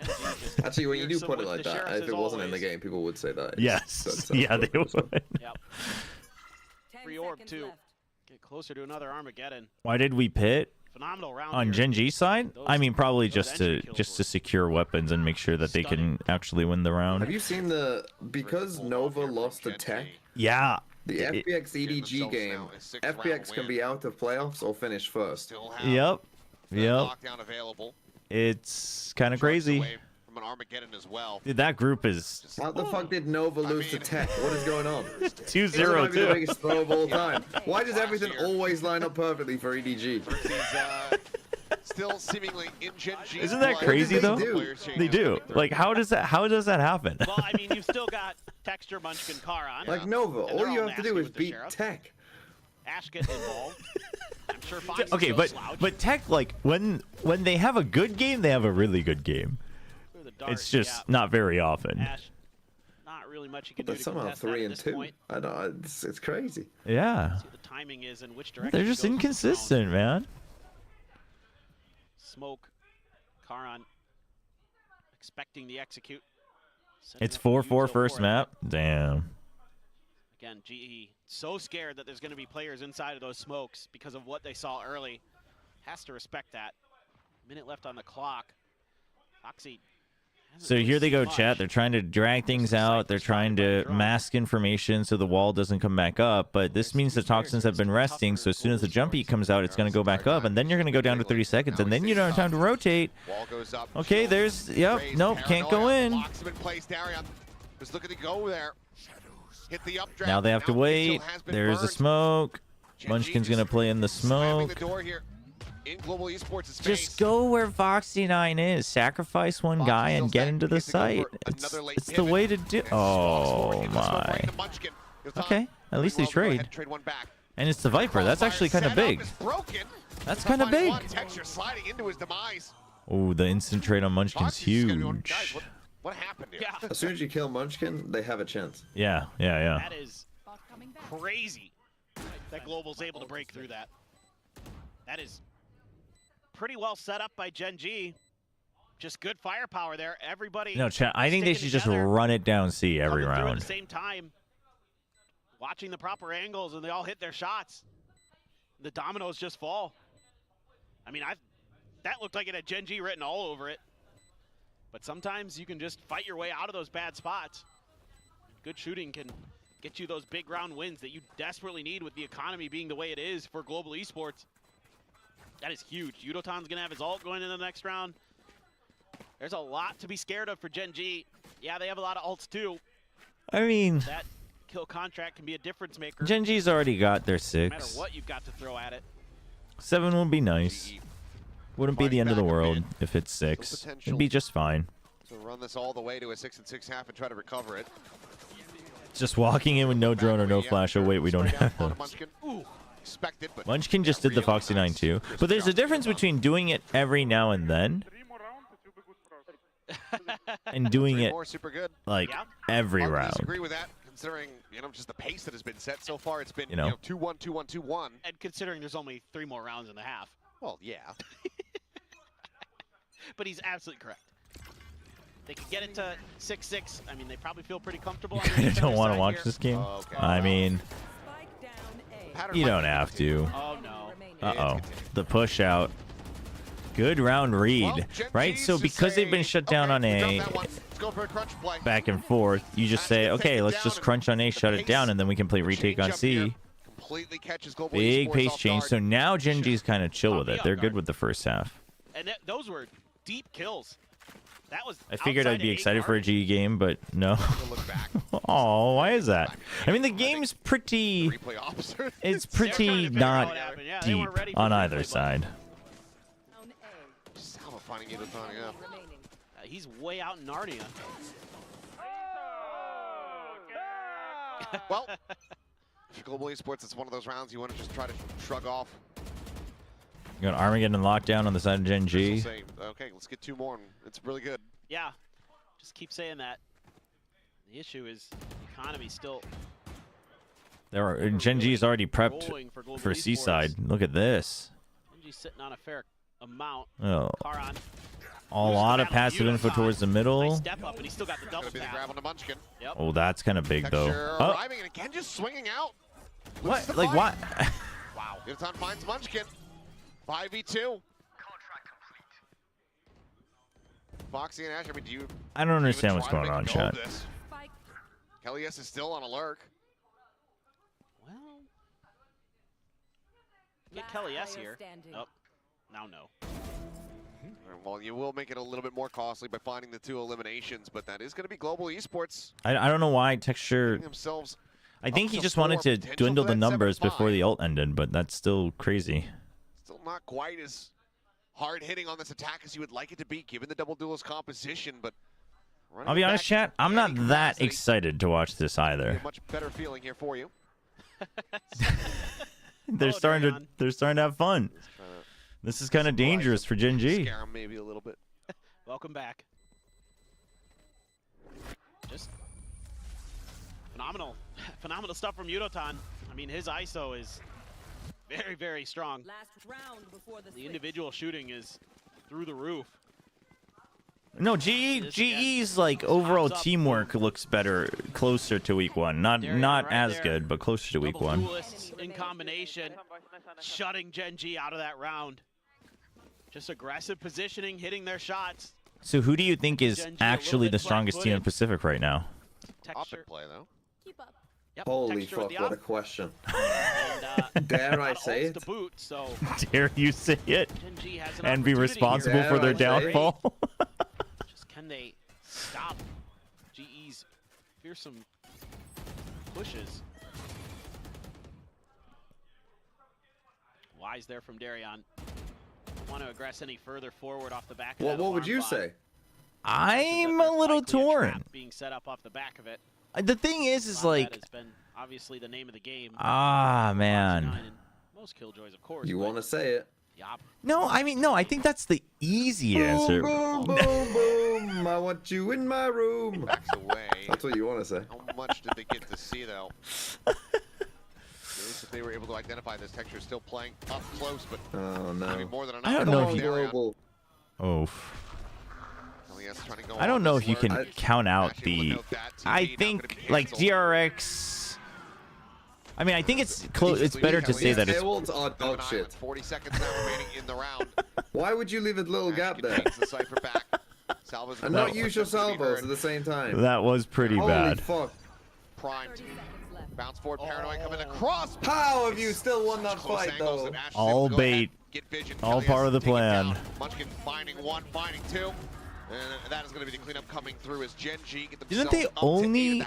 Oh, they won the 1 round on A. Okay, never mind. This so nicely. Yeah, but they literally the one where they killed Munchkin, they won every other round. They got destroyed. No matter what at that point in the round, because there's been a little bit of scuffling over at C. You know that time is going to be dwindling. Honestly, I mean, it is probably right now for some of those players to get over to the site to bail you out. Probably they can come through, combine fire, and it's probably Boom. Chat, you think Boom beats RRQ? You know, that would be the craziest story, though, if RRQ finally gets their break. They beat T1. You know, now that you're off the train. No, not that far, but they get close to winning Pacific, and then it's Boom who takes them down. Dude, that's a just draw. Wouldn't that be something? It's so funny. It's just like, we will never be the best Indonesian team. Oh man, that would be quite cruel almost. Honestly, like if I'm Gen G, Arnold, if you're listening, I would But on RRQ, I would acquire those. All drawings RRQ have to do is beat Secret, no, in their first seed. Yes, yeah, no, they both of them would be very, very, very good positions to go to Masters Toronto, because they would only need to win one, But it would still be funny if, like, RRQ still couldn't lift a trophy. They've only got to beat Secret. No, this would be very Secret. They're going to pull a fucking Nova and lose the Secret. Is what they're going to do. And then flame out. That would also be very funny. I mean, I think there's plenty of capable players on this team. Just putting it all together. It's been a bit of a Boom even beats G2. Some damage. You know, I actually think, though, stylistically, Boom, like, if you had prep, right? If it was like a league game, not like a sudden bracket game, and you could prep, I think that would be hard to call in their current states. I think Boom actually would have a decent chance. Spam on the angles, but I mean, Gen G right now are quite scathed. I don't like that. Yeah, I wouldn't like that crossfire either. This might have bought them the opportunity they need to go over to A, but instead, they're expecting some kind of pressure, a lurk potentially out through mid. I see this a lot. You're guessing Yoru Chamber from GE on Pearl? Swings, though, actually before it just happens again. Yeah? The god timing on it. Seems reasonable. Munchkin Karan still Parrot. 1 HP between the two of them.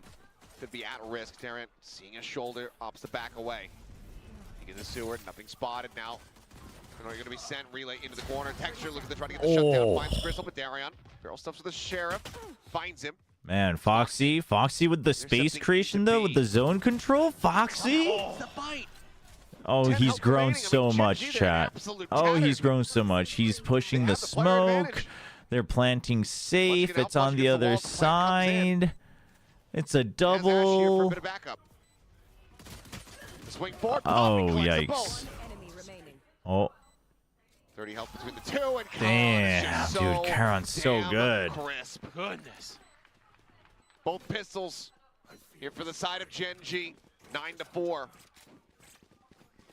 Man, a lot of back and forth, not just in terms of the rotations for Gen G, but if someone told you, if you told someone 2 years ago that Chamber and Euro was reasonable, you'd be called crazy. Connected.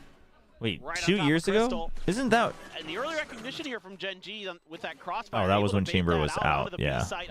No, you're right. Shift their weight to the other side of the map. Draw some attention. You'd be right. I thought that was the Chamber meta, but that's 3 years ago now already. That's crazy. Doesn't necessarily find Kelly He got bullied into becoming a better player. Classic Korean strat. That's crazy. Looked like for a moment maybe Poppy was going to want to have one of his classic clutches. The Koreans just bully you to level you up. Oh my gosh. All those players in Cubby. No, Foxy's lurks really have improved though. Like his seaside defensive holds haven't, but his lurks really have just in general. Who used to play with Darion. True. The fact that that drone can jump over those boxes, by the way, is also crazy. Very happy about that. Plant now coming in. Smoke falling. Tailwind forward. Darion trying to play a little bit distract there. They keep doing this dash, but it's just such a narrow pathway. He's able to do the same. Flank around the back though. Foxy9 will go ahead. Why is Plat Chat called Plat Chat? I actually don't know what the origin is. Going to be left behind as they close out the anti-eco. I mean, this is just classic. Well, it was an Overwatch thing, but like I don't know if it's because they were Plat at the time or because they just wanted it to rhyme or.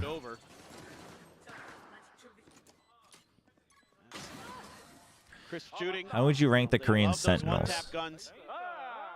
Go for the head. Oh. Win the rounds. Easy money. So it's Meteor, Foxy 9. I'm assuming we're gonna go with Foxy 9. Meteor, Foxy 9. That's the Bulldog. I mean, we're gonna go with Freeing, yeah. Rifle. Freeing and Margaret. Oh, that's tough. Everybody from GE. Well, 3 players from GE. I mean, Margaret's number 1. Damage taken once again. Shock dart lobbed in. Unable to find contact off that. Oh, HP bars I mean, let's steady. go with Freeing, because he was a Sentinel main before, and it looks like that was originally the goal. Probably not moving forward. I don't know. Playing around with the idea of going for a peek there. But I wouldn't call, even if straight up plays Sentinel, I don't know if I would ever think of him as a Sentinel main. Solid flank timing though. Here's that drone coming out. That is tough. I think that he's got enough opportunity. Honestly, first, though, they're already in ahead of this. The that's plant coming tough. through. Oh yeah, I mean, well, he's not on a Korean team. Position, sending out the pings I mean, I guess Meteor. So Charon, just go ahead, TP out. He's gonna go into the spawn, and he's likely to get caught. LES is in a solid position. Oh man, I don't know. That kill. Time though. Meteor, Freeing, Margaret, Foxy 9. I guess. Delay. Poppy on the peak. Munchkin going to be taken down. Salvo's now layered in. Clan chat is how people refer to Twitch chat being idiots during Overwatch games, and they adapted. Oh, okay. The cleanup is there. Defuse can come through. Global esports get a flawless anti-bonus. Yeah, that's crazy. I mean, with how The Seaside defensive was great. What do you mean? Get through and get that Oh, down. just going into the same side of the smoke every single time. Pretty difficult round, but Kelly S reads that. That was a clean round. I was like watching it with a side eye because I was trying to think of the Sentinels, but And then they're just cleaning out the players. how would you rate the 4 Korean Sentinels? How would you? In what order would you rate them? If we're counting Freeing as the Sentinel for DRX. Of course, with the POE2 and The Korean what? and all that. The Sentinels. For the delay, So Foxy 9, Freeing, pressing Meteor, and forward all Margaret. Global Foxy esports, 9, very nice. Freeing. Anti-bonus. Counting Freeing? I mean, I think we should, because that looked like it was the original plan. And he used to be a Sentinel main. Holds down the garage. Player advantage now here for the side. I mean, Freeing's the best player. Genji still trying to push forward. Oh yeah, over Meteor? Now. Oh no, Meteor's the best player. I forgot about Meteor for a second there. So busy thinking about Margaret. Obviously, Meteor. Then Free. Then. Then Margaret, Foxy 9. Oh, okay. We're lined up. Poor Foxy 9 can't catch a break. You would put Foxy 9 above Margaret? You hate your own team? No, I put Margaret over Foxy 9, but I was just wondering if that was a me thing or an objective thing. Getting pressured here. Double swing around. Oh my! No way! There's no fucking way you just lost that. This guy isn't even that good. What do you mean this guy's not even that good? To the doorstep of global esports. Hey, what's a dog shit? Oh my god. This was such a nice round for GE, Kelly S, and Yudotan. Dude. Just shutting down. How have you lost this? Pushes from the side of Gen G. Oh, I mean, clean shots though. He's He gets tagged up too. They have the spot. Jump, and they Pappy, just jump, walk into jump that across last one that. through the box. Dude. Crystal, ridiculous. I mean, Oh, no. really good shots though. That tripwire really Yeah, weird. it's good from shots, Kelly but you S should too. never lose a 4v1. No, You you- need to reveal. Nice little cheeky one. Yeah. Harder to identify. Poppy on the push up, and Munchkin will collect Oh. one, tucks back behind the smoke. Dude, how does it? Quite a bit of damage here. If he gets out of here, that's is he crazy. live? Oh my gosh, they're gonna let him. Kill him. What? Why would they not? Kill him! Dude, they're so scared. Kill This toxic him! screen, Yeah, Munchkin because they can play can't around flash through it. You know what? I like If that you have a Global Yoru there, Esports you wants kill to get him. proactive. Try to make sure that he can't set up those lurks, because that opens up the C side of the map a lot more for Gen G. Having to go big, but The Viper value. carrying forward from the previous round. At the ready. Hold up, why is Darion in? Would you say texture has been a little underwhelming this year? Compared to last year, yeah. I say that I say it that way just because I was overly impressed last year because I was always in the minority that didn't like put him that high on the Korean duelist list. And to me, last year was like, oh, you've like proven me entirely wrong type of year. So. Just to go ahead and clear that out. Gets pinged. But if you think about it, though, objectively speaking, even last year, like he was rather up and down compared to how the team was doing. Over towards long, and I don't think they have a read on this one whatsoever. Now, the Rude Awakening comes through, and that's just going to be util in hand from Crystal. Yeah. He's already pushed forward onto the site. Gen G are now going to be up to map point. I mean, he assumes that Foxy9 isn't in the site because Foxy9 just has to hold the spike. So I would give a little credit to Foxy chat. Still a big blunder from Crystal, just not playing it safe. Like you can still shoot it from behind the box, but just a bad assumption. You know, you assume that he's just going to be holding it because because Foxy9 has no way of knowing if Crystal's going to peek left or right. I can't believe he knew I was going to be there. Did he miss the shock dart? Wasn't he supposed to be at the plant site? It's still a mistake, but I mean, I think that's the. I don't think it's so much of a like he wasn't thinking. I think it's a. Quite the right term, but like it's a bad assumption. They had on Instagram. Yeah. Of the players. Just like who was it? Xfero earlier. The Karan like rifle. Yeah, Gen G last year was just too good. I mean, yeah, I think the team was just too good, but. But yeah, going back to it, I mean, I think texture looks a little underwhelming. Compilation reel of texture. You know, the neon's not, it's gotten better, but it's not world class. I want to say that we called for this last season. Yeah. And then somebody made it and tweeted it at us. Yeah. Well, but I mean, like, just like every day, you just need to have one ready at the end because I'm sure he's just putting out about 10 minutes worth for every match that he's playing. Yeah, it is a rather late timeout. Crystal with the glass cannon. Well, and he pays the price. No, as far as I know, he has not torpid. Solid read. I mean, Gen G, they know what the economy is going to look like, so the Outlaw comes into play, and Munchkin immediately gets value off of it. For sure. Tough situation for Global Esports to be in. Looked like there might have been some legs to this defender's side. Gen G kicked him out from underneath him. Foxy just going to be holding the line over on the other side of the map. Meanwhile, the main forces of the black and gold. I mean, chat. The thing is like if you nitpick at it from a bird's eye point of view, it's like, yeah, the simple answer is he looked stupid. But Crystal didn't have 100% information probably on where the spike was, because I'm sure that's not what they were calming at the time. He knew it was on the other side of the box. It's a bad assumption. I'm not giving an excuse, but I'm saying it's not like a, it's not a brainless like assumption. Like it's an assumption. That's the problem. But so there is a problem. But it's different from like I just jumped out without thinking with my util out. Oops, which that happens too. Maybe it'll be different from the other side. They will just get shut down. I mean, I think this is just a Gen G picked Haven. You didn't have a different comp ready. What can you do? Go ahead and bring this to a swift end. 13-5, Gen G. Looking dominant here on there. Yeah, so basically, chat, what I was saying was, we had all the information. Crystal did not.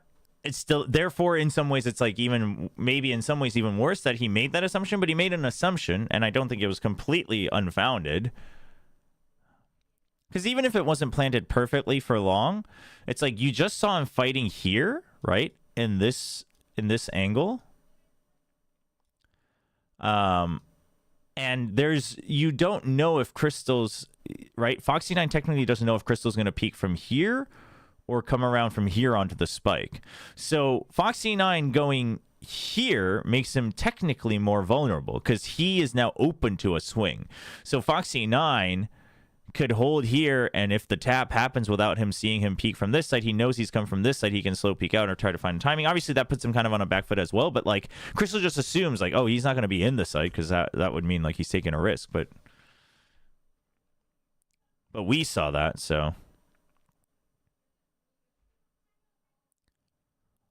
Oh, it's below his standards, right? Like it's a mistake and it's an assumption. I'm just saying like being like, well, there's no way why he would assume that. That just seems stupid. It's like, well, it is silly, but I think we often forget how crazy things can get when you're playing live on a stage with everything going on, even if you're used to the stage. You know, you see Texture making mistakes, you see Meteor making mistakes, and you know, when that happens, it's like, okay, this was probably their logic. They just didn't think things through in the heat of the moment. It's like the same thing with freaking the solo leveling Arise stuff yesterday. You know, everyone at home, it's really easy to be like, wow, why would he miss that? Or why would he miss the cooldown? Or why would he miss the shadows? And it's like, I mean, playing on, you know, on a stage with a different setup, et cetera, like, you know, you've done it 1,000 times and you still miss it. It happens. It happens. It was a mistake. I'm not saying it was I'm not saying it's like Fox and I's a genius and Crystal did everything he possibly could. Crystal didn't. But it's also not like a...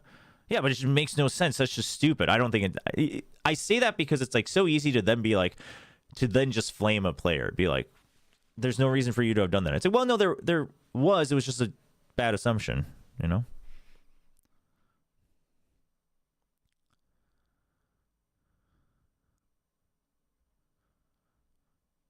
Yeah, I mean, like the Ashe 4K is one where it's like, yeah, Ashe has some good calls, but like that should have never happened. Like that's one where it's like, okay, well, you also, because that's like multiple layers of that should have never happened. So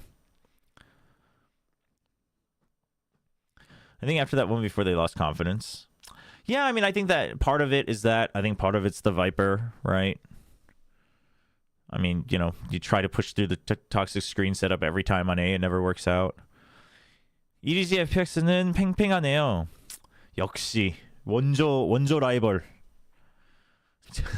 둘 다 잘하던 둘 다 못하던 라이벌은 라이벌이네요.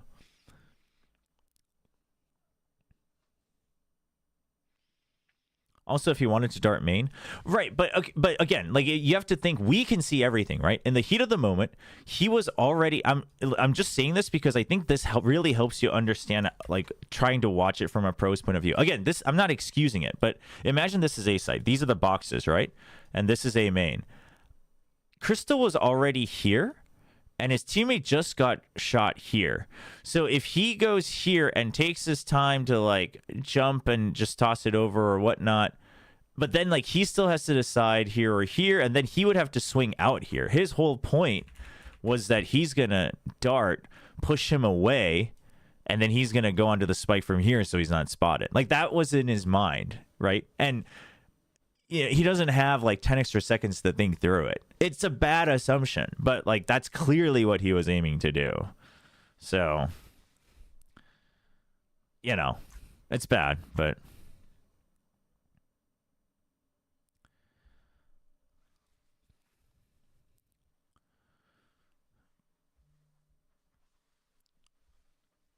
all right, chat, we're gonna run some ads.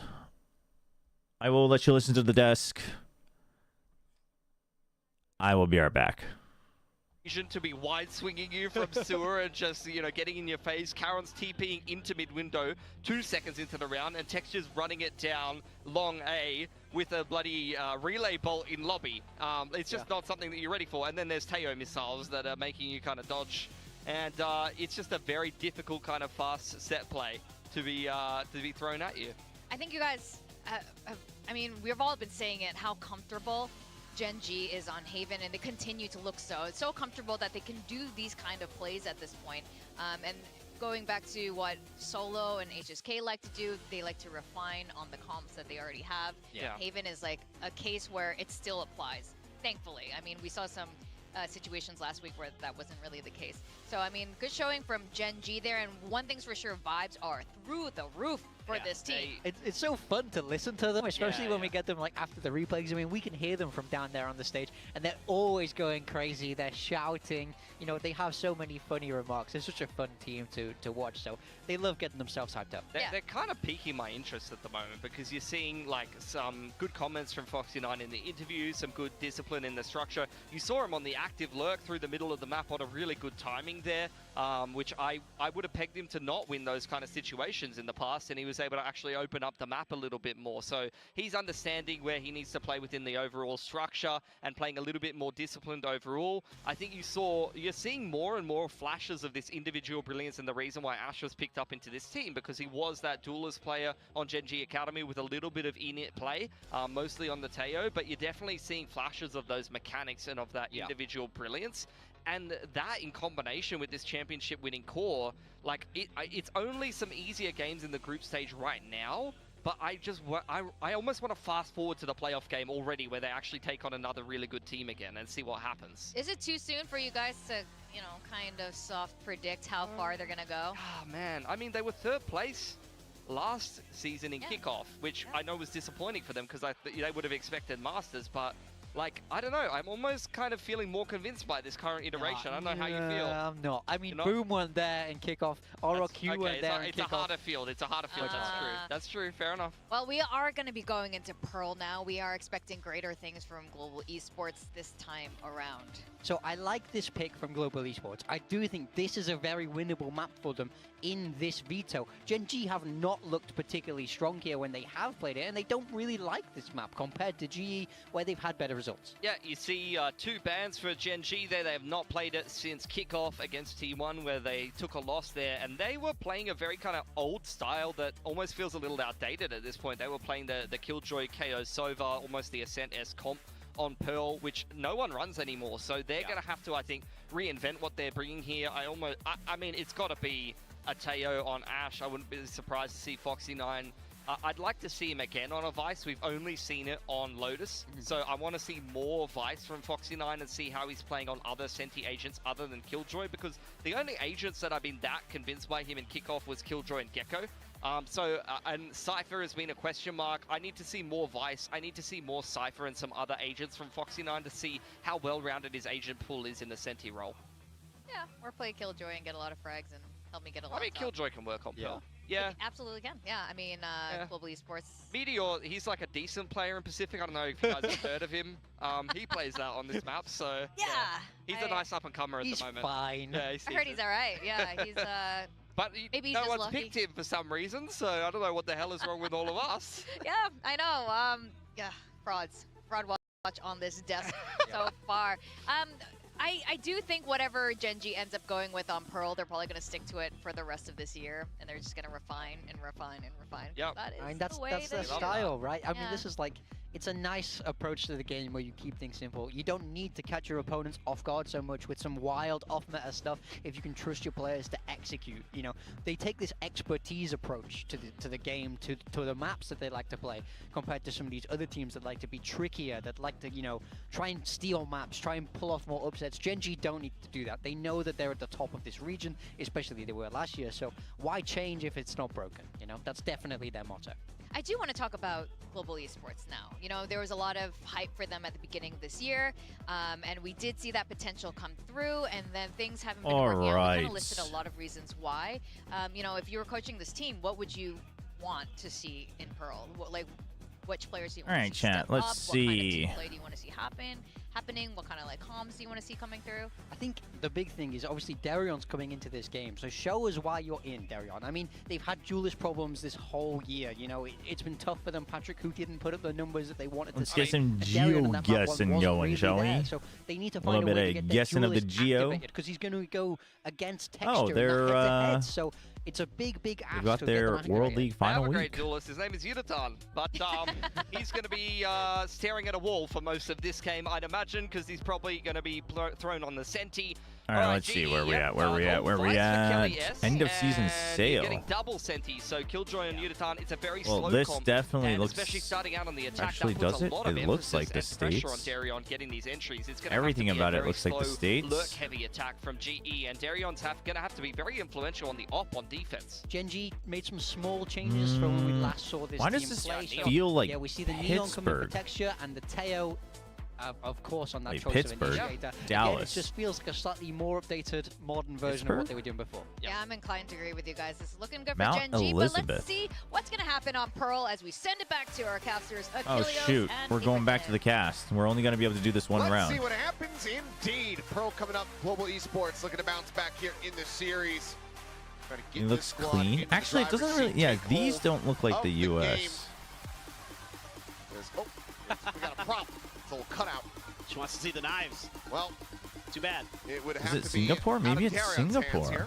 It does look very clean. Given the jacket that she was wearing, I don't think that's what they want to witness. But we want to witness a closer map. We want to witness Global Esports running this one back. Yeah, slowly not looking like the States anymore. For the rest of Global Esports. Yeah, this attacking side feels like it might be a little rough Wait, for them. they're We'll have to starting. see. You only Where have am I going? Kelly S's flash. Where's Nobody else Singapore has it again? in hand.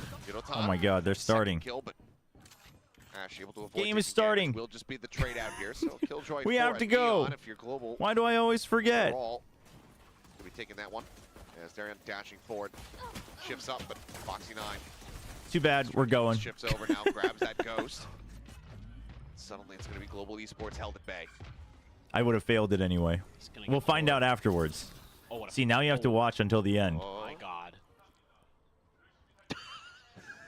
The timing there. Yeah, timing on that. Good Still flash. no. Kill was found. Darion Jet. Very, very just stock standard stuff from GE. Back into this one. Swing out and the headshot is in. Crystal now all alone to try to turn the tides of this pistol. Otherwise, Gen.G looking to once again start off the map here with a win. This always happens to me when I get Singapore and GeoGuessr, because I've been to Singapore, and I'm like, go ahead and scoop up where is it? And then I'm like, I know it's like Pretty clean south, stuff. and then I'm like, Early I don't trade. see it, and then Sends everybody And then over I to the other freak side out. of the map. Try to break in. You know, Darion dashes through. He's instantly shut down. The util there to stall the players behind. See the nano. there are flashes this And, game. That's Quite a few of them, round actually. over. There's maybe a moment where if that flash doesn't fully connect onto Poppy, he might be able to kill Foxy, and then maybe things get a little bit different, but instead it's just kind of smooth sailing there for Gen.G again. Undefeated in the pistols so far, 3 for 3. Trying to go 3 for 3 on the bonuses. Oh my. Oof. On the lineup there for a second. I Oh. thought he was going to be able to go ahead and Whoa, absolutely whoa, feast. whoa. Instead, it's going to be Munchkin. Gen.G. It's that ghost you- who's going to whoa, be whoa. timing now, and suddenly we're into a 2v2. Weapon's going to be Munchkin, scooped up. hello? Yeah, what? Guardian here for Crystal. Hello, Munchkin? What? What was going on there? Still the players from Gen.G shifting over into position. He thought they were playing. He thought he was Still playing Skyrim. I could just is on sneak after Utah having a and fight. figure Just out sneak away. get themselves back into this round. This is quite curious. This is a little crouch sneak. You're just trying to guess what the other team is going to do, how they're going to react off the back of that fight where even damage is done. Crystal with a Guardian, though. That is scary. Foxy 9 Marshall and a sitting with judge, a chat. Marshall, What a he's collection sliding of over towards weapons. Waterfall. Checking to see if maybe there was a player lurking through there. Still close enough to his util on site. 30 seconds left. No, but they're not in a position to do anything to stop this plant. Well, maybe now, because now they're changing direction. They're looking to try to make this a fake, but if But they have footsteps are to gonna be run. heard here. Oh, did he hear him? Yep. Yeah. Oh, and then the no. double Oh, back comes no. through. But you have to run, so like why? Yeah, what's the Looking to point of this? really upset their day. Oh no. So damn fast. He knows he's weak. Plant is in. But yep. I love how Well. Foxy bunny hopping in there. Just Well, run well, back well. Across, go get a Guardian or whatever. Foxy just sprinting forward. Karen will get the defuse to half. Pauses. Get all the time in the world. Just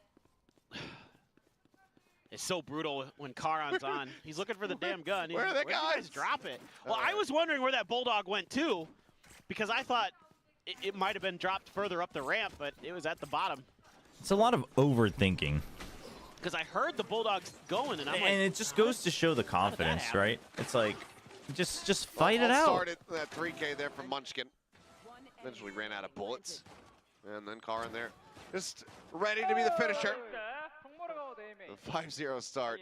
he's just so good. It's still decent damage dealt Yes. as we go into the bonus here for the side of Gen G. So do go ahead and reinvest a little bit, but cash-wise, they're still in a I mean, it's strong just position. overthinking it. It's like sometimes this happens. In some ways, we could say that it's playing scared, but in some ways, it's like Couple Bulldogs. you get into this habit of Share trying to crash. outbrain your opponent that you just keep trying to outbrain, right? Little jiggle peek out I don't know if some of you might do this in ranked. Like gonna be I left find alone myself doing later. this every now and then in Just a ranked, bit and of I'm not saying impersonation, like perhaps. I'm like a pro, but I'm just saying it's like a very They're human thing to so do just to get into the habit of like, oh gonna be yeah, on like the gotta other side of the outsmart them, map. gotta outsmart them. It's like no, actually you can Firing you through should that just screen. fight them, man. But at least found some damage on the texture, but just looking to try to play this out a little bit more quietly for the time being. Double stack on Art here for Gen G. Triple push into main. Yotan just gonna get dinked and Womp. taken down. Foxy having the Oof. reach in. Shot. Oh, Another my big God, dink. Crystal catching a And stray. the smokes. Whoa. On the entry, Darion goes in, finds one, but he's It's not isolated. looking The good. rest of Global It's Esports not just don't looking have it in. good. Texture's still lingering here on this B site. As Poppy tries to clear I the think way. GE's still got a long way to go. I mean, I think Yeah, what it's we're so seeing tough. is Texture. Just I think what we're well, seeing is magnet to Poppy's head. They made it a little over halfway and this there, is but what now they have to just stay put. this is Go what for we the mean. save. Oh yeah, they're just gonna chat. This is what Gonna we be our mean first bonus when conversion of the we day, I do when some of believe. us say Gen like G lack of experience, right? It's not getting themselves necessarily a like 3-0 start. oh like maybe he's Well, not this is good gonna enough be to so play at tough stage on these 1. But it's like entries. when you've been I mean, pressed The devs by were talking stronger about it. teams, like how do I you was thinking adapt, about it, right? it's without And that's much probably util something to that these really players have clear to learn as a space. You team have right to now, rely on Darion's even if they entries maybe could get do the it job individually. done. And the smokes have to be perfect from your Astra. Maybe a good grab well to help set Chobra you was up. the problem for If RRQ. there's a trade there. You know, Darion I finds mean, one and there's a trade. listen, and you have so much stall util I'm happy for him, with Gen I G. guess. I mean, you have the nanos, you have the Astra stuff, you have the Teho, you have the relay bolts, you have the fragment. I mean, the Gen G's comp is very well suited to stop anything that G is going to be able to try to accomplish. I mean, there's a, but it was So far, they've implied been that he executing it Kellyus perfectly. might not be IGLing, right? Maybe trying to turn And up if the he's not, tempo I a little bit. assume it'll be Crystal, but that was never confirmed. So Pause off the back of the smoke from Karan. Oh, foot spotted. Oh, There's a tiny little pixel there. Is Darion similarly going to get a tiny glimpse? So knows that there's going to be one holding that wasn't an outbrain on approach. that angle. but When I say outbrain, I don't right mean here- that. It, Whoa, oh my God, Cowan just shoot! swooping in, finding two. Foxy looking for the second, can't quite make it happen, but they're just both so devastatingly low. When I say outbrain, I'm not saying that they did have the upper hand, but what I'm Genji's saying is looking for like the you're crunch, trying to looking for the find an confidence advantage plays, and they're being with rewarded some for with a movement play, with a macro play, and it's 28 like health. no matter what you did, you had to fight your way out of that That's all round that's anyway, left. right? So it's like Even the drone gets canceled. just go through because you didn't have time. You would have to sprint anyway, right? impeccable. Munchkin threw a great flash. See it in the replay, even though it doesn't connect with the global esports players. Do you know why Patrick isn't in? The No, timing. but he's sitting in the coaching booth, so Gonna pre-fire the angles here. feels like it's They probably just the went regular across. old benching. Crystal This is quite slowly maybe sad. walk his way over to B to get the It's- plant down. Yeah, That's exactly what he's going it's to not do. very motivational. Gen G getting a sense of That this. was classic Gash Chobra, winner, like, footsteps. I can he find might a have actually positive just here somewhere. No, I Things coming can't. down, Salvo not quite going to be in position Like to disrupt fucking it, but Eeyore or Texture is. something. Yeah. Switch the corner, classic in hand. It's going to be a 4-0 start now. Yeah, it's Man, oh man, there's just not. I mean, it's like just so difficult. for even on global Gen esports to G's get side, through. it's there's not any. There's there's a not really flash. anything Didn't even too connect. It didn't matter. exciting He to just- watch for. It was a timing play, and he just hit the shots anyway. Obviously, texture with an operator is always a thing to be feared. What do you mean Smooth you're sailing such a good for Gen shot? G, early timeout for global esports has to be expected. Maybe Darian is the new age duelist IGL. Thoughts on G playing Darian over Pettigrew? Yeah, I mean, I assume it's just a management decision because he's chilling in the coaching booth. So, you know, can you set up some kind of timing plays with Crystal's utility? Again, combo with the Astra. Those are really your best options. Can you forfeit in official matches? No. Yeah, you have a scary team. But Gen G no, Kelly S is originally the IGL chat, and there have been implications from the GE owner that Kelly S may not be IGLing today. Really? But we do not have 100% confirmation. But if he isn't IGLing, my assumption would be Crystal would be next up, because Crystal also used to be an IGL. It is looking pretty good for them. I don't know if Elevated's fired up so much as pissed off. What the response is going to look like here. Last week in the post-match conference, Elevated was like, I think he straight up, what was the quote? But he dropped the F-bomb. He was like, I'm effing tired of us not showing up in map 1 or something like that. Like he just straight up said, like, the guys just don't play on map 1. Like I'm sick of it. And he was like, we need to work on that. I mean, he you know, he wasn't like only trying to blame the players, but he was like, that's a big problem that we have. So now how do you get to the site? You can find ways to bait Gen G's utility. That'll help. So I think he's actually just upset. Trying to dial up answers is difficult. Which, I mean, as a coach, like, I mean, who wouldn't be, though? Like, regardless of, like, fault or no fault or whatever, like, as a coach, it's got to be so frustrating. And yeah, the argument will always be there, like, well, imagine what it's like for the players. And it's like, no, I'm not saying it's not frustrating for the players, but in some ways, like, you're kind of helpless as the coach for certain rounds. Like, you can try to course correct a little, you know, at certain points, but you only get 2 shots at that as well, so you can't just use it, you know, every day of the week. This leads them in towards Foxy 9. Pops the nano. Sure, what kind of confirmation Tamil, are you just watching the stream on mute? Telling you, Kelly S used to be the IGL. How many times do I have to repeat myself? Still very wary about that potential push out from behind. Texture is looking to get on that line. Cosmic Divide coming through, just looking to try to lock them out of this. I would give G benefit of the doubt. The IGL change might be an issue. I'm gonna go ahead and call that out as cope, just because these are the same issues that we saw the past couple weeks too. I'm not saying like that can cause issues, but relay bolt connecting, holding it back. The defuse. There's just nothing more to be done. It's not planted for him. I mean, you just gotta save. That's such an unorthodox Cosmic Divide. Okay, well, are you? Yeah. Were you hoping for a little more? I mean, open off. He was fucking angry. Yeah, well, yeah. Did you see his post-match conference last week? There, and it's all because no, I didn't. You know no, he was like, he was talking about how they never show up on map 1, and he's like, yeah, like the guys, you know, I don't know what it is, but it's something we need to work on. He's like honestly, I'm effing tired of it, and he's like, I'm sick of it. I'm sick of us not showing up for map 1. He was like, we're always starting 0-1. Nope. He was like going off in the post-match conference. I was like, damn, he's legit upset. Looking for a very pacey push here. I mean, Darian just tailwinding forward to try to take space over towards Art. But similarly, again, stars get placed. Global, they take some solid early presence, some space here, but the question is how no, Chad, Elevated's like very, very courteous and Nebula dissipating.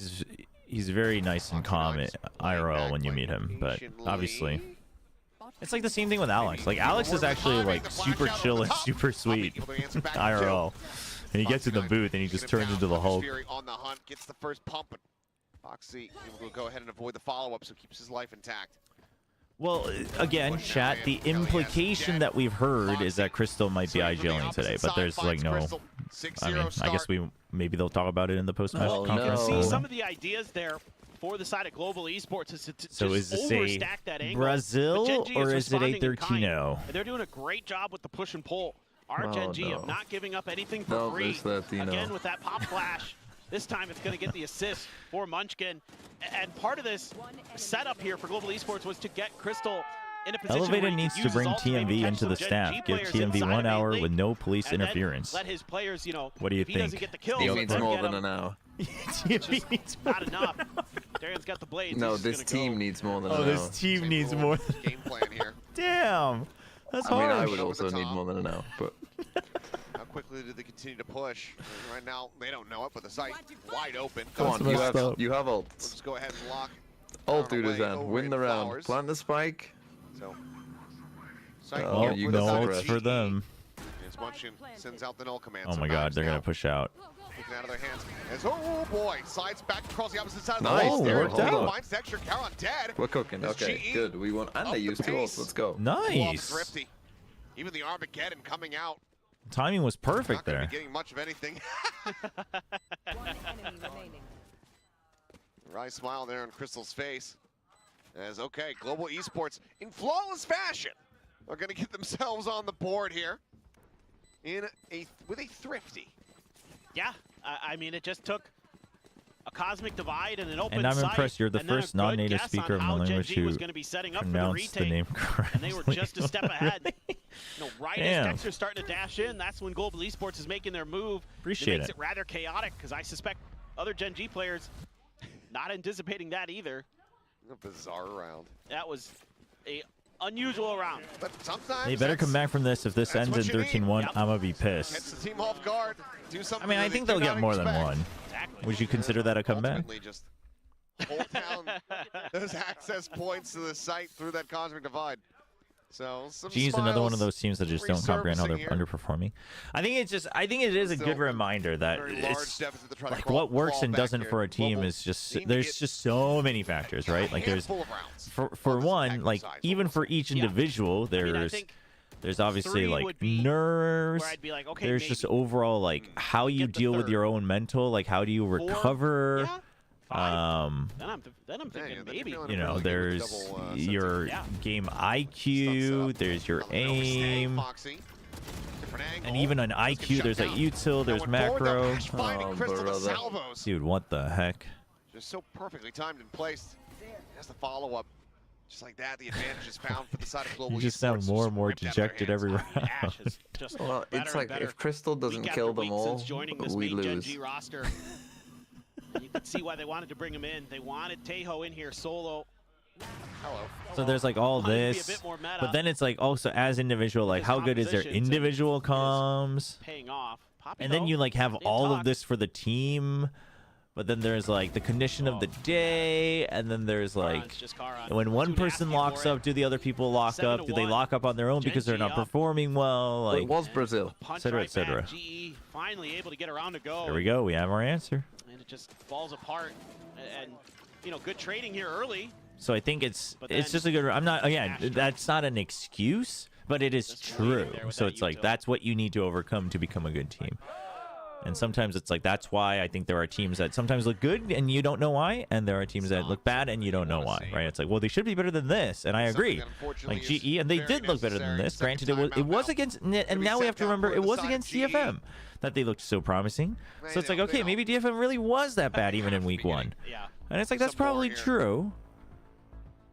I mean, I don't mind these But- 2 timeouts on this half at all because you know how difficult this was going to be. And if you can have a solid defense on the other side, you're likely going to be getting some timeouts burnt by Gen G anyway. So you might be able to use those. Yeah. So If But you Mind gotta Freak try is something here, perma of benched, course. is there a chance he goes to another team? it has been a rough half to say the least. And I mean, they're starting maybe, to try but to I don't find know what ways to team explore really mid-doors needs to be Mind late, to Freak. try to put pressure on a Foxy 9, but actually. he's always been good for at least 1. And Oh, then he's having I mean, his last 2 days. Because it would have to be play an have been English fantastic. yeah, he's or come Indo back in team. rejuvenated for sure. Yeah, GE. And now Foxy has his ult. Texture still got Nop with an ult behind it. Urutan does have the lockdown as well, so I don't know. if Mind should see Freak the Venn is the diagram of solution Killjoy. here. Oh no. Okay, we take those. We take those 3-1s. Texture just trying to avoid Good that timeout, 0 elevated. Mind Jedi Little mind trick punish it. coming through. Texture Now into gonna be trolling. As Munchkin is going to be lobbing in the fragment here and try to delay the push coming forward. Darian up and over the top. As Munchkin. I can't believe Knocked Munchkin down. tried to sneak that in. Invested, though. Foxy 9 wanting to try to go ahead and turn this one around. Dude gets 1 win, As but they like go that's the back type of pedaling, confidence you and need looks like to win. I quietly think, everybody chat. will be able to You get escape. 1 Let's win know and you're that like, you don't have to pop Greeted by that straight an arrow away. in the face. Minor amount The damage will be taken. Salvo's going to be sent. Nebula's still up here. LES trying to play around this gap. Watching for the cut Body across. blocked. They body blocked. They're looking for it, but there you go. No, they got it. Nice, Let's go. nice, Let's go. nice. Thank God. Thank God. Thank God. 2 on the board. Flawless fashion is exactly how Global need to get these rounds. Yeah, and that could be true, And just a- CanStar. Kind of bad guess on Texture's part off that 0 point. Not sure if there had been some conditioning with that 0 point earlier where YouTube there chat, wasn't feel any free to contact have off a this healthy time. It's the full discussion, forces of but Global before it Esports gets out of hand, I just want to marching their point out, way like, I think towards the B side. certain fans Texture wanting an org to at least just be your And or Munchkin caught that- region's the rep edge of that versus smoke. at Not least sure what he was trying to get away maybe with getting there. a He's couple on more a side where he match can't wins. see I think much, that's and just a different opponents can see personal his speed. preference and kind of how you see Oh, org rep man. in movement Pacific. coming through. Wow, he really isn't helping the cause right now. Almost never see that from Texture. You should run. And now attacking lockdown going to be invested. So I think that part is just a Global personal Esports looking preference to just and try to what you maintain the think pace of here. like the VCT. Keep things going as quickly as they can. Quite frankly, I think at the end of the day, Thorns set up. Got a Nanos as plan. well, just looking You for are- to Got the make a spike retake down. I am completely with the impossible. like get whoever you can Sure, if you already think has it makes the swapped the team weapon better over within here. your own budget, Forcing etc., that etc. operator But like, Ash. but you should therefore then be putting other efforts in to make sure your region's fans can like root for your team, right? On the slide in, Hall's now opened up. Hunter's Fury sent I here think you from should put in the Crystal. other efforts there. As Munchkin will get caught by one. Swing out, Texture dead top of screen. Go with that. Ooh. Smokes popped, the defuse started. Boxing Don't let nine, him he's stick just here it around the again. corner. Oh no. Oh. Nice. Ooh. They need to try to get the shots through there, able to do so. Munchkin now just sat here. Let's go. Nice. Come on, Unicon, jeez. huge 4K. As it's another clean round. Global Esports now have a massive economy behind them. Now you might be able to get a timeout. But at least win. I mean, yes. The unfortunate part of that caveat is that they haven't like, been able to stop these pushes, and you know, again, if you don't win, if like regardless Global of the Esports gets to reality play of now, whatever, again, like budget they're or both who's playing available on the market, whatever, situation like that obviously is it kind of feels bad as a fan disgusting. because it's like, well, I thought we did this to win, so like. But again, Again, if I'm they can not get to those I'm not saying one moments, is Global correct or Esports the other, is or like very I well don't suited to stop know Nico. exactly the the process retakes. for And you can see GE, why. but 2 rounds Let's in a go. row, they've been able to do that. Genji's been it's an turning up the tempo. eco, and it's Gen G. Not gonna catch anything. Kelly able to make it back around. Oh, the where are corner. we going? Crystal to try to defend is just fishing for some damage there with the zaps. And in the end, nothing to be found. So ult gets expended. Just some minor control over the A main that quickly gets abandoned. Yeah, trying to set up for the combo play with the U-tilt. To set up Texture, but could not quite get there in time. So a drone to re-clear that space here for Global Esports as now the players follow suit. I always prefer a regional That has team been to an international. I mean, I widely think, debated by Gen G, but that's like if you have the decided talent, they've right? had Like enough I of the think B shenanigans. If you're I think gonna beat us, EME it's is gonna kind of be lucky in the fact that over on the the other side of Turkish the map talent's this time. insane, and in some ways, Well, you know, Is correct. we're seeing that with Pings coming down, you know, no one there. the Indonesian players right now, etc. But Maybe a rude awakening here for the side of Gen G, who just now start getting a sense of this. I given think the until time it remaining. gets there, Plan to come through, and it's going to be another strong post-plant setup. because the here for thing is side of like if it's not an Global. event Arian match or an leading the event charge, tournament, swing on the corner. oh, Two quick dude. kills, looking for the third. Foxy will be able to find one with that stinger. and Oh, it don't finds the troll. panel Why? pick up, Why and do we Foxy need to troll? I was literally, himself I literally completely just opened my unscathed. mic. and suddenly on for an ace. He's got the player advantage. Okay, he will be shut down, but Sheriff shots Oh, come through. And there's no. Kara. Scoops him a vandal as well. Why? Damn. Foxy 9. But yep, Damn. Foxy 9. Wow. Thrifty. Foxy 9. Last round in the I half. know. That's so heartbreaking. As crazy as it for sounds, I would Global drop Esports, Crystal and dude. get Sultan. This looked like That does sound a round little again crazy, that but they're gonna be also able to turn the Sultan's tide here taking on a this break. map. Show me his POV. Beautiful from Darion. Yes, there we go. Stinger first.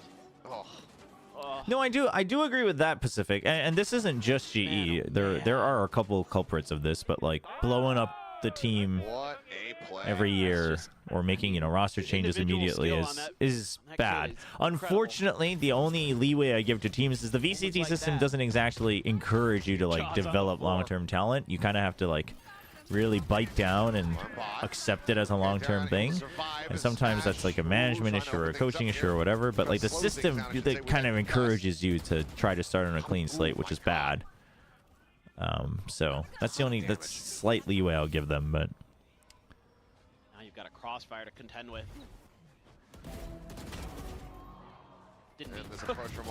Okay, thank God for Crystal. Ooh, Crystal. Again, why are we?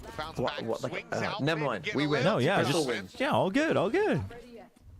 Does get shut down. Just Crystal, 38, out aim the players, full health. Caron all alone to try to make this a 9-3. Otherwise 8-4. We talked about it. Feels like They know where he is. They're nearly lined up for him, but Caron just suffering way too much damage. Push comes in from Kelly with the shorty. Winnable.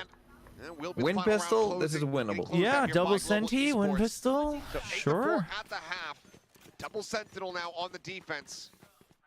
Global right now need to be looking at getting their first pistol win here of the series. Yeah, and if you can maintain your discipline on the other side of the map here for the side of Global Esports, there's real hope. There's real hope that we're going to push this to a third I map. actually greatly enjoy blowing up teams. As you say, the system is so short-term focused. The only way a bad team is typically going to see results fast is to find.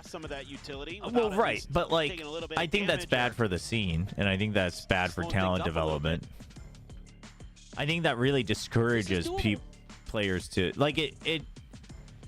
At first, short term, it'll look like it encourages players to always take their shot because you never know when you'll get another shot. But the counter argument is long term, it won't actually encourage because you're like, well, who knows when I'll lose it. But I see glimpses of hope here for Global Esports. It is still No, don't ever say that in an airport. It is still Gen G. Yeah. MVP Munchkin, very powerful. Wow, that guy came all the way from Sydney to make sure he could watch Texture get a 4K. Yeah. Will you win? And he demanded that Texture pay for his ticket if Gen G loses. All right, well, halftime now expiring. I was trying to start a combo about that a little bit ago. Do you like the idea of Windows to sign release players, making teams launch players eventually? No, I mean, that's not so much the problem. I don't think. I mean, that is. I mean, Crystal's very I'll be honest. I don't know if I've given enough thought to be most of the qualified to time, talk so if about you that, run like here that and there, versus keeping it kind of like an open season right very now. consistent player. But it's more Individual just skill. I mean, he got that big double to break open the side there tournament for him. system and the schedule and then the Ascension teams and all of that. Kelly S with the classic in half armor. And Munchkin's just gonna try to sell this by himself. Solo KO, sticking around over at B to try to keep players over there. Oxy, nothing. But we're not trying to develop talent in Tier 1. Sure, but like you do have to finish development in Tier 1 because you'll never get you're never gonna get all 5 players to all be 100% ready and trained for Tier 1, right? Like you shouldn't find all 5 rookies, but you should be able to find people who like just need a little bit of refining and be able to do that. You know, like 1 or 2 vets. 2 guys that like have proven themselves a decent amount in challengers, and then 1 rookie. Like that should be reasonable to like go for a shot, but aim to still be middle of the pack, and then have that roster grow into being a contender the next year. You know what I mean? Like you should be allowed to have like a 2-year plan, but in the current system, it like wow, it doesn't. It almost tells you like no 1-year plan. Like go. Darion, no patience. Darion gets completely caught off guard. Shock dart, What however, the? from Crystal, landing at Caron's feet, and is able to find the punish, and now we go into a 2v2.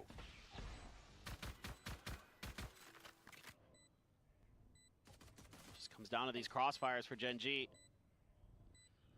Does Valorant have player loan systems? Not like officially by the league, but teams can. DRX has notoriously done that a lot. And it looks like they might just be able to make this happen unless Munchkin says otherwise. The tap with a spike. Let's go. Let's go. We win this. Okay. We win this. Take these frauds to Ascent. Their first step towards running back this Pearl. What do you have against Gen G? Good discipline from Global Esports. I mean, that was a really tricky round. Nothing really. I've always got like Gen G. They read it pretty quickly that it's not going to be a B hit just off of Munchkin's contact. So they immediately backpedal. that does create that extra angle for the Just execute for just Gen an G, 'cause elevated Munchkin fan I sticks see. around and they'll maneuver all the way through B lane. I've met elevated, so I'm Maybe inclined Gen G to. just overthinking that round. And he's a step taller than too you'd far. think. Might have been able to head towards A. I mean, no matter what, you had to deal with Crystal. You had another big round for Global Esports. So, Sheriff for Texture, Sheriff for Foxy9, everybody else with classics. Wait, you've met They can do elevated. any You damage. co-streamed with him. Yeah. In the venue, right? Yeah. No, I like Was he elevated. taller than you thought? Yudotan, oh, Huh? really close here. Was he It's like a taller than tight you angle. thought? Oh yeah. Turret. Like I thought he was tall, and then he was like Basically, still you know, taller than it's like a I 2.2 stack. Yeah, same. Turret will just get cleared out from Texture. Yudotan now filling even more space. And Dang, gets himself the Yudo. double. Ash and Foxy9 both going to be taken out. As Munchkin able to tuck back around the corner. Avoids taking damage. So 3 Sheriffs still in play here for the side of Gen G. Opportunities to deal some damage, perhaps. As Texture does get caught by that concuss. Well, he's not going to be bothered. Yudotan not quite in a position to punish. But still, info's there. Poppy up to bat. Ooh. Shots out, backs away. Darion, opposite side of Halls. Yeah, Marshall in hand. 30 seconds left. Getting past Where's that. Gonna prove to oh. be maybe a little bit difficult. Well, Just there a he quick is. And that's scope what I was in. wondering Munchkin about. I was wondering where Munchkin gets was. put down. Peek out I. for the second shot. What is that shot on the Crystal? Holy hell! Dude, there's no way they actually nerfed Neon. Looking for the plant spot. Darion down underneath. Will eventually die, but oh my god! Oh my god. That it was disgusting. I thought they nerfed that. Yeah, how do you do that with a sheriff? They did. They didn't nerf Texture, though. Because it's Good lord. it's easy. Come on, Trevor. You're telling me you couldn't hit that shot? And it's like Apparently, the I'm just moment not that good he's enough. about to get behind the box too. Come on, Trevor. That one's easy. Oh, is that one easy? Okay, I'll do it in my The next last game. possible Every round. pixel to Yeah. Slide that bullet past Don't before it would bring be a Neil wall on. bang. It's absolutely nasty. All right, well, buy round now here for the side of Gen G. Texture, a tiny little bit. The taken from improving Thorns. in tier 1 is valid, but unfortunately the current player. can Oh no, I wasn't deal necessarily with saying this that you should vice do it wall. with like strictly players from your own Yeah, region, Munchkin's but I'm just all- saying like blowing a team up every year. Actually just And again, this scooping isn't that just up and about GE. Like going to the blowing other side. rosters up every You'll year see this because a you lot didn't where get teams are gonna want to the result you harass wanted. the I think longer is angles when you're going up against the weaker buys. maybe you keep like Therefore, 3 pieces. B-side Like that's honestly, seems like it's more chat. favorable to you. This is something that I However, think RQ did very well. Bulldog there. This current RQ, Yudotan has it a looks Guardian. nothing like what they started with, right? Gonna be easy by any stretch In of fact, only imagination. one player remains. Pre-spam. But it took 3 years Connect of with small anybody. He does iterations. get the spot on the player And I behind legit screens, think but that makes a sends big Darion difference. back towards the alley. I really do. Caught him with the knife, Because you so can they've been able to slowly track like Darion filter, okay, instead. who works on this team, who Try the works other with the side of the map, coaches. so- You give the coach peace of Relay mind that they strike, are Crystal able to off build that a draw. project. And then you slowly build people like getting used to your team, so it's not everybody having to get used to the coaching staff and the roster like with each other. So I honestly think you have to give a lot of credit to RRQ, both Ewok and the management, for allowing and believing that to happen. Holy, he just gets by. That's crazy. Texture ends up getting taken down. Kelly pushing out from Flowers. 2 headshots I found, mean, but Fnatic Foxy9 famously did that comes to the before winning rescue. back-to-back. Yeah, Fnatic is also a great example. Fnatic is also a great example. Afloat in the But I map. mean, like, Opponents not to be converted. Gen G. I think RQ is a great example because RQ started really poorly, right? Very messy. And Just you know, and then they say, okay, timing. here we go, and like they Entry re-sign where Ewok, and they're like, all everything right, has to go like well, and we're gonna trust in this project, and Pretty then spicy there. I mean, it if goes on. somebody isn't coming through art, Chobra, are you familiar with Elma hell Fudd? yeah, still able Elma to find Fudd, the two. character? Foxy9 again Yeah. coming up Yeah? huge for Gen G when they need him most. You think Paper Thin would be a good Elma Fudd? You get a big one. You think Operator Achilles and Paper for Thin's Darion. casting dynamic is like Pushing Bugs Bunny, along Elma B, Fudd? meanwhile, Gen G on the other side, trying to get aggressive. I can see it. I can see it. Disrespecting all this util. Alarm pod, nano beat, damn texture. We should have a Upper's not a cosplay day at flush, finds VCT Yudotan. Pacific. Absolutely I think destroyed. he Kelly would make is a good stuck Elma up there as the Fudd, as concuss this game comes is through. probably Texture over. Rip. collecting a second. Fast-paced ace here from the side of Gen G, and Global Esports just can't quite keep up. This operator never getting Homofud is crazy. Really find some value. Do you know what happened to G Bazzi from 2020? What the dude? They've all woken up. We'll end right there. I was gonna say, Texture, I don't think you want that. We all know what Dude, the crowd going crazy in case he gets an ace is so funny. Just hurt him. Oh my gosh. His mode of despair down on stage. As Darion is desperately trying to hold on to this thing, but Foxy is in the perfect position to get the punish. The op going to be left down on the floor. G.E. Bazzi, last I know he was streaming Maple Story. He is still going off. Easy. That was like last year. Middle of last year. Right, this is disgusting from Texture. Like he was doing that before he rejoined GE as a sub last year, and then he wasn't a sub anymore, and he went back right back to streaming Maple Story. No. Come on. There we go. Perfectly cut screams. And then look at that side.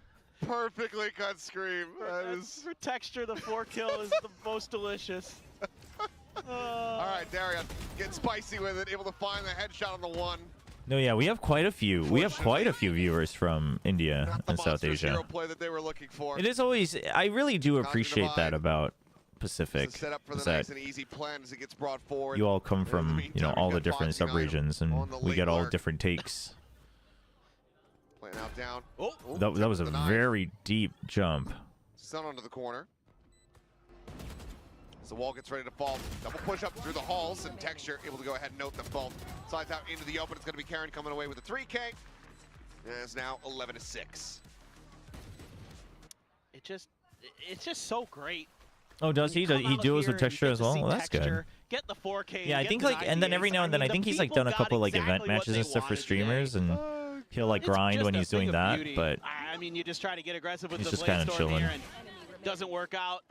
Holding the halls well. I like the way Yudotan was trying to bait out some contact from Gen G, working along the edge of that Cosmic Divide. Just didn't really pan out. Operator again, glass cannon for Darion, trying to go through mid doors. He missed. Oh, no, he hit the leg. Oh, he hit the leg. So the swap to the shorty. Comes away with the kill, but Foxy. There's no way, man. Overstays, however, and Yudotan is there for the punish. Come on, Yudotan. Just getting a little bit wobbly here in the round. Oh, he's got this. There's the push up continuing here onto the side. Yudotan there at Hall. Peek out. Crystal able to find one count. Big distraction. Eliminated. They don't go Never mind. Now attention to be paid forward over towards this Soba. Deep flank coming in though, however, from Kelly S. Have they noted this at all? Ooh. Ash tagged up dead. Oh. The final blast I wonder if that death cam actually could have spotted Kelly S. That would have been crazy, chat. The wider swing continues, and yeah, back is Let's go. Has no They idea did where the got is coming this. from, and Global Esports will go ahead and pick up round 18. Yeah, this time.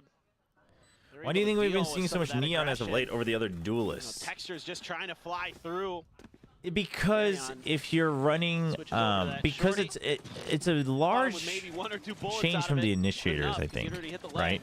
Because Jet and Raze generally will want someone to set something up. In some ways, Raze maybe even less so than Jet. But if you're running double Sentinel, or you're running like, very well handled, you know, Teho Yoru or something like that, then you know even Neon will have, and then Neon can still have faster rotations.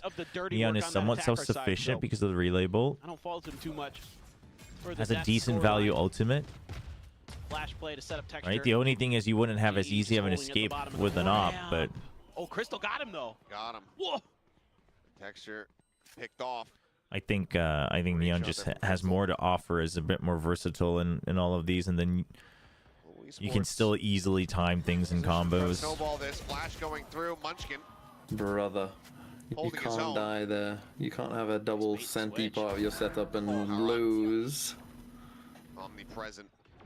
Yudotan clearly wanted to try to challenge for this. And it's a fight that he just cannot win. Oof.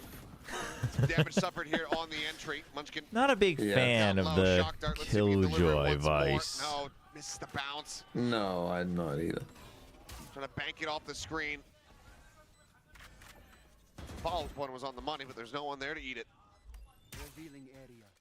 Would have been beautiful. Damn, great timing from Karen as well. Hey, they still got 7 though, chat. Not that it's over yet, but you know. Looks like it. I know the rounds weren't pretty, but it wasn't like GE just rolled over again. Gen G.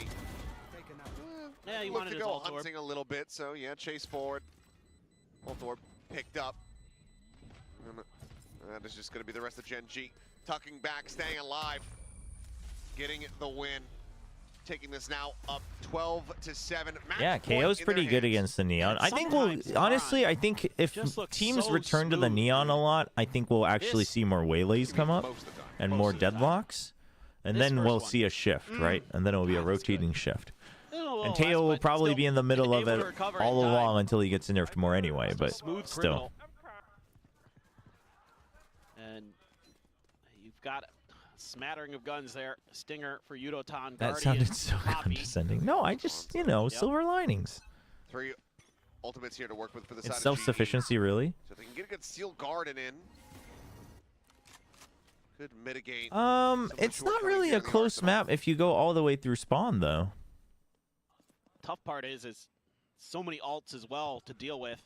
Just kind of have to wait out. So if Gen G gets the plant, it's full rotating off. I think the other thing is teams are realizing that you can afford to use the op without Jet now. Wait, if you have a good someone offer. just said that Tenten, the new guy for Zeta, is Meteor's brother. Yeah. Is that true? Yeah. He's Meteor's brother. He's Meteor's brother. Is he any good? He's quite good. He was a very promising prospect in Challengers Japan until Flips, you know, implied that he was Japanese. He was a Japanese otaku and baited him into saying racist things about Indian people because Tenten thought Flips was Indian. and then his team immediately dropped Tenten. They were like, oh, nope, that's a no-go. So Tenten basically was out of commission for a year, and then he got picked up by T1 Academy, and now he's on Zeta. I see, nepotism. I did think it was funny that T1 picked up both Meteor and Tenten. Going to be called in. Crystal dead before the wall. Ends up coming through. GG. Swing out. Caron once again goes for it out GG. wide. And 13-7. Well, 7 rounds. It's probably gonna come down to Paper Rex versus GE for the 4th playoff spot. But I realized that the 4th playoff spot, like, you have to win 3 games in a row to make it. It's so rough, man. But yeah, so I mean, I kind of like that system, though, actually. No, yeah, I mean, it's what it should be, but... Yeah, but it's very rough. Like 4th seed, if a team that barely scrapes by goes into the lower bracket, you're probably not making a run, so.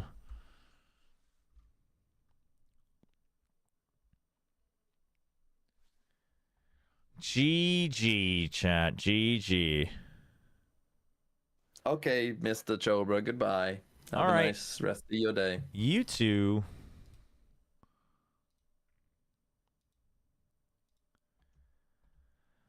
Gunshot, thank you for the super chat. Sorry, Chobra, didn't mean to screw the mood. GG, bye. Wait, no, the mood wasn't. Why? Was something wrong in YouTube chat? I thought everyone was just having a pretty healthy discussion. Seems like it was all good. I don't think you have anything to apologize for.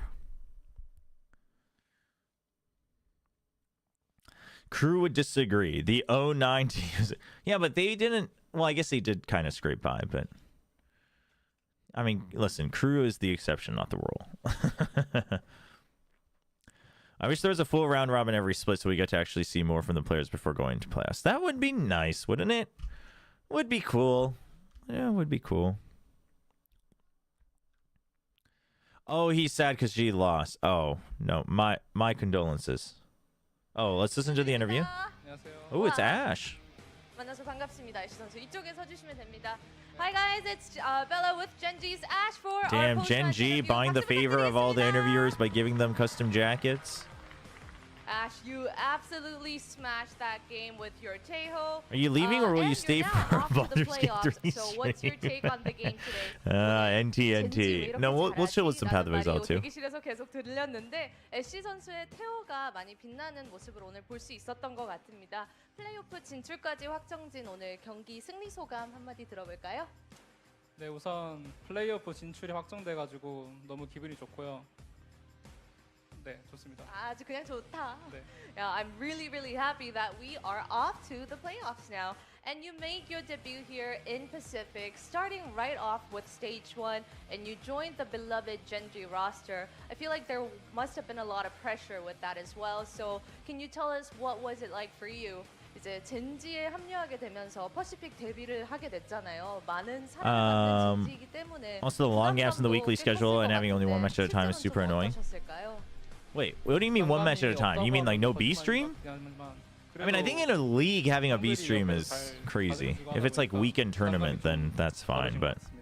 It'd be a lie to say that there was no pressure, but I think my teammates really gave me the energy to stay strong and to perform well. Speaking of that, I really wanted to ask you, was there anything special? You're gonna play some Path of Exile 1 after this? Nice. Told you that really stayed with you? 이제 안 그래도 제가 여쭤보고 싶었던 게 코치진 분들과 뭐 팀원들이 특별히 해준 이야기, 기억에 남는 게 있는지 Listen, everyone. 궁금했거든요. The healthiest way is to play Path of Exile and Path of Exile 2 and then watch VCT, you know? Separate it a little bit. Don't try to do something special, just play as you do in our scrims and you'll be fine. That's what his team and the coaching staff That really seems to be a theme with Solo and the players he picks up. It's like something he has to tell them every time. He's like, just chill, just shoot.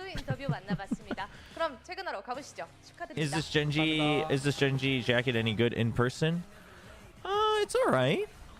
It's all right. I'm personally not a big fan of just the overall style that they've been going for the past couple of years. But the jacket's not bad. It's not as good as the Nongshim jacket, though, definitely. But I actually legit mean that. I really liked the Nongshim jackets even before I joined Nongshim. I thought they were cool. I thought they were nice. And yes, it took them a little while to find their footing, as we were saying, but it looks like we're finally seeing it. I mean, so far, Genji ones, was to boom, which we know have become an unstoppable beast. So, maybe I'm gonna go play Schedule 1 now. We got a variety of games. Lots of people trying out Schedule 1. Tell Nongshim to open a Shopee store like DRX. Oh, is that what DRX does? I didn't think Genji looked convincing today, though. I don't think so. I think, I think they just showcased that they still have some good firepower, and that's about it. Maybe there were like a handful of rounds across both maps where it's like, okay. I mean, like the Haven, but quite frankly, it's like GE didn't really pressure the Haven at all, so we can't really read into that too much. And the Pearl didn't exactly look great. There were a couple lurk timings from Foxy9 and Haven that I think looked improved, but nothing too crazy. I think that's going to be very positive for them heading through to the playoffs. Yeah, absolutely. So I mean, it's. Nongshim had crazy good merch, but I just wish they weren't the 18th team to play in black, white, and red. Don't worry, Nongshim's going to take out all the other teams. It's just going to take some time. Bear with us. At some point, but it was definitely a little too late. Yeah, but it's like so unfair because the Nongshim colors are actually black and red. To try and recover from it is very difficult. The Shinramyeon colors are actually black and red, and then the Nongshim logo, like the company logo colors, are actually white and red. And it's not because it like looked cool for esports. I guess technically T1 is the same. Like SKT's logo is red. But yeah, T1 is unfair because T1 was red and yellow. Where did they go with the yellow? You know what? Force T1 to change back to red and yellow, chat. That's what it is. And they need, they've got one more game to play, to be fair, but it's not looking promising for their run in towards playoffs. And I do think that they may need some changes heading in towards stage 2, whether it be coaching staff or role-wise. 젠지 코치진들은 진짜 든든하네요. 진짜 아니 그러니까 젠지도 그렇고 저는 DRX도 그렇고 두 쪽 다 왜 그러니까 경력이 왜 중요한지 그리고 어떻게 계속 아무튼 꼭 1등을 못 하더라도 선수들을 좋은 선수와 좋은 팀으로 만드는지 계속 증명하시는 것 같아요. 절대 쉬운 일이 아니라서. T1 had red and yellow? Oh. No, the Valorant kids don't know about SKT. All right, time for some education, chat. All right, good job, Big Time and Pilski. We love them on the desk. Everybody say good job, Big Time and Pilski. And Victoria, say good job to everybody. Thank you very much. All right, time for some education. Chat, this is what the old T1 logo used to be. And it used to be red and oh, now you can't see it. It used to be red and yellow because SK Telecom Okay, because SK Telecom is a telecom company. Well, SK... All right, we'll go one by one. See, I guess they use kind of the orange yellow mostly. SK Telecom, the company itself. SK Telecom is a telecom company, you know, like phone, internet, TV, that is run by SK. So it's a division of SK. SK is a megacorp. And so because they used to be the sole owners of the T1 esports, their logo used to be this with the wings and the orange and the yellow. And now it's just good old black and red.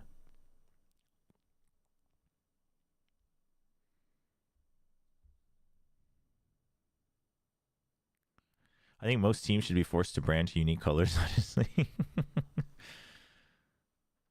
Looks like some 90s burger joint. I mean, you know, it's...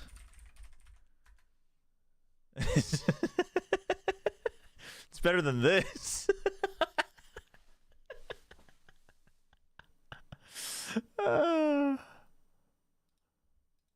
Good old KT finger boom.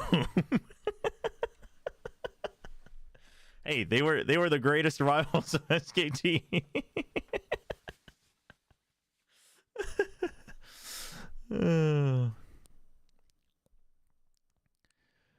No, they don't sell. KT is also a telecom company, but for whatever reason, briefly, their team was called Finger Boom.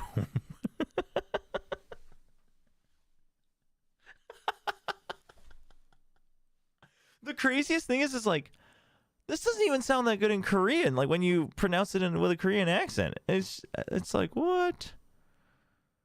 This did not last very long.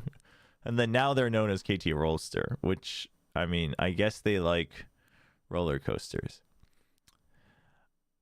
It's their sports team. That's Sonic Boom. So I guess they just thought, you know, they just liked the booms. So they were like, all right, well, you guys play with your mice and you use your fingers, so it's gonna be Finger Boom. It's like, we did not think this through.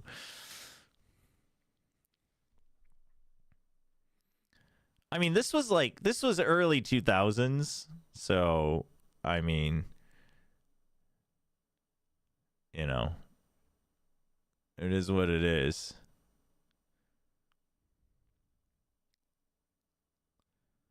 They do like those attack-related names, Bullets. Oh, yeah, they were known as KT Bullets for a while. You're right. Yeah, I guess they just really like the attacks. Dude, this is so funny. Why is there a picture of Wolf here? Yeah, arrows and bullets.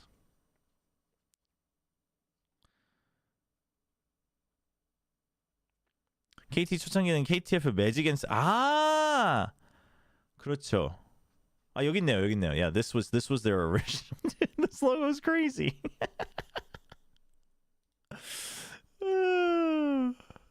See, now this is their logo. It's really come a long way. And even then, it's like, what does it even mean? But, oh, man. There's a lot of history, chat. There's a lot of history. Are there any orgs you'd like to see in VCT over the ones we already have? I mean, we got Nongshim, so I'm good. In all honesty, though, like, no, I don't think there's any other org that, like, I really would have wanted to see beforehand. Yeah. Not really. Only thing I can say about KT Fingerboon is graphic design is my passion. Yeah, that's the original graphic design is my passion. Feeling bad for FPX. Is FPX out? Did they just lose? Damn.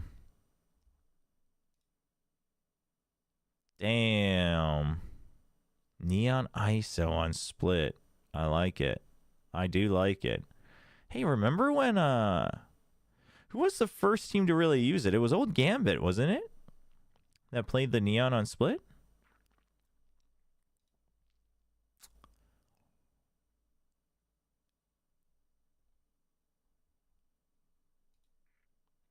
FPX out. Dude, What a start, man. What a start they had.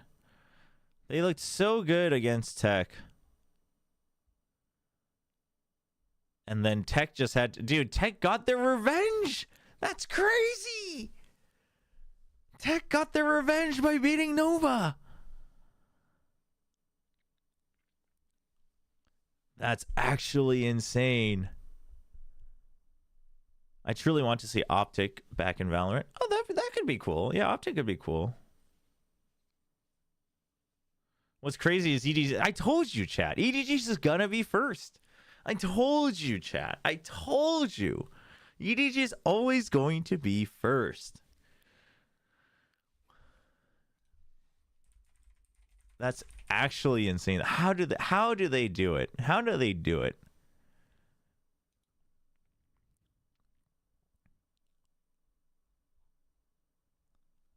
Dude, and Tech actually gets second seed over Nova because they beat Nova. That's so crazy. How is Tech second seed, man? Oh my gosh.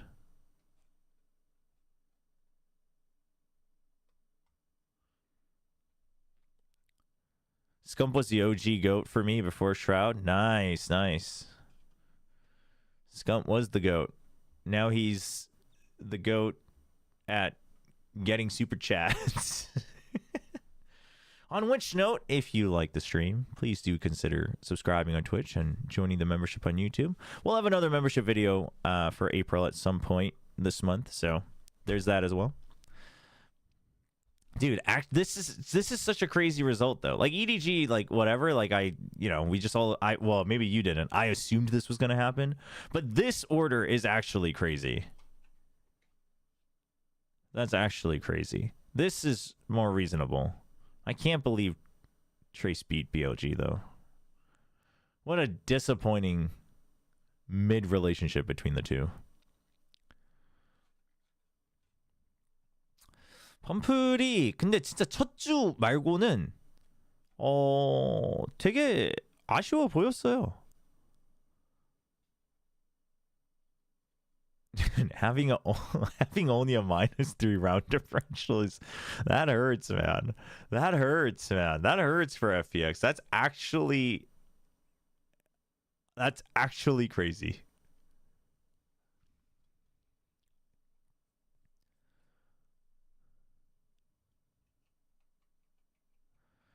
So you leave behind the RQ days, drop Jemkin and VFL, and now they're on fire. Can we see the Boom Eco round? Oh, can you link it again? Sorry, Paradox. Yeah, we can check it out right now. I mean, yeah, it is blowouts in the games they've won, but it just hurts when you look at it this way, right? So EDG and Billy will probably move on, and EDG will move on. So we'll see them at Toronto probably. And then it's really just a crapshoot on who just looks better that day. All right. This is one of the rounds from Boom DRX. DRX Boom. Gun nerding. Jokes aside. It's Hold on, let's get some context here. So, wait, this box is now gray here. What's going on? This wasn't always like this in the UI, was it? Why is this a different color every time? Anyway, all right, we got, 2 rifles on this side. You got 4 and an op for Freeing. Freeing was playing the Yoru. Armageddon on both sides. NC Slasher has no command. Okay. Boom with a bit of an eco now. Oh, the box got flashed. That's why. That's actually crazy. Cleared gun barrel poke from Freeing if he's not ready for this one, but he's aware. He is so aware. Damn, dude, Freeing. So another opening play from DRX, another 4 versus 5. It's not got as much depth in it because of the equipment that Boom do have here, right? It's not the full kit and caboodle.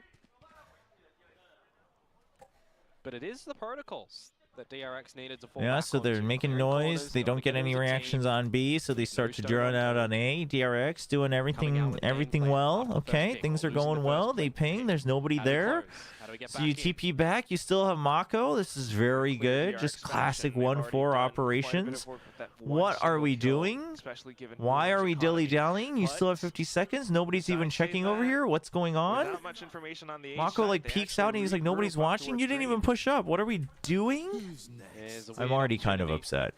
I mean, we see the whole minimap, but it's like you didn't even explore this. They just assumed, I think, that the drone would be enough. See, this is... Hold on. Before we move on, I just want to point something out. So this, like, even DRX, who's very good at protocols, etc., they just assumed that because I sent the drone and I sent a ping, after the Yoru and we threw a bad fake and whatnot, like, surely Boom has now rotated, right? And they make an assumption. So stuff like this happens where we have all the information and they don't, and they're like trying to get ahead of things. I just wanted to point that out because I think it's a very good example of what just happened. Wait, what was that flash?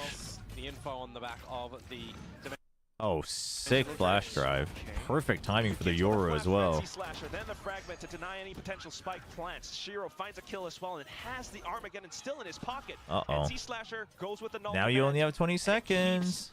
DRX at bay. You have your own Armageddon. Oh my gosh. Oh, DRX.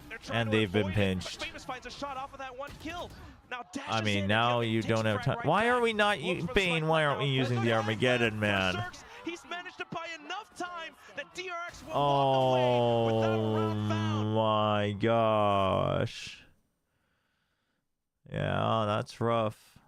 I mean, the thing is this one, it's not so much a true melons round though, because it all stems from this bad assumption that was made at, like, it was probably like not 1 minute, but like 50 seconds or, 55. So they already made the call at 55. So it's not like they were like, what do we do standing out here? And then like, I guess we have to go. But they don't account for the Armageddon. And they just make this assumption that people would have rotated over. But they put in action. And it's not like they didn't do anything and they assumed. But this is a good example of, like, you're thinking about what you're... This is what I mean, chat. This is what I mean when I say things like, they're thinking about their own game versus not thinking about the enemy's game. You're thinking about your own game, but you did not double check. I haven't watched this full match yet, so I don't know what the previous rounds looked like, but I'm going to assume that there wasn't really a lot of back and forth in the macro because it doesn't look like there would have been too many chances anyway. So, you're very focused on what you're doing, and then you just assume, like, okay, we did this, so they're going to have to be doing this. And it's like, well, they don't have to be. And this is why last year's Gen G was so successful, is that they would do that, and they'd be like, okay, now one person go in while we rotate, and then worst case, we'll rotate back at like 30 seconds if you find nobody. You know what I mean? Like, that's what Gen G was very good at, where they're like, okay, one guy stays here, now there's 4 here. We drone out. Okay, we think they might have rotated. Okay, well, then one person else goes here. We're going to rotate back, but we're going to leave about like 25 to 30 seconds. And that's when you're going to strike the site as the lone, wolf on this side. Because if you see nobody, we're going to start sprinting. And then now your job is to hold them off here. So that way you have a bit more guarantee rather than being like, oh, well, we have no idea how many are here. And now we have to fight through all this utility. So it's like stuff like that where Gen G was very good at that last year. Yo, William K7 with the tier 1 sub. Thank you. Appreciate it. Thanks for the sub. Welcome, welcome. So, yeah. Yeah, that was kind of rough. They had a dimensional drift, but they didn't clear A. That looked like it was... He didn't have another gate crash left, though, right? So, that's like the other part. I mean, I think the dimensional drift isn't so much the problem. I think the dimensional drift is like, you wanted to use that for the full execute, like, that's fine. But you just needed... You needed, like, an... You shouldn't ever be... In today's climate, you shouldn't ever be making your last decision at 55. You should only be, like, in my opinion, quite frankly, either you should have made your last decision at 1 minute because it's going to be a fast hit, or if it's going to be 55, it's like anywhere from, let's say, 40 to 55, it should be a 5-man hit, or like you have to have the numbers advantage, right? Because if you're not going to do that, your last decision, you should always have another plan at 25 to 30. Like, that should be the blueprint that you're working with, but... Watch round 17 post plant. Well, now you guys are gonna make me watch everything, and I don't want to. I want to play Path of Exile. I'll watch this probably on Tuesday. But fine. Well, since you pointed this out, we'll watch this. Round 17. But I feel like this game still would have been much more about Boom playing well. I mean, DRX clearly some discomfort with the roles and the comps, but... Well, I guess more the roles, I guess. But because of the comps. Oh, wait, that was round 17. What am I doing?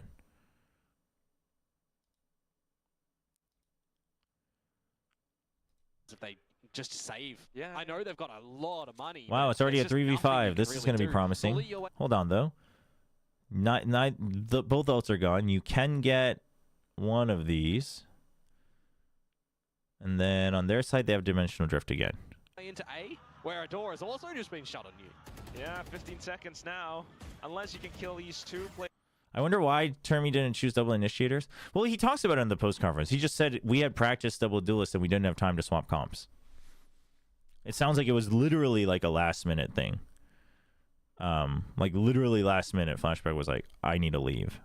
For whatever reason, we don't know. And DRX decided to respect that, but it screwed them over. On the site with a snap of your Now, finger. you could argue like, oh, so you're not practicing two different comps. You could argue that, and that could be a problem. That could be something that maybe you have to work on, but... This is a really tough... Okay, hang on a second. Dude, wait, how did Shuri even get up there? What the hell? Seconds now. Unless you can kill these two players on the site with a snap of your Wait. 15 seconds now. Unless you can kill these two players on the site. They should have heard it. They didn't perfectly. I don't know if Boom even thought. I think they were trying to line it up with the door, but they should have. But in the venue, they might not have. But Estrella's somewhat ready for it, but he gets paranoid, and then Mako is not ready for that. So Shiro sneaks up from behind, finds a double, traded off by Hyunmin.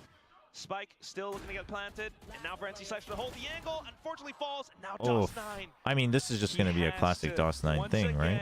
Step up to bat. Aim, push up, push up. Him away with the dimensional drift.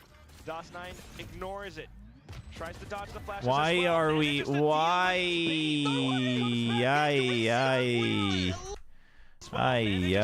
Wait, what happened? Oh, I mean, this is straight up agent discomfort. This is straight up agent discomfort. I mean, DOS9's also very good, but like, DOS9 could have still won. I'm not saying DOS9 only won because of discomfort, but DRX made mistakes because of straight up discomfort. That's unfortunate for DRX.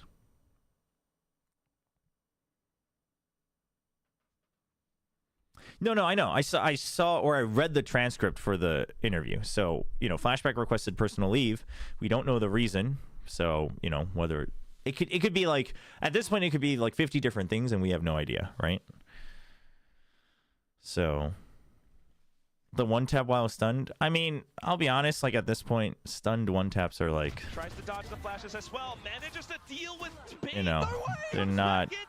Also, it just, he does seem like he, did they show it in the replay? Because it does seem like he really took his time to aim in the stun.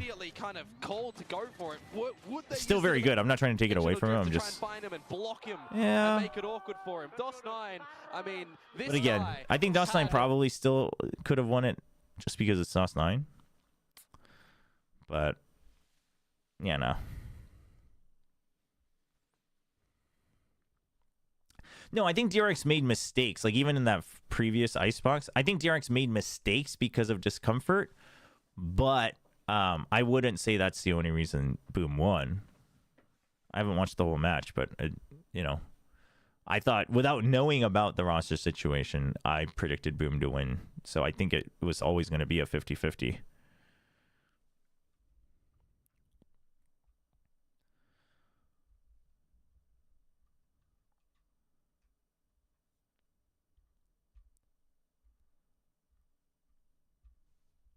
But, you know, I genuinely also think they just... No, I don't think so. Especially given how Boom's been playing, I don't think so. But you have to imagine this is... Like, I would say that this was probably a 50-50 match, and then it turned into, like, a 60-40 or even a 70-30 for Boom. Because you have to imagine, we've seen Boom is very good at anti. DRX... Well, now we know for sure pretty much that they were not practicing other comps, right? Or maybe they were and like that relied on Flashback playing a certain thing. Who knows? But like, but DRX has been playing the same double duelist stuff now, right? So there's a lot of material, right? And then you lose flashback, so freeing now has to kind of flex around because they're subbing Bane in. But while Bane used to be a duelist, maybe he didn't really play Euro that much before, and so they're like, okay, well, let's just get Bane into a more comfy spot, and freeing, we just trust his aim, so, hey, just, like, learn this, and then you have to do that, right? And then now you're, like, now the playbook's probably a little bit messed up, because, like, freeing doesn't know all the timings on his own, and Bane doesn't know all the timings on his own, so it's like, I think it's just a perfect storm where now Boom just had an advantage versus before it would have been a 50-50.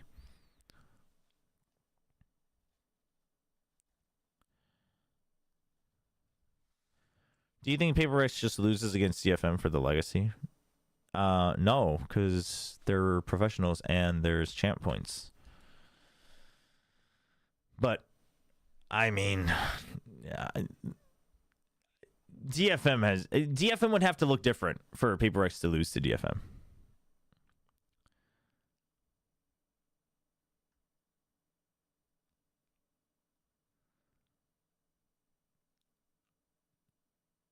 Match of the week for last week, DRX Shenji.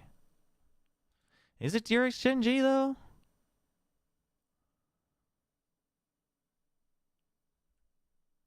Honestly, I mean, I almost think T1 Talon might be a better match of the week.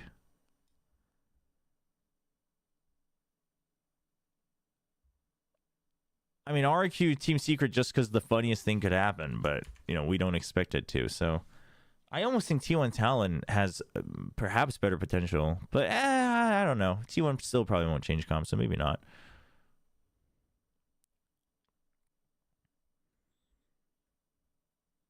For every message you guys type in all caps, it makes me not want to respond.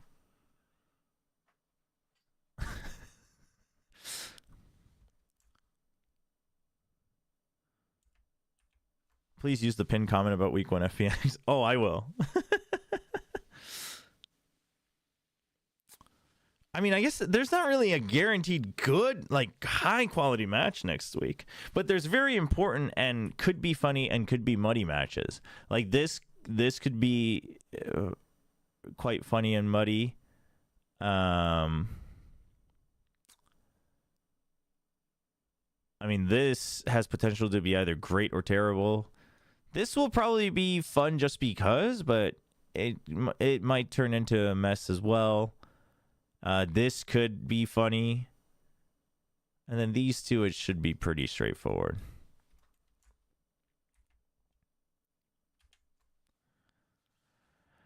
Can you do the Nongshim VOD review? I was thinking about it, but it feels like it was pretty straightforward. Like, I will be skipping through it at some point, but honestly, chat, I'll be honest. I'm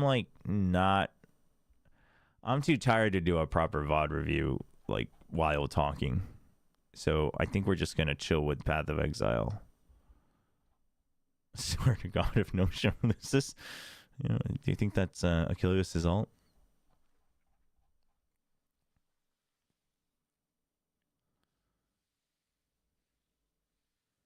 Nongshim is the Ramyun brand, right? Yes.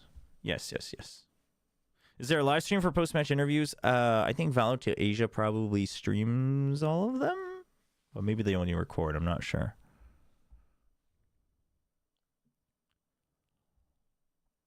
If DFM makes it to playoff, is that even possible? That's not even possible, is it?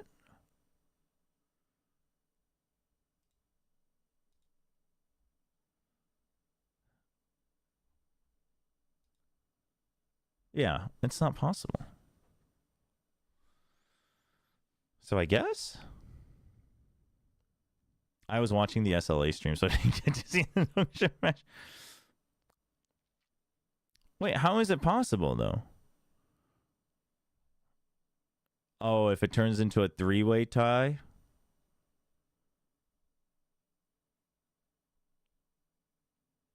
Because... yeah, I guess so. Oh, no, they could get 2 wins. I see what you're saying. Yeah, I guess. I guess it's still possible.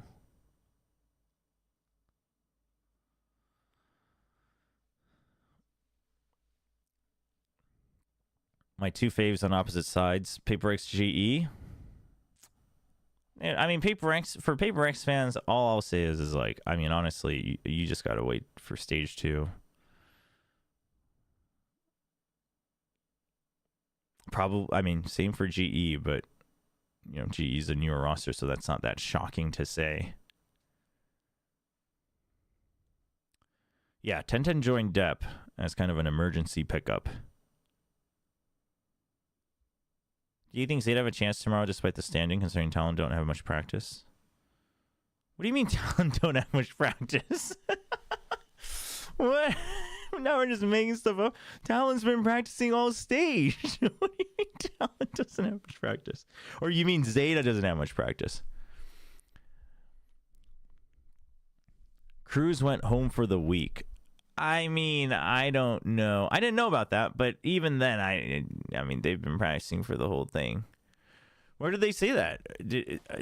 I mean, if that was an emergency as well, I mean, I guess you could be a little bit shaky, but. Oh, I didn't know that. Damn. Unless I'm getting one guy, which would be a terrible thing to one guy about. Do you mostly read the chat on Twitch or YouTube? I try to read both, but I prioritize Twitch. Like, if I'm only looking at one, it's Twitch. Talon has a win-loss, win-loss, win-loss. I know the pattern is there. I mean, it really depends on how Zeta incorporates 10-10, I guess. If it's really a matter of, like, yo, 10-10, do your thing, we'll just support you, like, call for util, then, I mean, like, maybe? But I feel like Talon... I mean, listen, Talon should be at a point, even without a week of practice, that if that happens, Talon should still be able to, like, adjust mid-match. It might be a 1-2 scoreline, but they should be able to. And if they don't, I think I would still question if the remaining players outside of Cruz have really learned how to play a team game or not.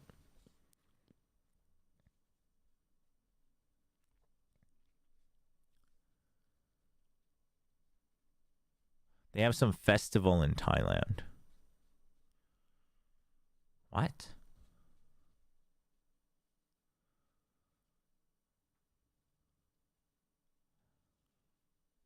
I used to have one, but the plugins, YouTube integration for like plugins and stuff can get pretty buggy. So these days I just have 2 different windows open. It's Thai New Year today, but that's separate. Okay. Well, I mean, the thing is Zeta's been improving. So like I don't think Zeta's like that. I don't think Zeta's hopeless. I don't think they're great. But then now you have 10-10, so it's like. But to be fair, it's not like Zeta was really playing like a rely everything on depth type of style. So as long as 10-10 can fit into that, I don't think it really changes too much stylistically for Zeta.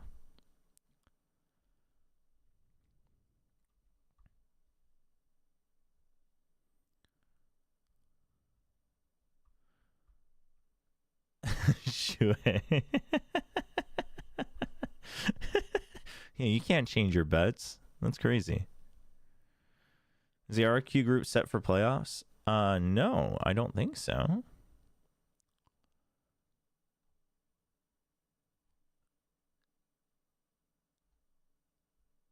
Nongshim needs to beat Zeta.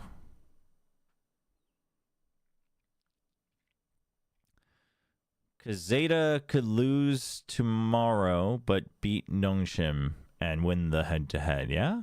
I'm reading that correctly, yeah?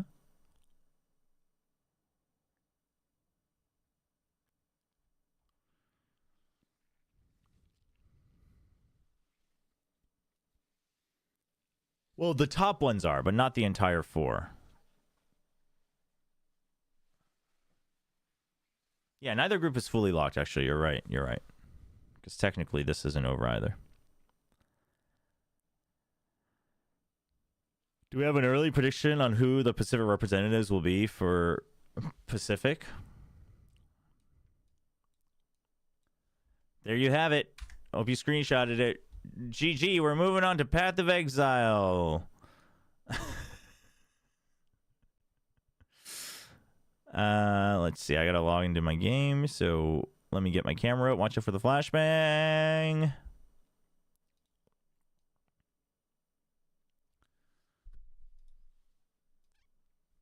let's see. If you, as always, if you were here for just VCT, then thank you very much.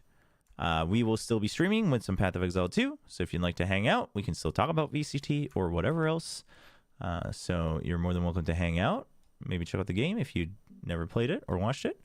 But if you were only here for VCT, we'll be back tomorrow with the watch party. So hope you come back.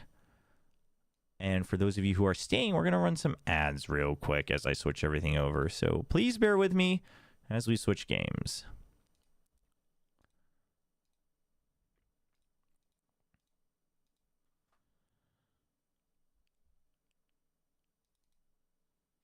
GeoGuessr.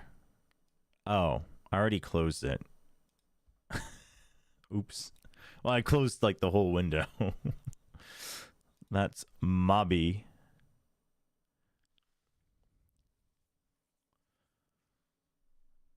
아유, 감사합니다. All right. Well, if you have exams, then yeah, definitely go study. Hold on, chat. Stream might freeze up because I got to change my graphic settings again. Oh, wow, that closes it. What the heck?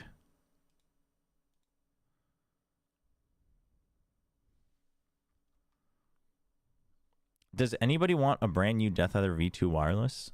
Anybody, chat? SLA codes giveaway? Wait, so no, I only have one. But I don't know if this is a multiple use type of thing.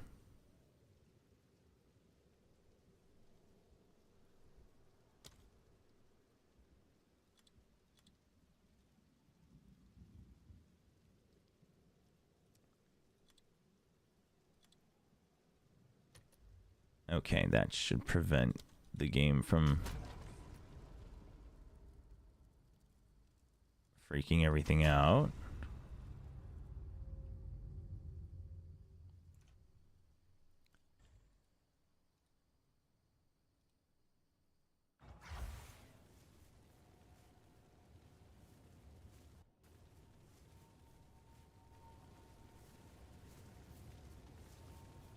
Let's see here.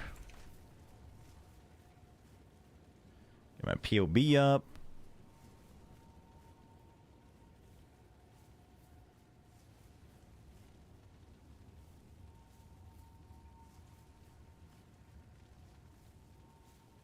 And now let's make sure I switch everything over on Twitch.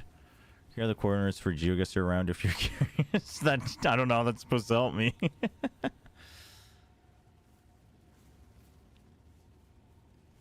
But thank you. I guess.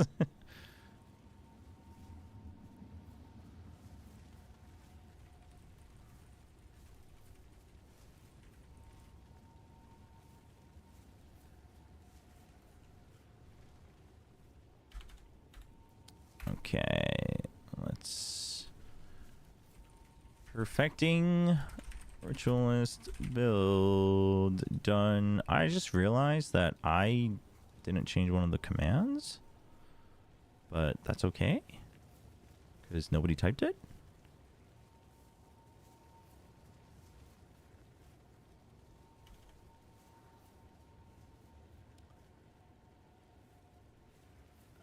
Timer, let's turn that off. Okay. YouTube, I gotta change everything on YouTube.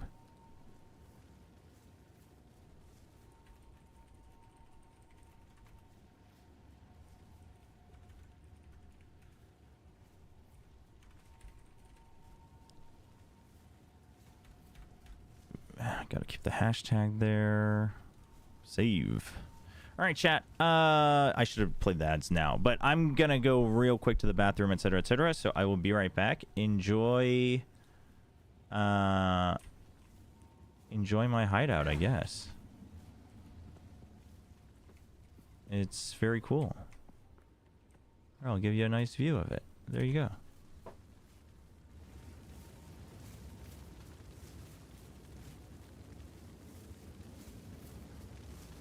Wait, the stream's dying? Why is the stream dying? I have it on all the same settings that I had before.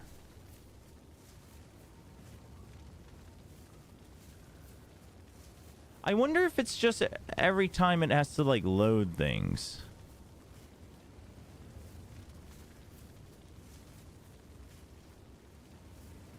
Because it's not even using that much.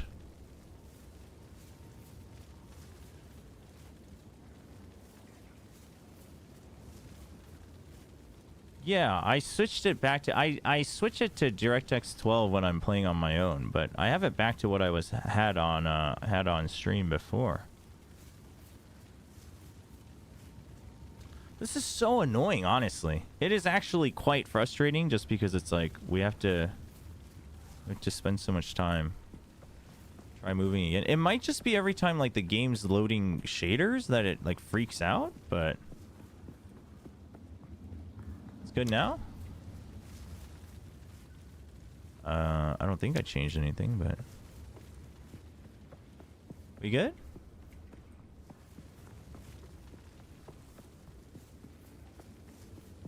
No, we're not good. It's back to being choppy because I see it choppy on OBS.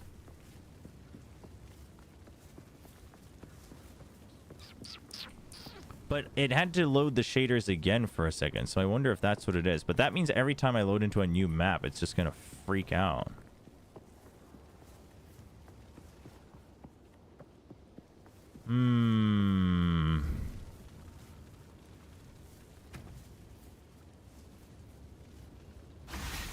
This is quite annoying.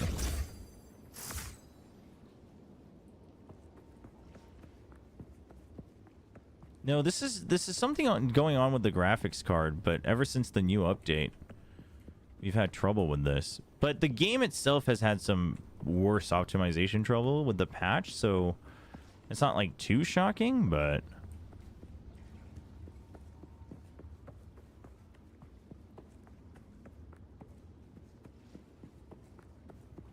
are we back yet?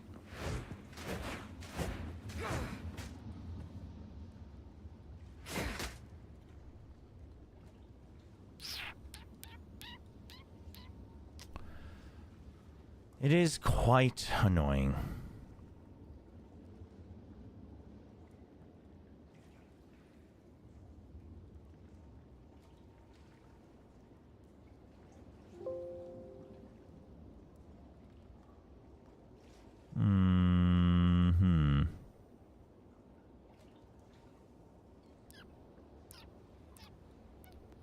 Well, I'm getting 30 FPS because I'm all tabbed out.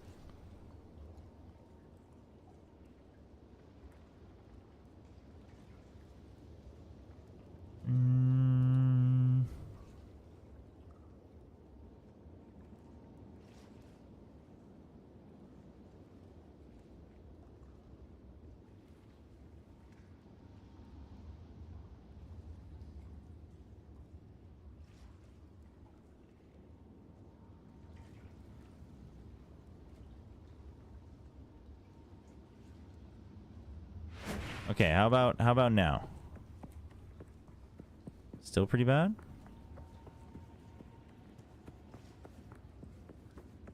But now, no, this will cause my CPU to freak out though. Just play? Well, if I'm gonna play with a slideshow, then I would just turn off the stream and play on my own. 30 FPS type beat.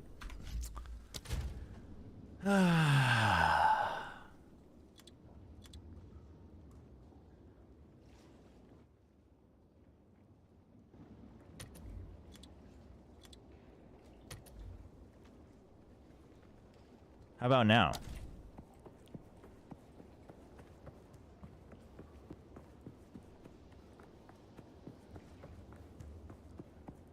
Is it better now? It seems better now. Maybe they fixed something where now DirectX 12 does work better? But I also changed my OBS to start rendering back with the X264 rather than NVENC. Because I originally, like last week or 2 weeks ago, until up to 2 weeks ago, I had it on NVENC with like really high quality, but today I just tried forcing it off back down to X264 and then back to DirectX 12 here, so... Okay.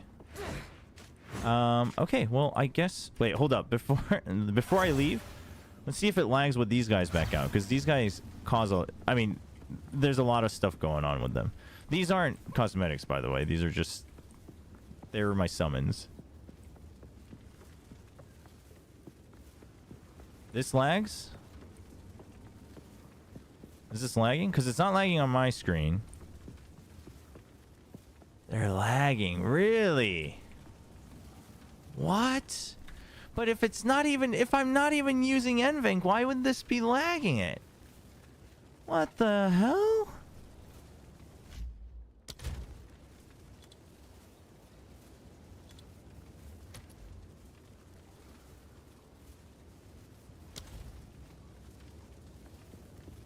Well, now it's really struggling.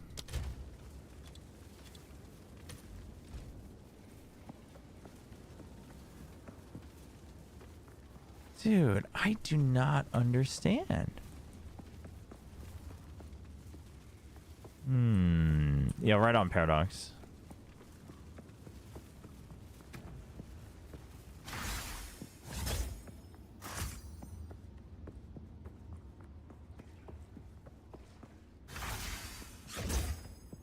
And now it's smooth? Monster Hunter it is, they say.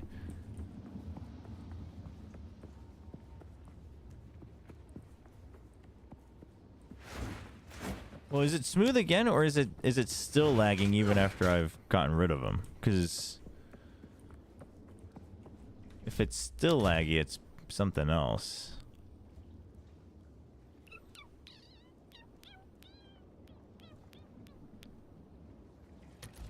Smooth without the pets. What was that? I mean, my whole thing relies on me having pets, though. That's crazy. I mean, that would also imply that as soon as I'm in combat, it would lag the heck out.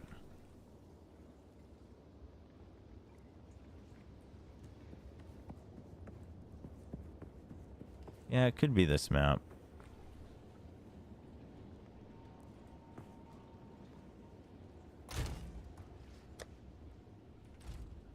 Hey.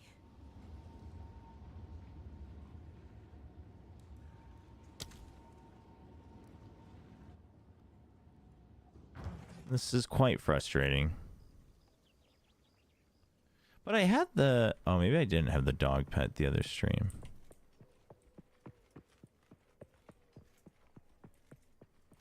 This looks okay, yeah?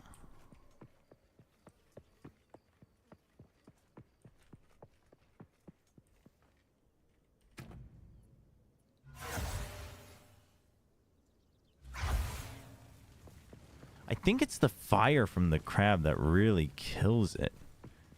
But how is it killing it this bad if I'm not even on...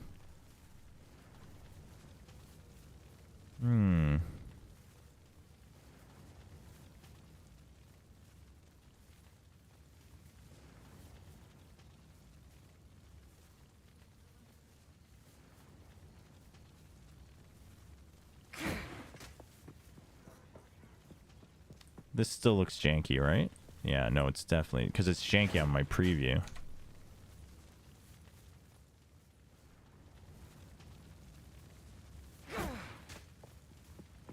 No, there's no way this looks good on your screens, because...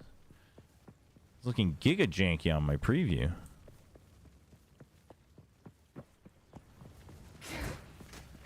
I mean, I can try restarting it. I don't think that's the problem. There's something going on with how this game is using my resources, and it's affecting my OBS a lot. But we were fine streaming Valorant, right? So it's not like it's not something that's like completely wrecking my OBS itself and how it's using things on its own.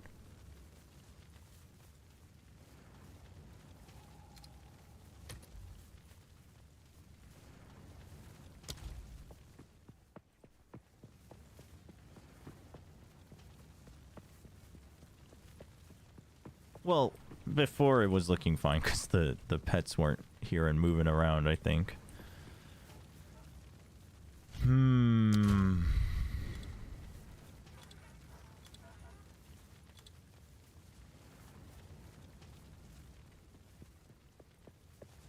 Yeah, I mean, this graph, I honestly stopped trusting this patch because it wasn't very accurate.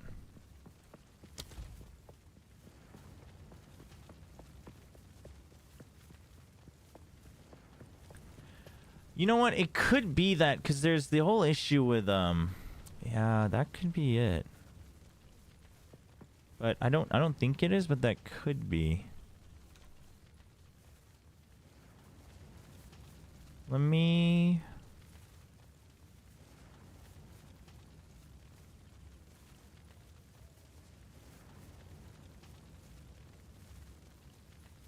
try.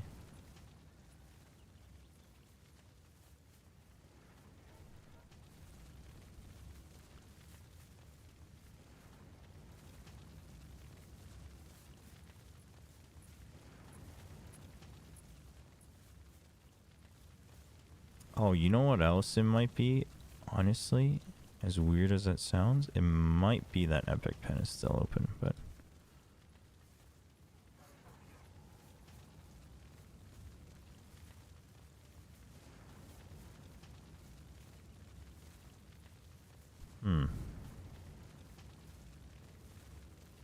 Okay, well that doesn't work.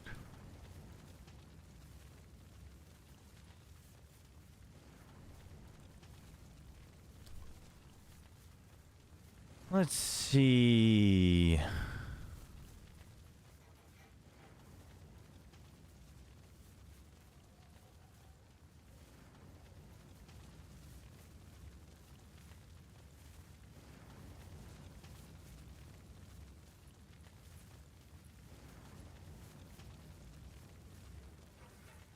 Now it's just...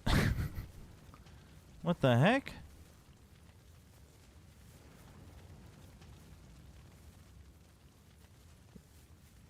Where my game at? What the heck?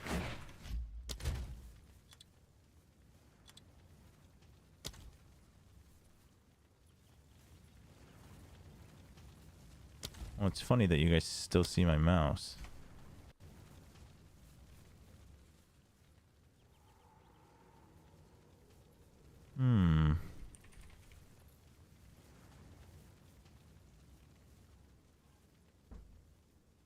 Let's see. Wait, where'd it go? No, that doesn't work. Dude, I can't believe we have to figure out some new way to do this every single time. It's rather insane.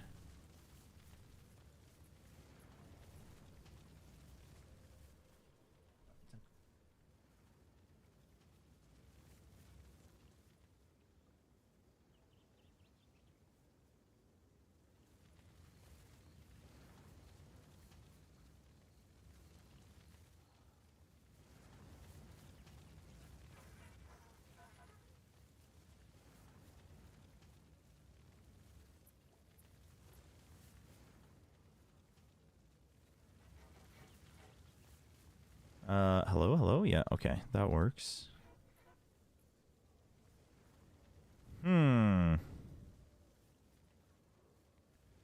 Last Epoch Chobra stream.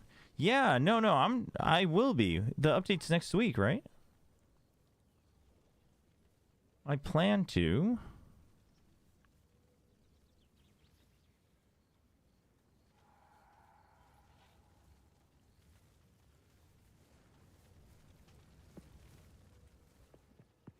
No, this isn't any better. You know what the crazy thing is it's not affecting my game. It's just affecting OBS. So what's going... Like, what is affecting OBS so much?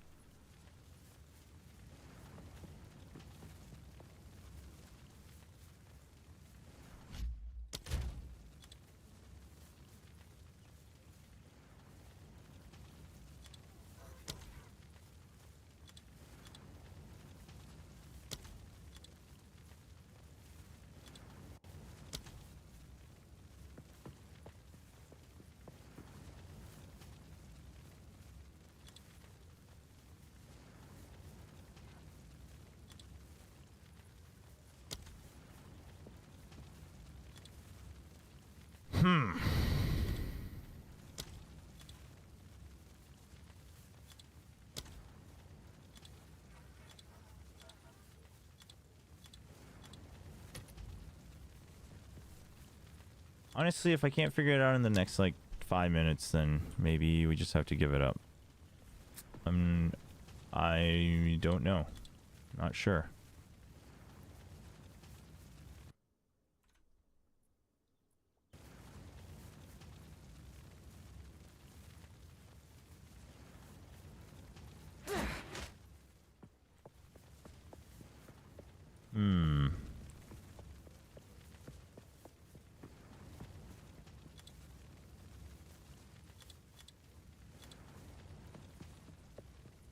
Is this better?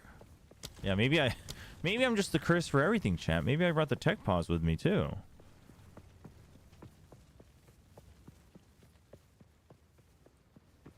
Oh, this has to be better because this just got rid of my effects. What the heck?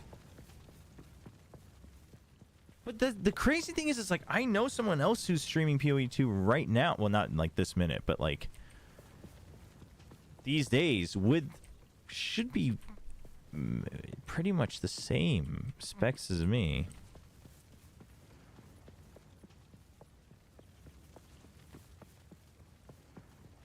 I wonder if it's because I moved the shaders. Maybe that's screwing with it. It does look smoother. It's probably gonna freak out when I get into a map. But it has to look smoother because for whatever reason Vulkan into DLSS performance just means that it's just not going to render half the effects.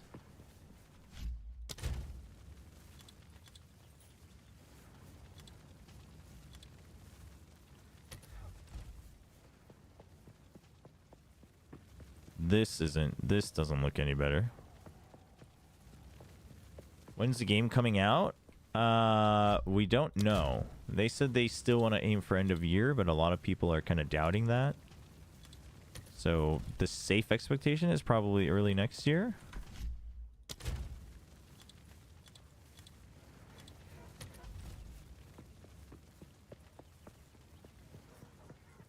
How are you liking the update? I'm liking everything about it except for the tech issues it's causing to my OBS, quite frankly.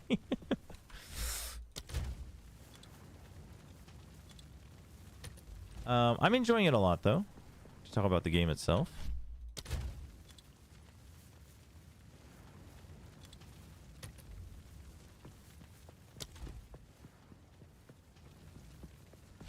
No, it's definitely how much of what part of my game is using my graphics card. That much is like certain.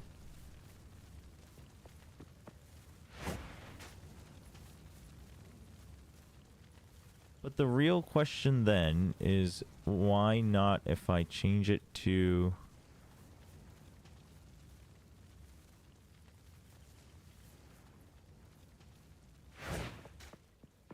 why are we struggling so much on X264?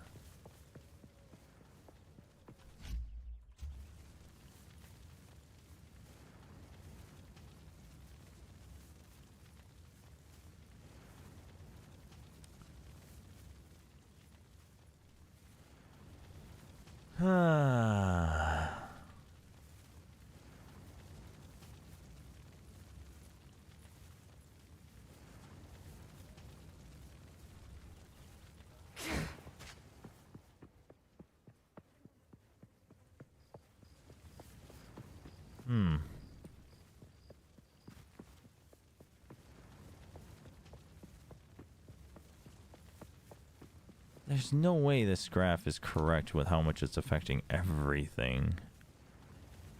Which is annoying.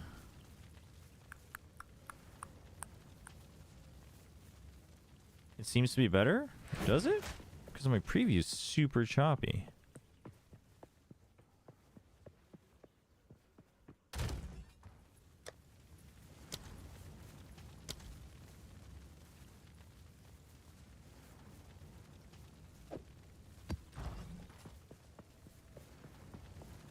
It's not actually better, is it? See if the PC blows up. That's the problem. I think the PC's not going to blow up. It's just because my game's not getting affected. So it's just something with OBS struggling. And I think there must be something that I changed accidentally in OBS that's really wrecking it. But Here, we'll try a map that doesn't matter.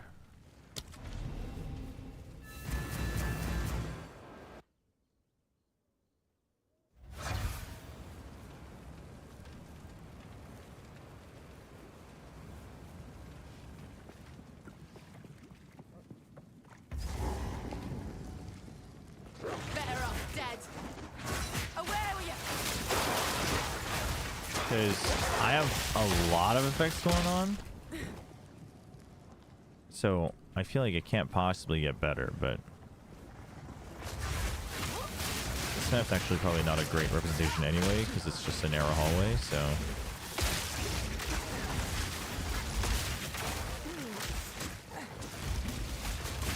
Started off okay, and now it's really laggy.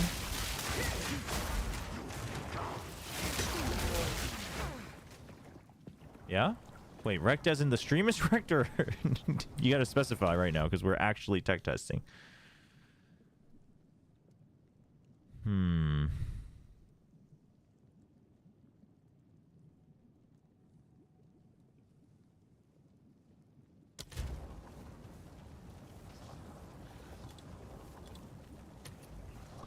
So this should have been the settings we were running with last week.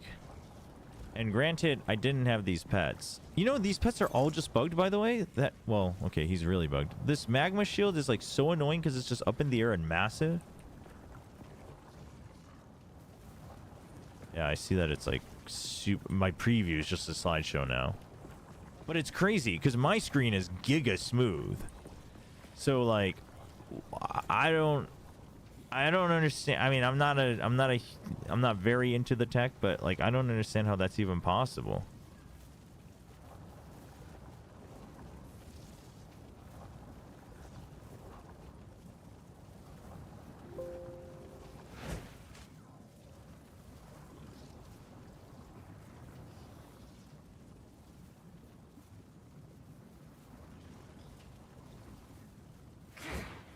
Well, right. Like, it has to be something on OBS's end, but I'm not...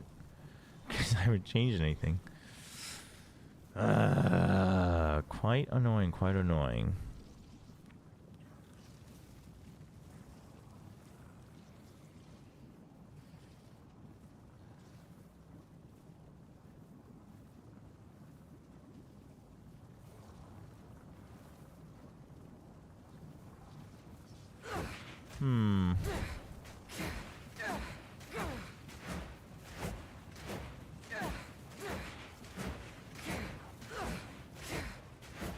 Yeah, I mean, we can do that. I just don't think that's gonna matter because it's been the same issue every week. But I mean, that it would just be the equivalent of turning it off and on again. But you know, we had this problem when the update first came through as well. So I think, honestly, chat, I'm probably gonna turn the stream off, and then the YouTube I'll probably turn off, and then Twitch might keep turning on and off again as I test things. So if you want to hang out and, you know, give feedback when it comes back on, then I'd appreciate it. But if not, I guess I'll just work by watching it on my tablet. And that might happen multiple times, so I apologize if the notifications go a little crazy. But I think that's the only thing I can do, really, because I would rather figure this out for the long run than, I don't know, have a random band-aid that's choppy and then deal with it again in the coming days. So... Before I hop off though, let's try booting up something else. Let's try booting up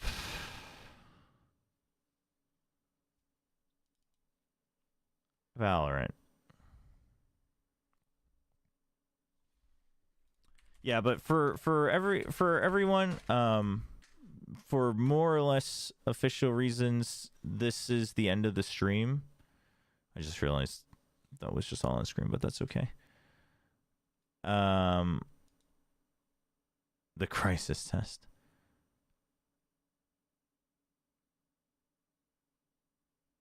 So for more or less, this is the end of the stream. So thanks for hanging out. Thanks for watching. Thanks for the new subs. Thanks for all the super chats. We got a couple super chats today. I appreciate it.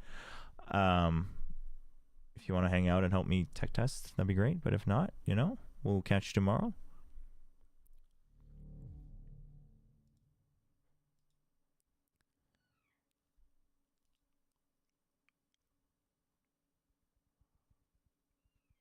Yeah, I do appreciate those of you who are hanging out and basically being my QA testers.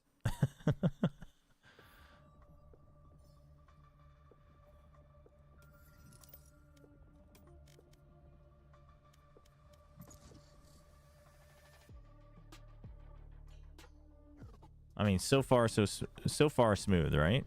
I don't think this is gonna have issues. But isn't that so weird? Because it's clearly an OBS issue, but it's only with how that game is. Well, okay, that was because the mesh was found. But it's only how POE2 is using, presumably, my graphics card. So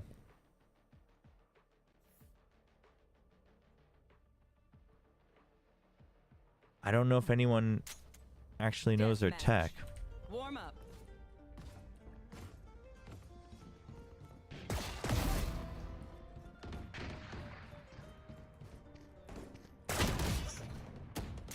How's it looking?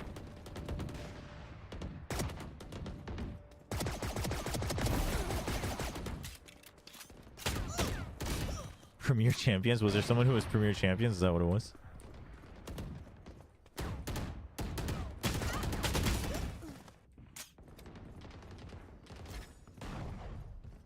Just run around and warm up with a shorty.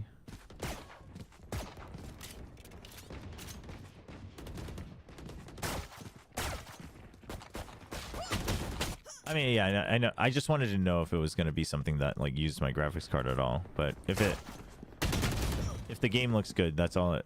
I just wanted. This was a baseline comparison because Valorant isn't intensive. Yeah, the Notion Classic looks great, doesn't it? You should buy it. Okay, so it looks crisp. All right. Peace. Have fun, everybody. Marvel Rivals. Is Marvel Rivals the best test out here?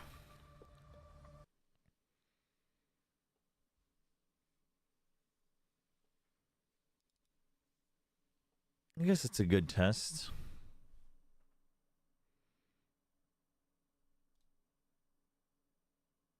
I knew you were gonna say Baldur's Gate 3. Oh my gosh, we got an update.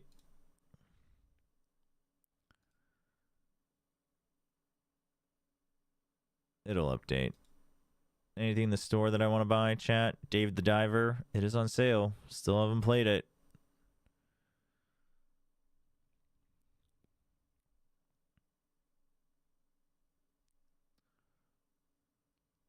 I gotta play Wukong at some point.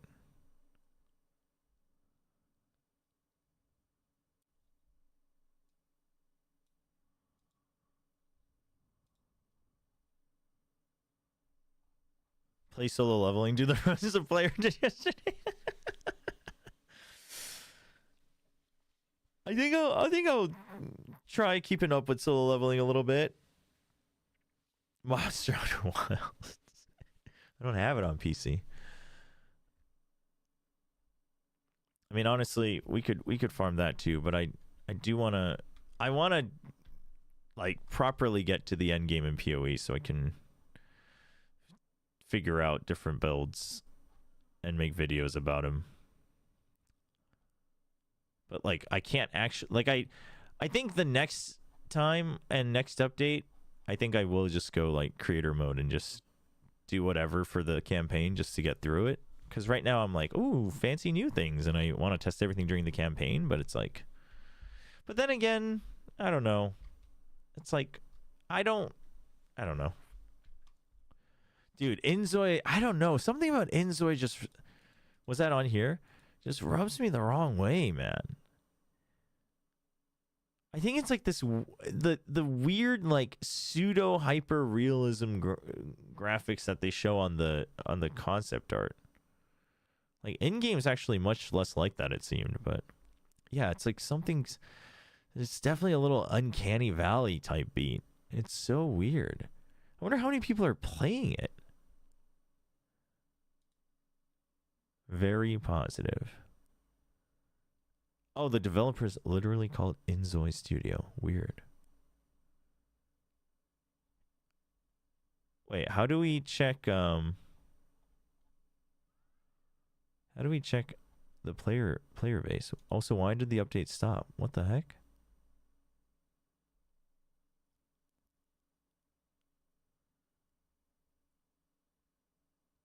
Why are we struggling? This should be on my SSD. I don't know why that's struggling so much. Whoa, whoa, whoa, whoa, whoa, whoa, whoa.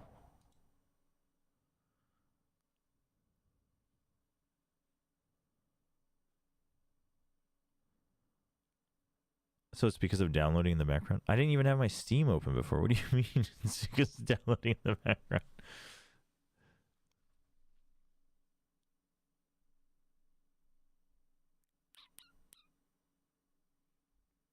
I love how Brotato's just on my wish list and has been forever, and it's just giga cheap on sale or not, and I just still don't buy it. It just sits there.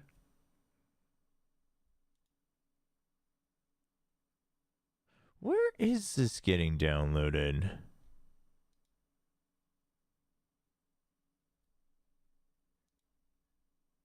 Where is Marvel Rivals?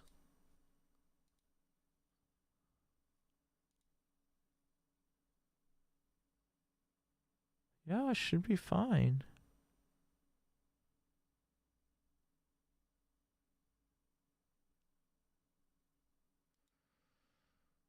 I have what do I have? SKT internet. SKT phone and internet and TV.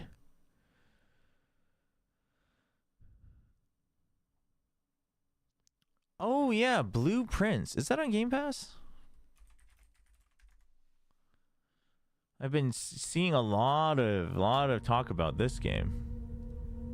To the architect, an empty blueprint represents a world of possibilities. I give and bequeath to my grandnephew all of my rights. This is a roguelike? And interest in the house and land which I own. Dude, Blueprints is on Game. Dude, Game Pass is amazing. What the? World of dreams and doorways. Oh, what? The above provision is contingent. Very interesting. Who do you think is winning tomorrow, Golden State or the Clippers? Golden State. I have no idea what the rosters look like anymore. I suspect you wish me to look into your future. Oh, this trailer's not really going to show us what the actual game is like other than opening those doors and picking roguelike things. Interesting. Very interesting. But I've seen nothing but praise for this game. It's crazy.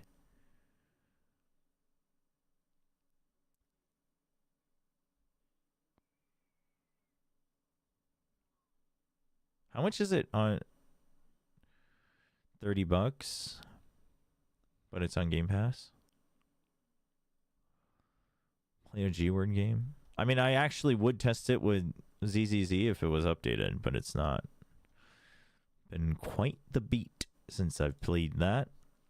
We'll get Marvel Rivals in there. What else would I have updated? I mean, POE1, I guess. POE1 actually, like, messes up my graphics card a little bit, too. I think their games are just not that well optimized. You know what was a really good game? Beats Bullets Per Minute. Bullets Per Minute was a sick game.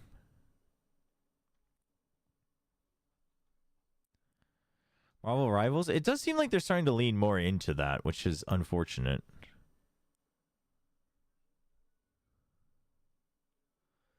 Yeah, Bullets Per Minute is sick.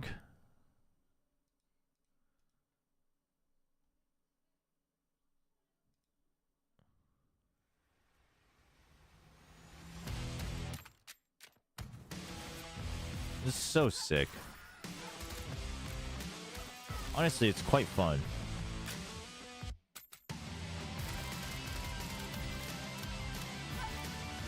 If you like rhythm games and FPS, like this is the tracks are nice too. My hands hurt when I play that. Yeah, your hands can cramp up when you play this. It's not their fault, really. The older Marvel comics just have a lot of that stuff going on. Oh, I mean, I guess so, but you should check out the marathon stuff too. Oh yeah, actually, while we're waiting for this, for whatever reason, this download that's taken a while. Let's I haven't really checked out anything about it.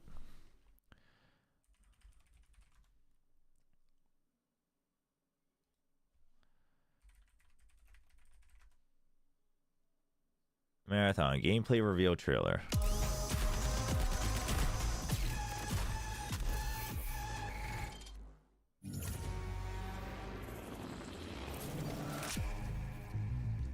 Wait, they said watch the full trailer? Oh, no.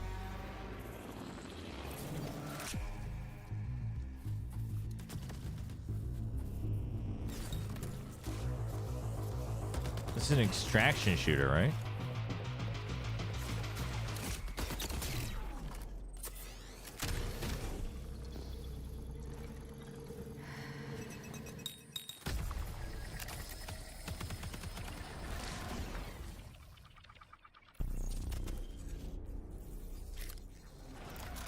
Oh, I hate the character design. The end of all things. Extraction, but there's also going to be raids and dungeons. Yours. Oh. I mean, I can see how that could work.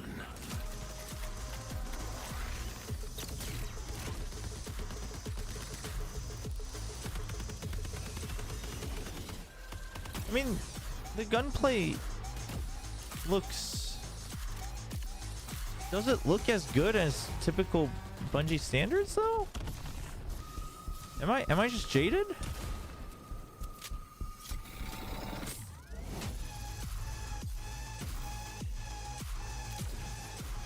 You know what this reminds me of is I mean, also the trying to bring this very edgy lure into an extraction shooter seems coming September 23rd. Oh, that's sooner than I thought. This the gunplay don't look great in this trailer. Oh, okay, there's a creator showcase. Have you ever played the original one? Wait, Marathon's a remake? Marathon's a remake? I did not know that. Oh, what? Is the original an extraction shooter?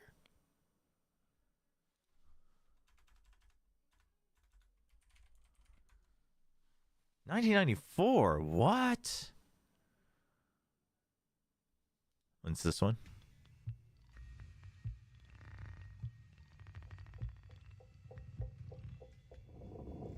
What is this? Oh. What? No. When do we actually... Dude, why do they have an over hour-long countdown? Super excited to finally show something about our game. The franchise is... Oh, I had no idea. What?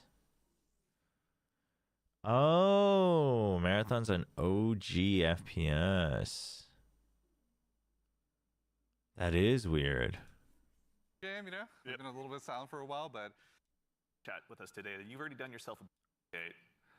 And even furthermore, Joe Cross, also, if anyone's not following... Overcome the odds to revive your teammates and get You know what this reminds me of, though? It reminds me of, there's another extraction shooter that basically just died not after release. I should have it somewhere. As a solo runner. No two runs If you guess what it is before I find it, you get brownie points. Never mind, found it. Cycle Frontier. I think it's just because of the color. Like, there's a lot of teal. Each run has a time limit, and anything can happen while you're chasing your objective. Looking to unlock upgrades. Latest activity, June 28th, 2023. Slip into the shadows as void and ghost past your enemies. Oh, this is Ben Starr? That's cool. And profit opportunities without being discovered. Want to push enemy teams and steal their loot? Inazuma 11. What's Inazuma 11? 5,200 characters. What in the world? Yo, Cycle would have been good if it wasn't for the hacking. Really, honestly. Cycle had a nice balance of PvE and PvP. I mean, actually, it had slightly bad business model too. It was a slightly bad business model, but I thought it was fun. But like instantly, it was filled with hackers, and it was just like, okay, well, this game is dead. Wait, can we actually see gunplay, or like, what are we doing here? Am ready and up. Wherever you two are. Here we go. Dr. Lupo. There is fall damage. Makes sense. Severe if you there is. I got a mod earlier that like drastically reduced it though. So there are ways to reduce Damn, he looks so different with the full beard. Dash right before you hit the ground. You don't take it saves it. It'll break the fall, yeah. I used to watch a lot of Lupo for Tarkov content. Back when I used to play a lot. Yeah, more AI inside the little shrubbery compound over there. Yeah, I mean, looks very responsive, which is obviously the first thing you want. I'll be honest. I'll be very honest. Sorry. Excuse me. Sorry. The audio, being a family man, doesn't. Yeah, I guess there is a trend there. Yeah, still heading to field maintenance. The audio of the guns, I mean, and this wouldn't be surprising at all, is very Destiny. It's probably a lot of the same assets. But I kind of hate. I did not like the gun audio in Destiny. AI with a snipe up above is looking at me. There's something that's very I need some plastic about the guns in Destiny. There's ticks underneath. It looks like it would feel good though. The aesthetic is nice. Yeah, I'm trying to figure out how I feel about it. I don't dislike it. I don't know if I like it though. That's all of them. I mean, obviously it's an alpha, so like there's that, but just like the style. That is Halo 2 though. The sound? Yeah, I mean, I just didn't play that much Halo. They're just gonna beam us if we don't get rid of them. Okay, our downloads are complete. Let's test our own games.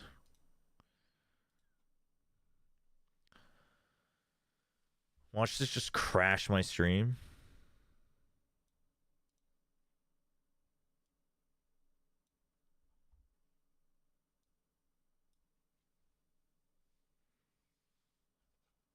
Nongshim won again in League of Legends. I told you. What? No, why would we? We're playing Marvel Rivals? No, we're going to test if it breaks my OBS, because POE2 is breaking my OBS.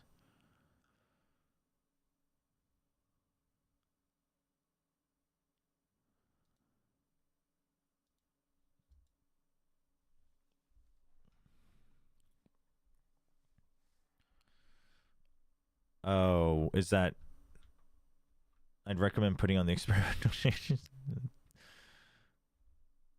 We're a little late. I guess I can shut it down and start again. No. Hey, what's up, Tron? Clearly the finals is a superior game to stress. Actually, that would have been a decent call.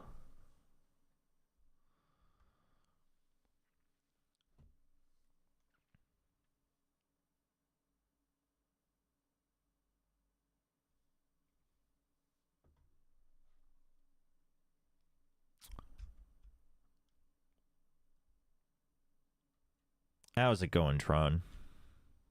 Hope you're well. Hope the exams have all gone through all right. Chat, what is your favorite Marvel character? Favorite Marvel character?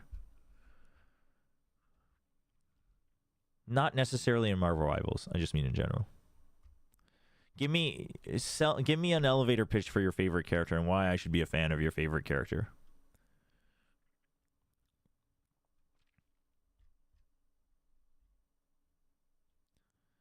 All in all, probably Spider-Man. Oh wow. I don't keep up with superheroes. I mean, I have no idea. I mean, you know, I know the ones in like the MCU movies, but you know, like Psylocke's in this game, and I'm like, I mean, you know, this character looks like she does some cool things, I guess. Yeah, that's cool. It says difficulty like 5 out of 5 stars. I'm like, all right, yeah, no, I love to make the game more miserable for myself by playing more difficult characters and then complaining. Yeah, no. We'll get my degree in a month. Nice. Nice. Oh, that's awesome, Tron. That's a big achievement. Congrats. Black Bolt. He's a king, has a beautiful wife, is a family man like you, and he can't speak because a whisper of his can destroy a world. Wait, what? Really? That's an actual character? He can't talk because otherwise he'll destroy everything? That's a crazy setting.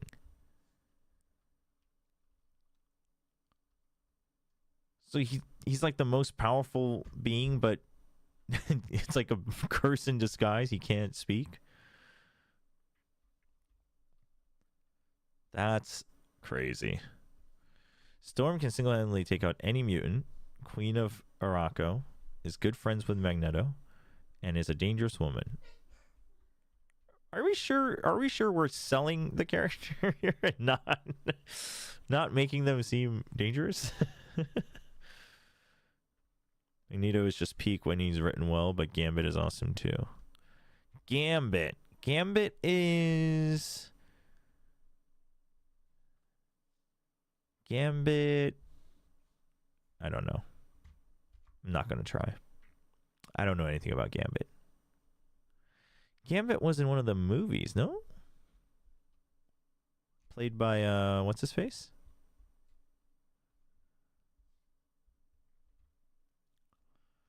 Her comics are amazing.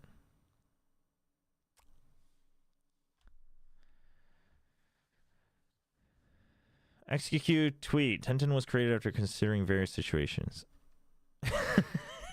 Twitter translator faced XQQ. Tenten was created after considering various situations.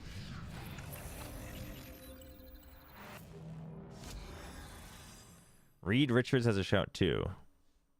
Who is Reed Richards? Yeah, the latest Deadpool movie. That's what it was. Yeah, Channing Tatum. There you go. There you go. Yes, you know what? Okay, can I just say this? One thing I hate about Marvel Rivals, which I guess, I mean, like, I guess it's kind of cool for the game, I guess. But is that, like, I don't know if they changed it with this update. There's so many things you need to click through every time you load up the game. Yes, yes, yes, thank you. Oh, they did change it. What? As soon as I complain about it. Dude, the previous update, you had to, like, click through all the intros, like, every single time to get through. Yeah, I guess... I mean, I have to play through a full match, huh? Well, I guess I can just do a practice and see if it lags at all.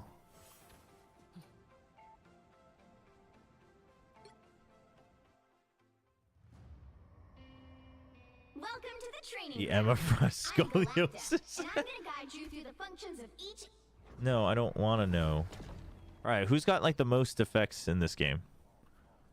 Who's gonna lag out my PC the most?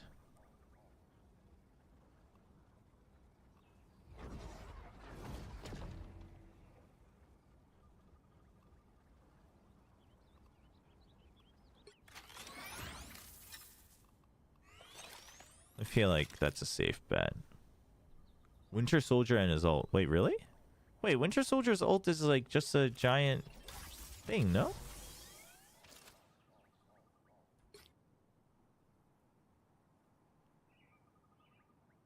Oh, never mind. It's lagging already. Wait, is it? What?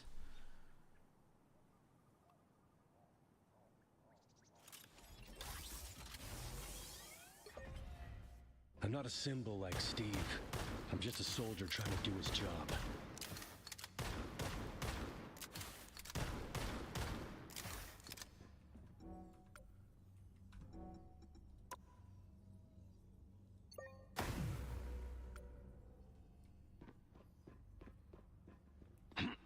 It's okay, it's smooth.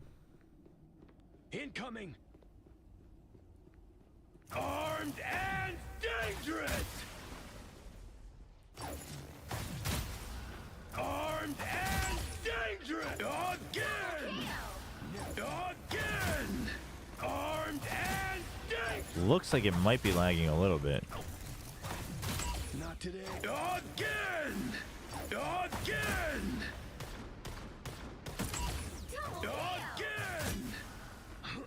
Oh, it does look smooth?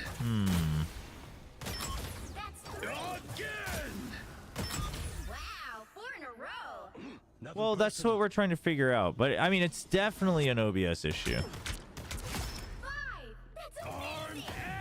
That much is, like, certain.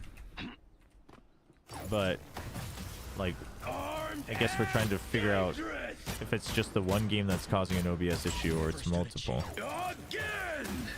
Here they come. Armed and dangerous! Armed and dangerous! Alright, anything? Oh, I mean, moving my mouse quickly is not a problem for me, so... Armed and dangerous!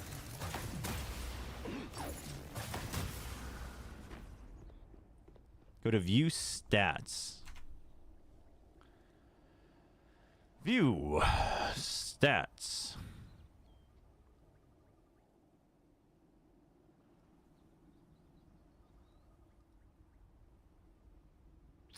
Hey Chobra, where do you think G is struggling? I mean, I think they're just not really able to play their game. Like, I think they keep having... I think the moment they, like, aren't winning, they kind of lock up, and like not just one individual, but like everyone. It looks good on your screen. Wait, so what should I be looking out for, if anything? FPS is 60. Average time to render frames is stable at 1.2 to 1.4. Frames missed due to rendering lag, 0%. There's a couple in there, but skipped frames due to encoding lag is 0.2%. But I don't know what I would do to fix that. Any ideas? Any takers? Armed and dangerous! Got one.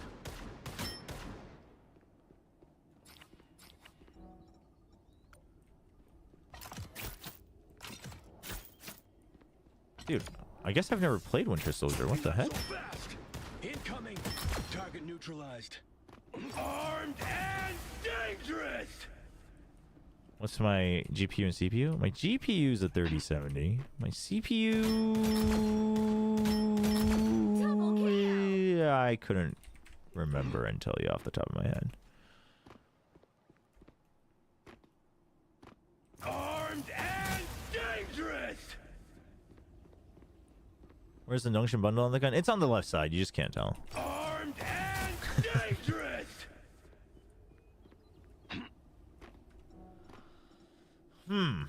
But okay, so it does seem like it's a very POE2 centric thing, but it's definitely also seems to be affected by the POE update, but I guess I just don't know.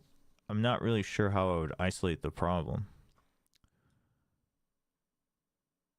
They're playing like scaredy cats. Yeah, I mean, but I think it's again like I think everyone knows what to do when you're winning. And and here's the thing. And I hate to say this because this is gonna paint things in a bad way for them. And I'm not saying that they're doomed.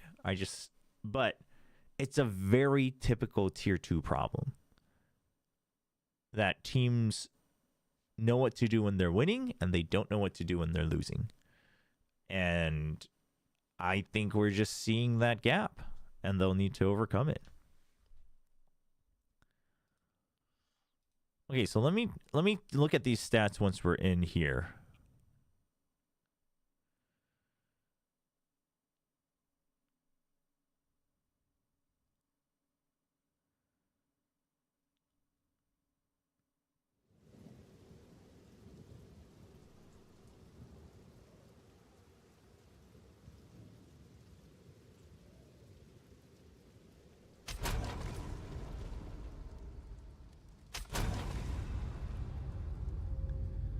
All right, so far stat-wise, everything looks exactly the same.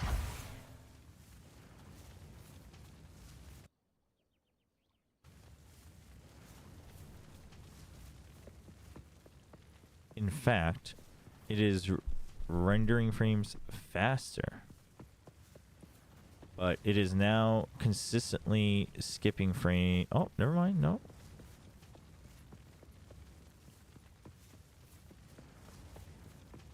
Okay, so this is the crazy part. My stats don't show that we're skipping anything. But I think it's lagging because I can see the preview screen right behind and it's a slideshow, yeah? It's currently a slideshow?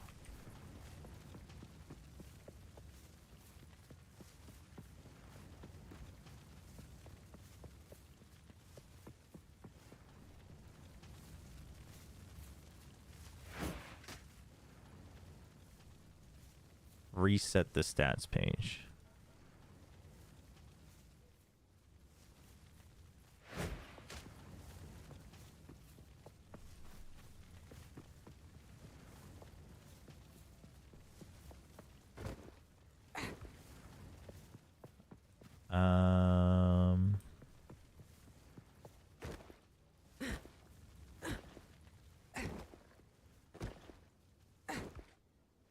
Nothing yet.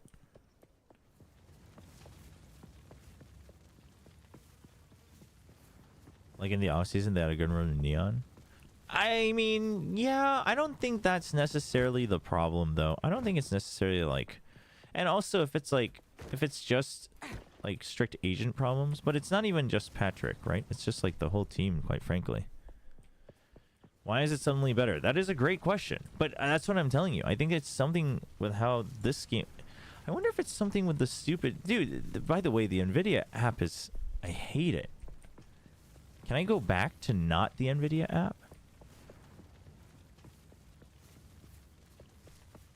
Okay, let's try going into a map because yeah, everything on the stats look very smooth.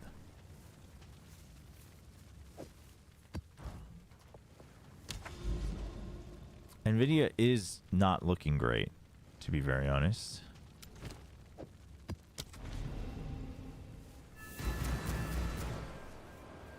You should disable the overlay. How do I disable the overlay?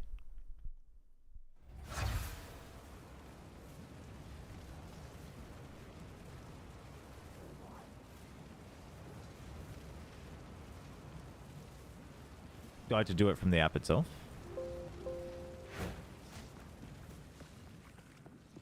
Oh, okay. We skipped some more frames. But now we're stable again.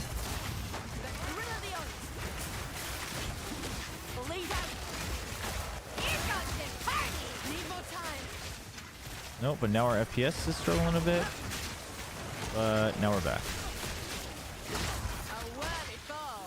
Nope, now it's definitely okay. But there's obviously a lot going on, so that's not surprising, I guess.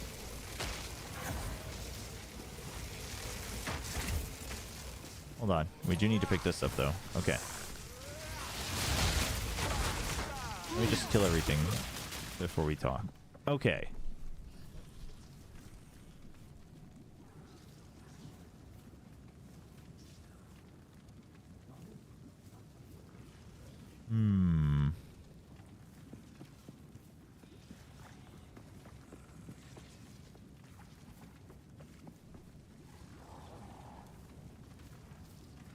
So if I...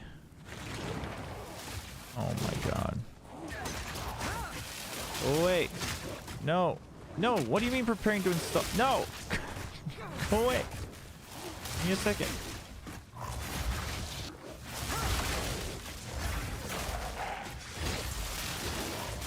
Okay.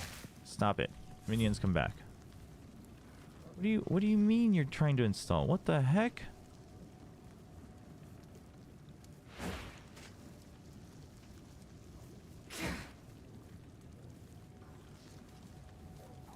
No, don't do that.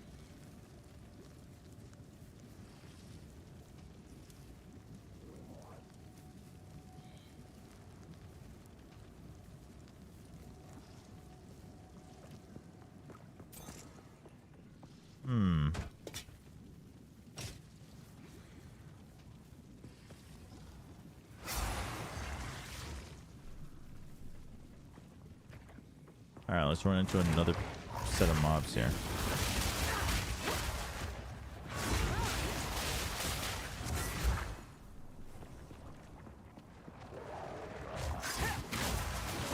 Nope, it's...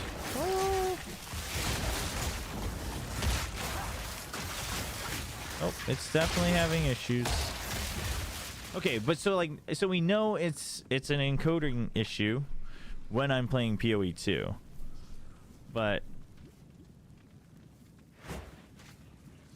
I don't know what the I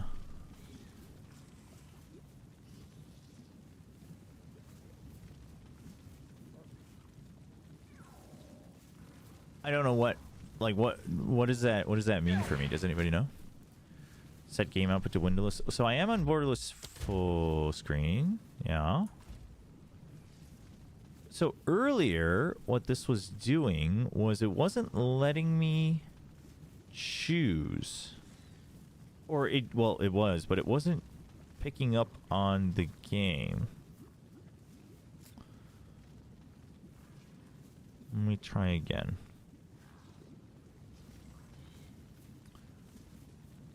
Game capture.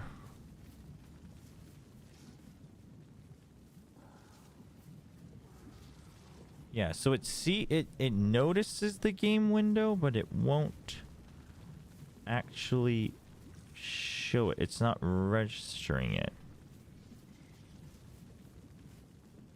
So game capture won't work. And if I use window capture,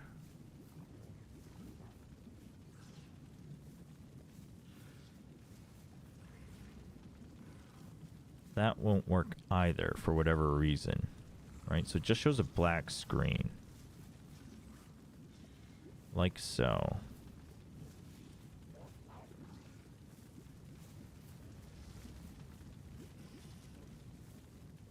So that's an issue. Or you're saying I could go full screen and change the resolution.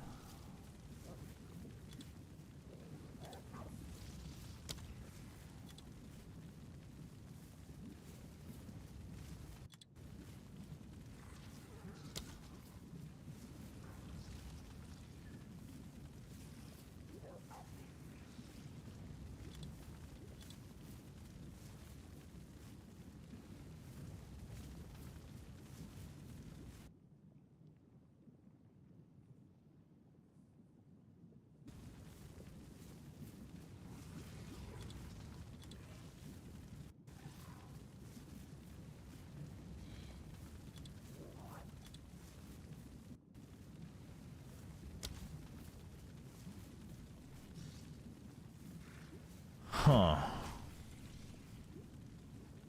Except then I need to... Right. But the problem then is I need to, like, re-stretch it because of how it captures it.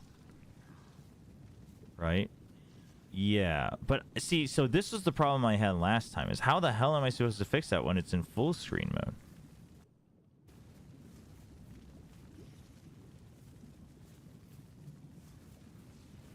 Oh, now the game's just broken.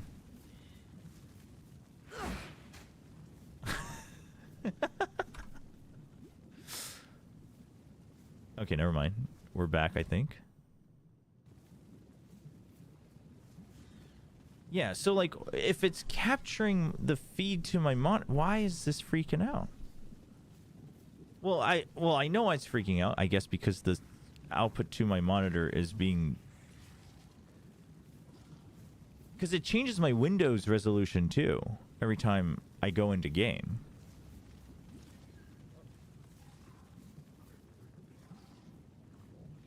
No, I mean that's great and all, but how in the world would you ever change this? You know what I mean?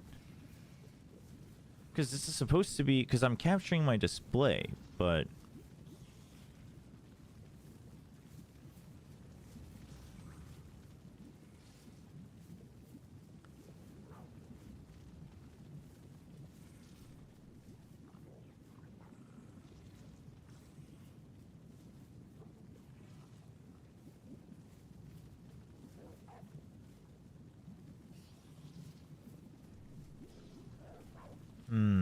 this is honestly so frustrating.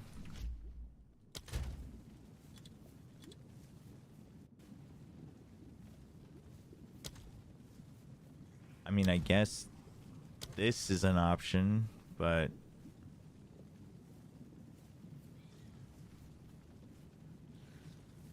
that's annoying too. It's still skipping frames every now and then, by the way.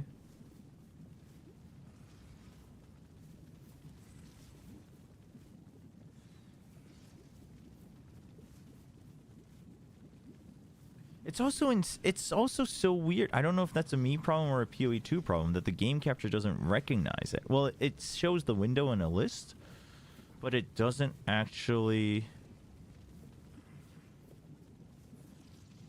It doesn't actually show the game. So there's... What would that indicate, right? What would that mean, chat? Because it says window is Path of Exile 2. Path of Exile.exe, Path of Exile 2.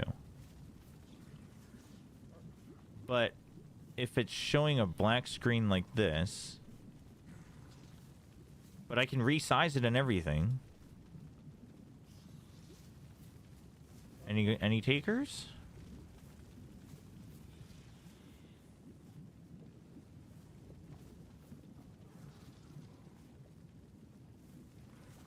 In my OBS, it also shows black.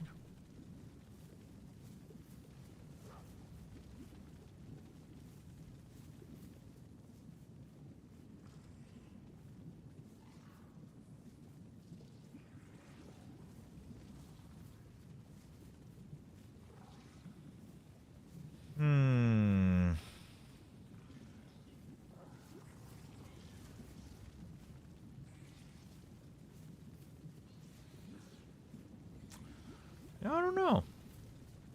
Don't know. Some League players playing this.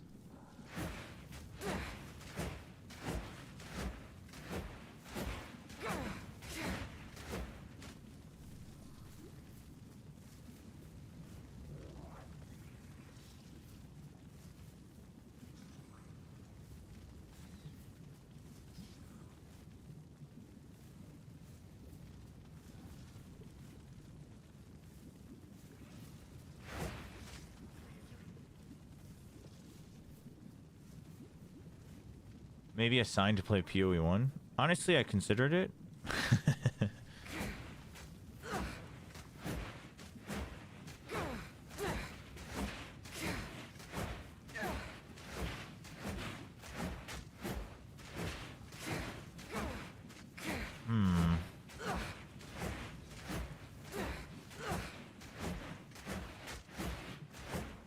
But yeah, what bothers me is that, like, my specs themselves aren't to the point where, like, I can't stream, you know what I mean? Because I know other, like, POE2 streamers and Valorant, obviously not a big issue, have similar or sometimes even worse. I mean, some of them have, like, goated setups, but...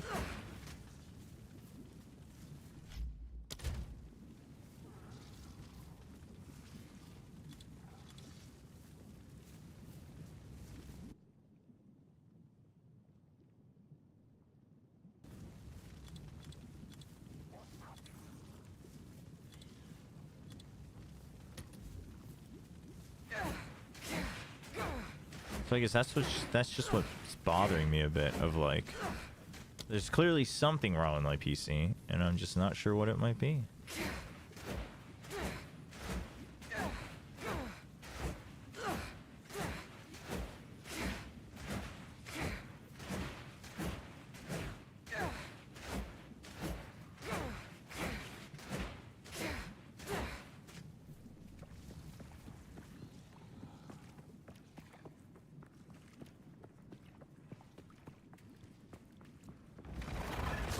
I mean, yeah, I mean, obviously, I don't know much either, so that's part of the problem, but...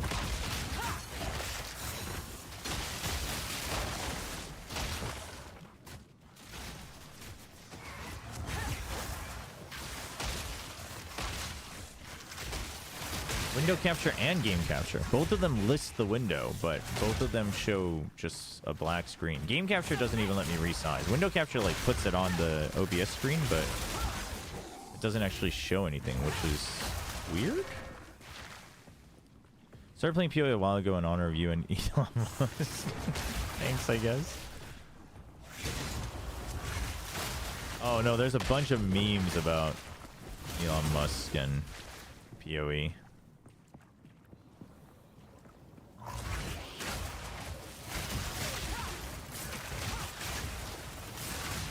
Anyway, I got rid of the caltrops.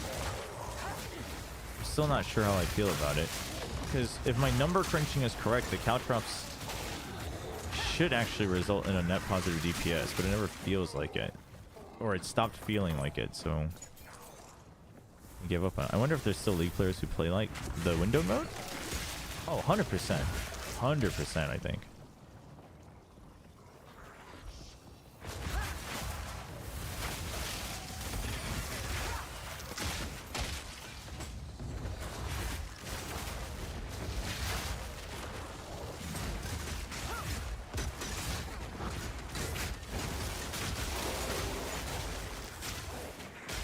What? Xbox? What?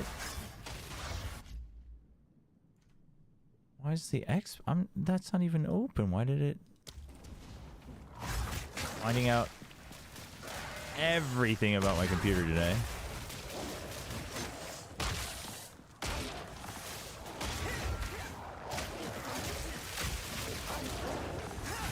There's something inconsistent with Rake that I just can't quite figure out.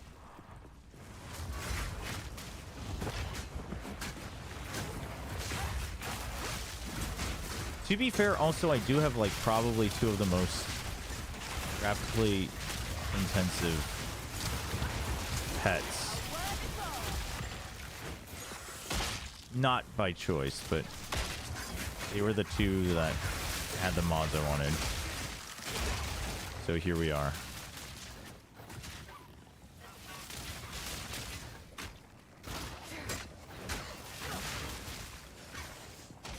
Okay, so far so smooth though, yeah?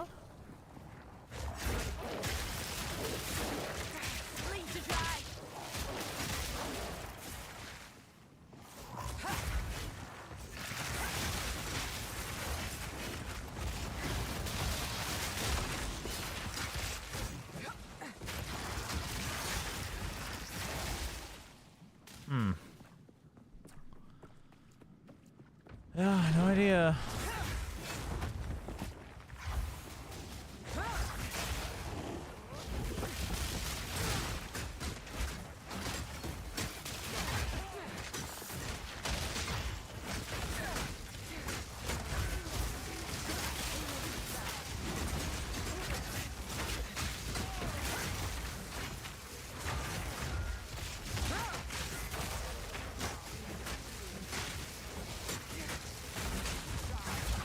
Why do I feel so weak? What the heck?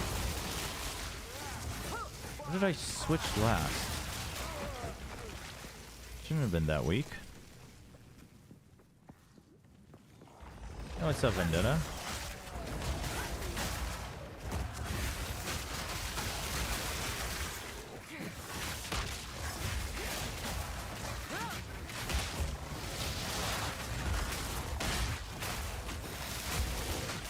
Oops.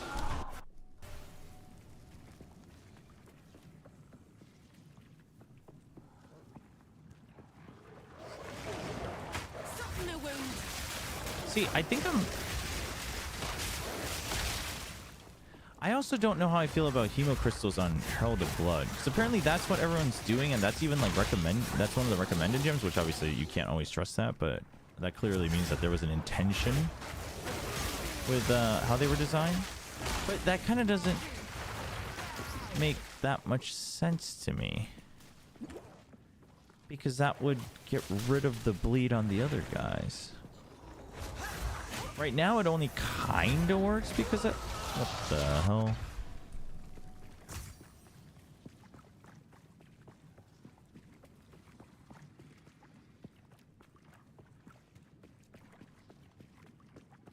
Oh, wait. I was like, why am I so slow? I know why. Because... I took off my speed boots for slightly better stats, and I was like, oh, I'll just leap my way through the maps. It won't be a problem. Seems like a problem now.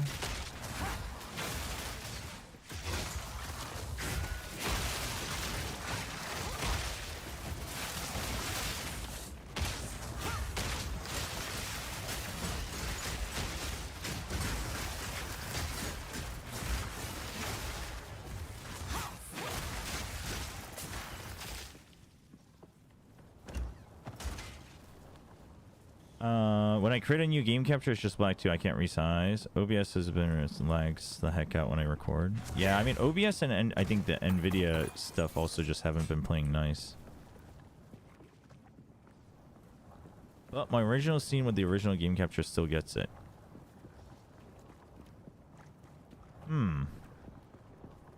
That's so weird.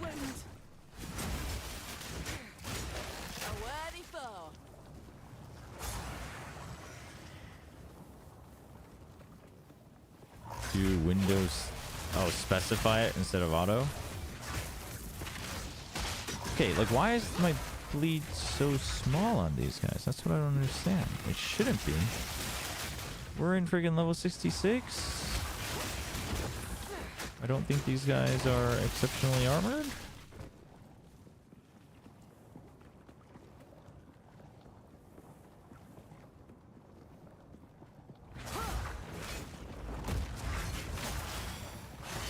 That worked for you? Specifying? I think it's gonna be faster to go the other way.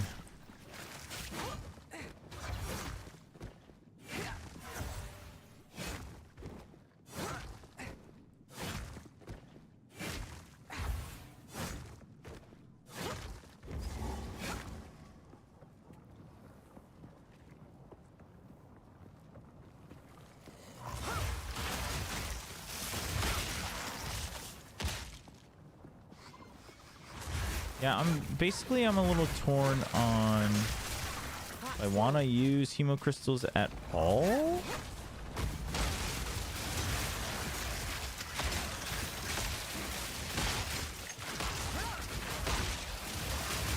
And if so, where's the best place?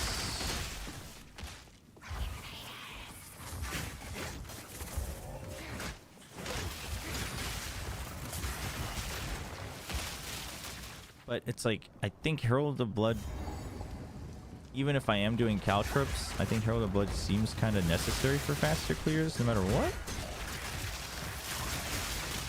It's just the explosions are just too big after a little point. Well, that was laggy.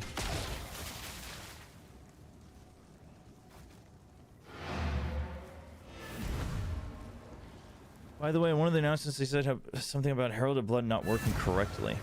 Wait, I remember reading that. What was it? Can't remember. Time is not on our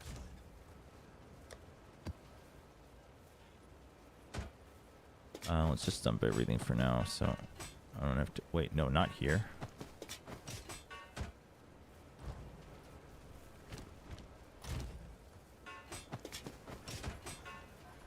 So you said do windowed capture, specify Windows 10. Oh, it does work.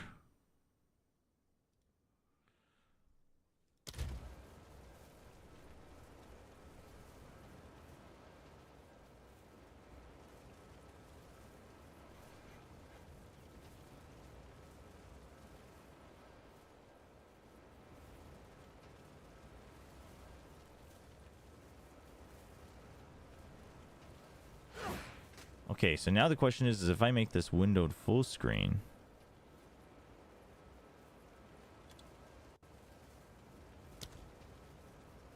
are we gonna have issues?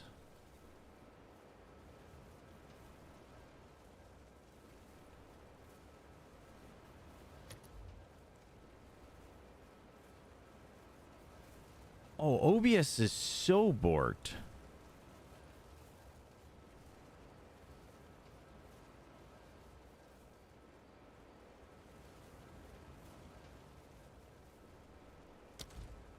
Because, wow, that's okay. Looks fine for now, though. Never mind. It's a little laggy, isn't it?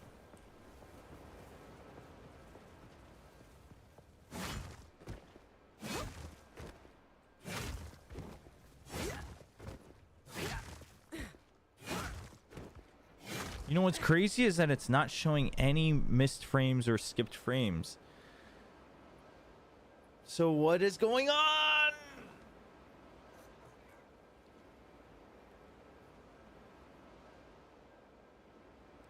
Chat, I think I'm going to sign off and just try to Google a bunch of different solutions and see what works. And I don't know, maybe I have to do a clean install of OBS. Maybe I have to do a clean install of POE2. Oh, I have no idea. But honestly, I'm too tired to like work through this and then also like stream with it being annoying on the side. So I think that's going to be it for today. Unfortunate, but it is what it is. We'll be back tomorrow for the watch party for Pacific. And then that'll be that. So, and then we'll have to find some time to VOD review like the Notion game and stuff. So that'll be that. Thanks for hanging out. If you were still here for the tech test, appreciate it. I really do. And of course, all the new subs, gifted subs, and super chats, all very, very much appreciated. Thank you very much for the support. I hope you guys have a good one, and I will see you all tomorrow for the Pacific Watch Party. So have a good one.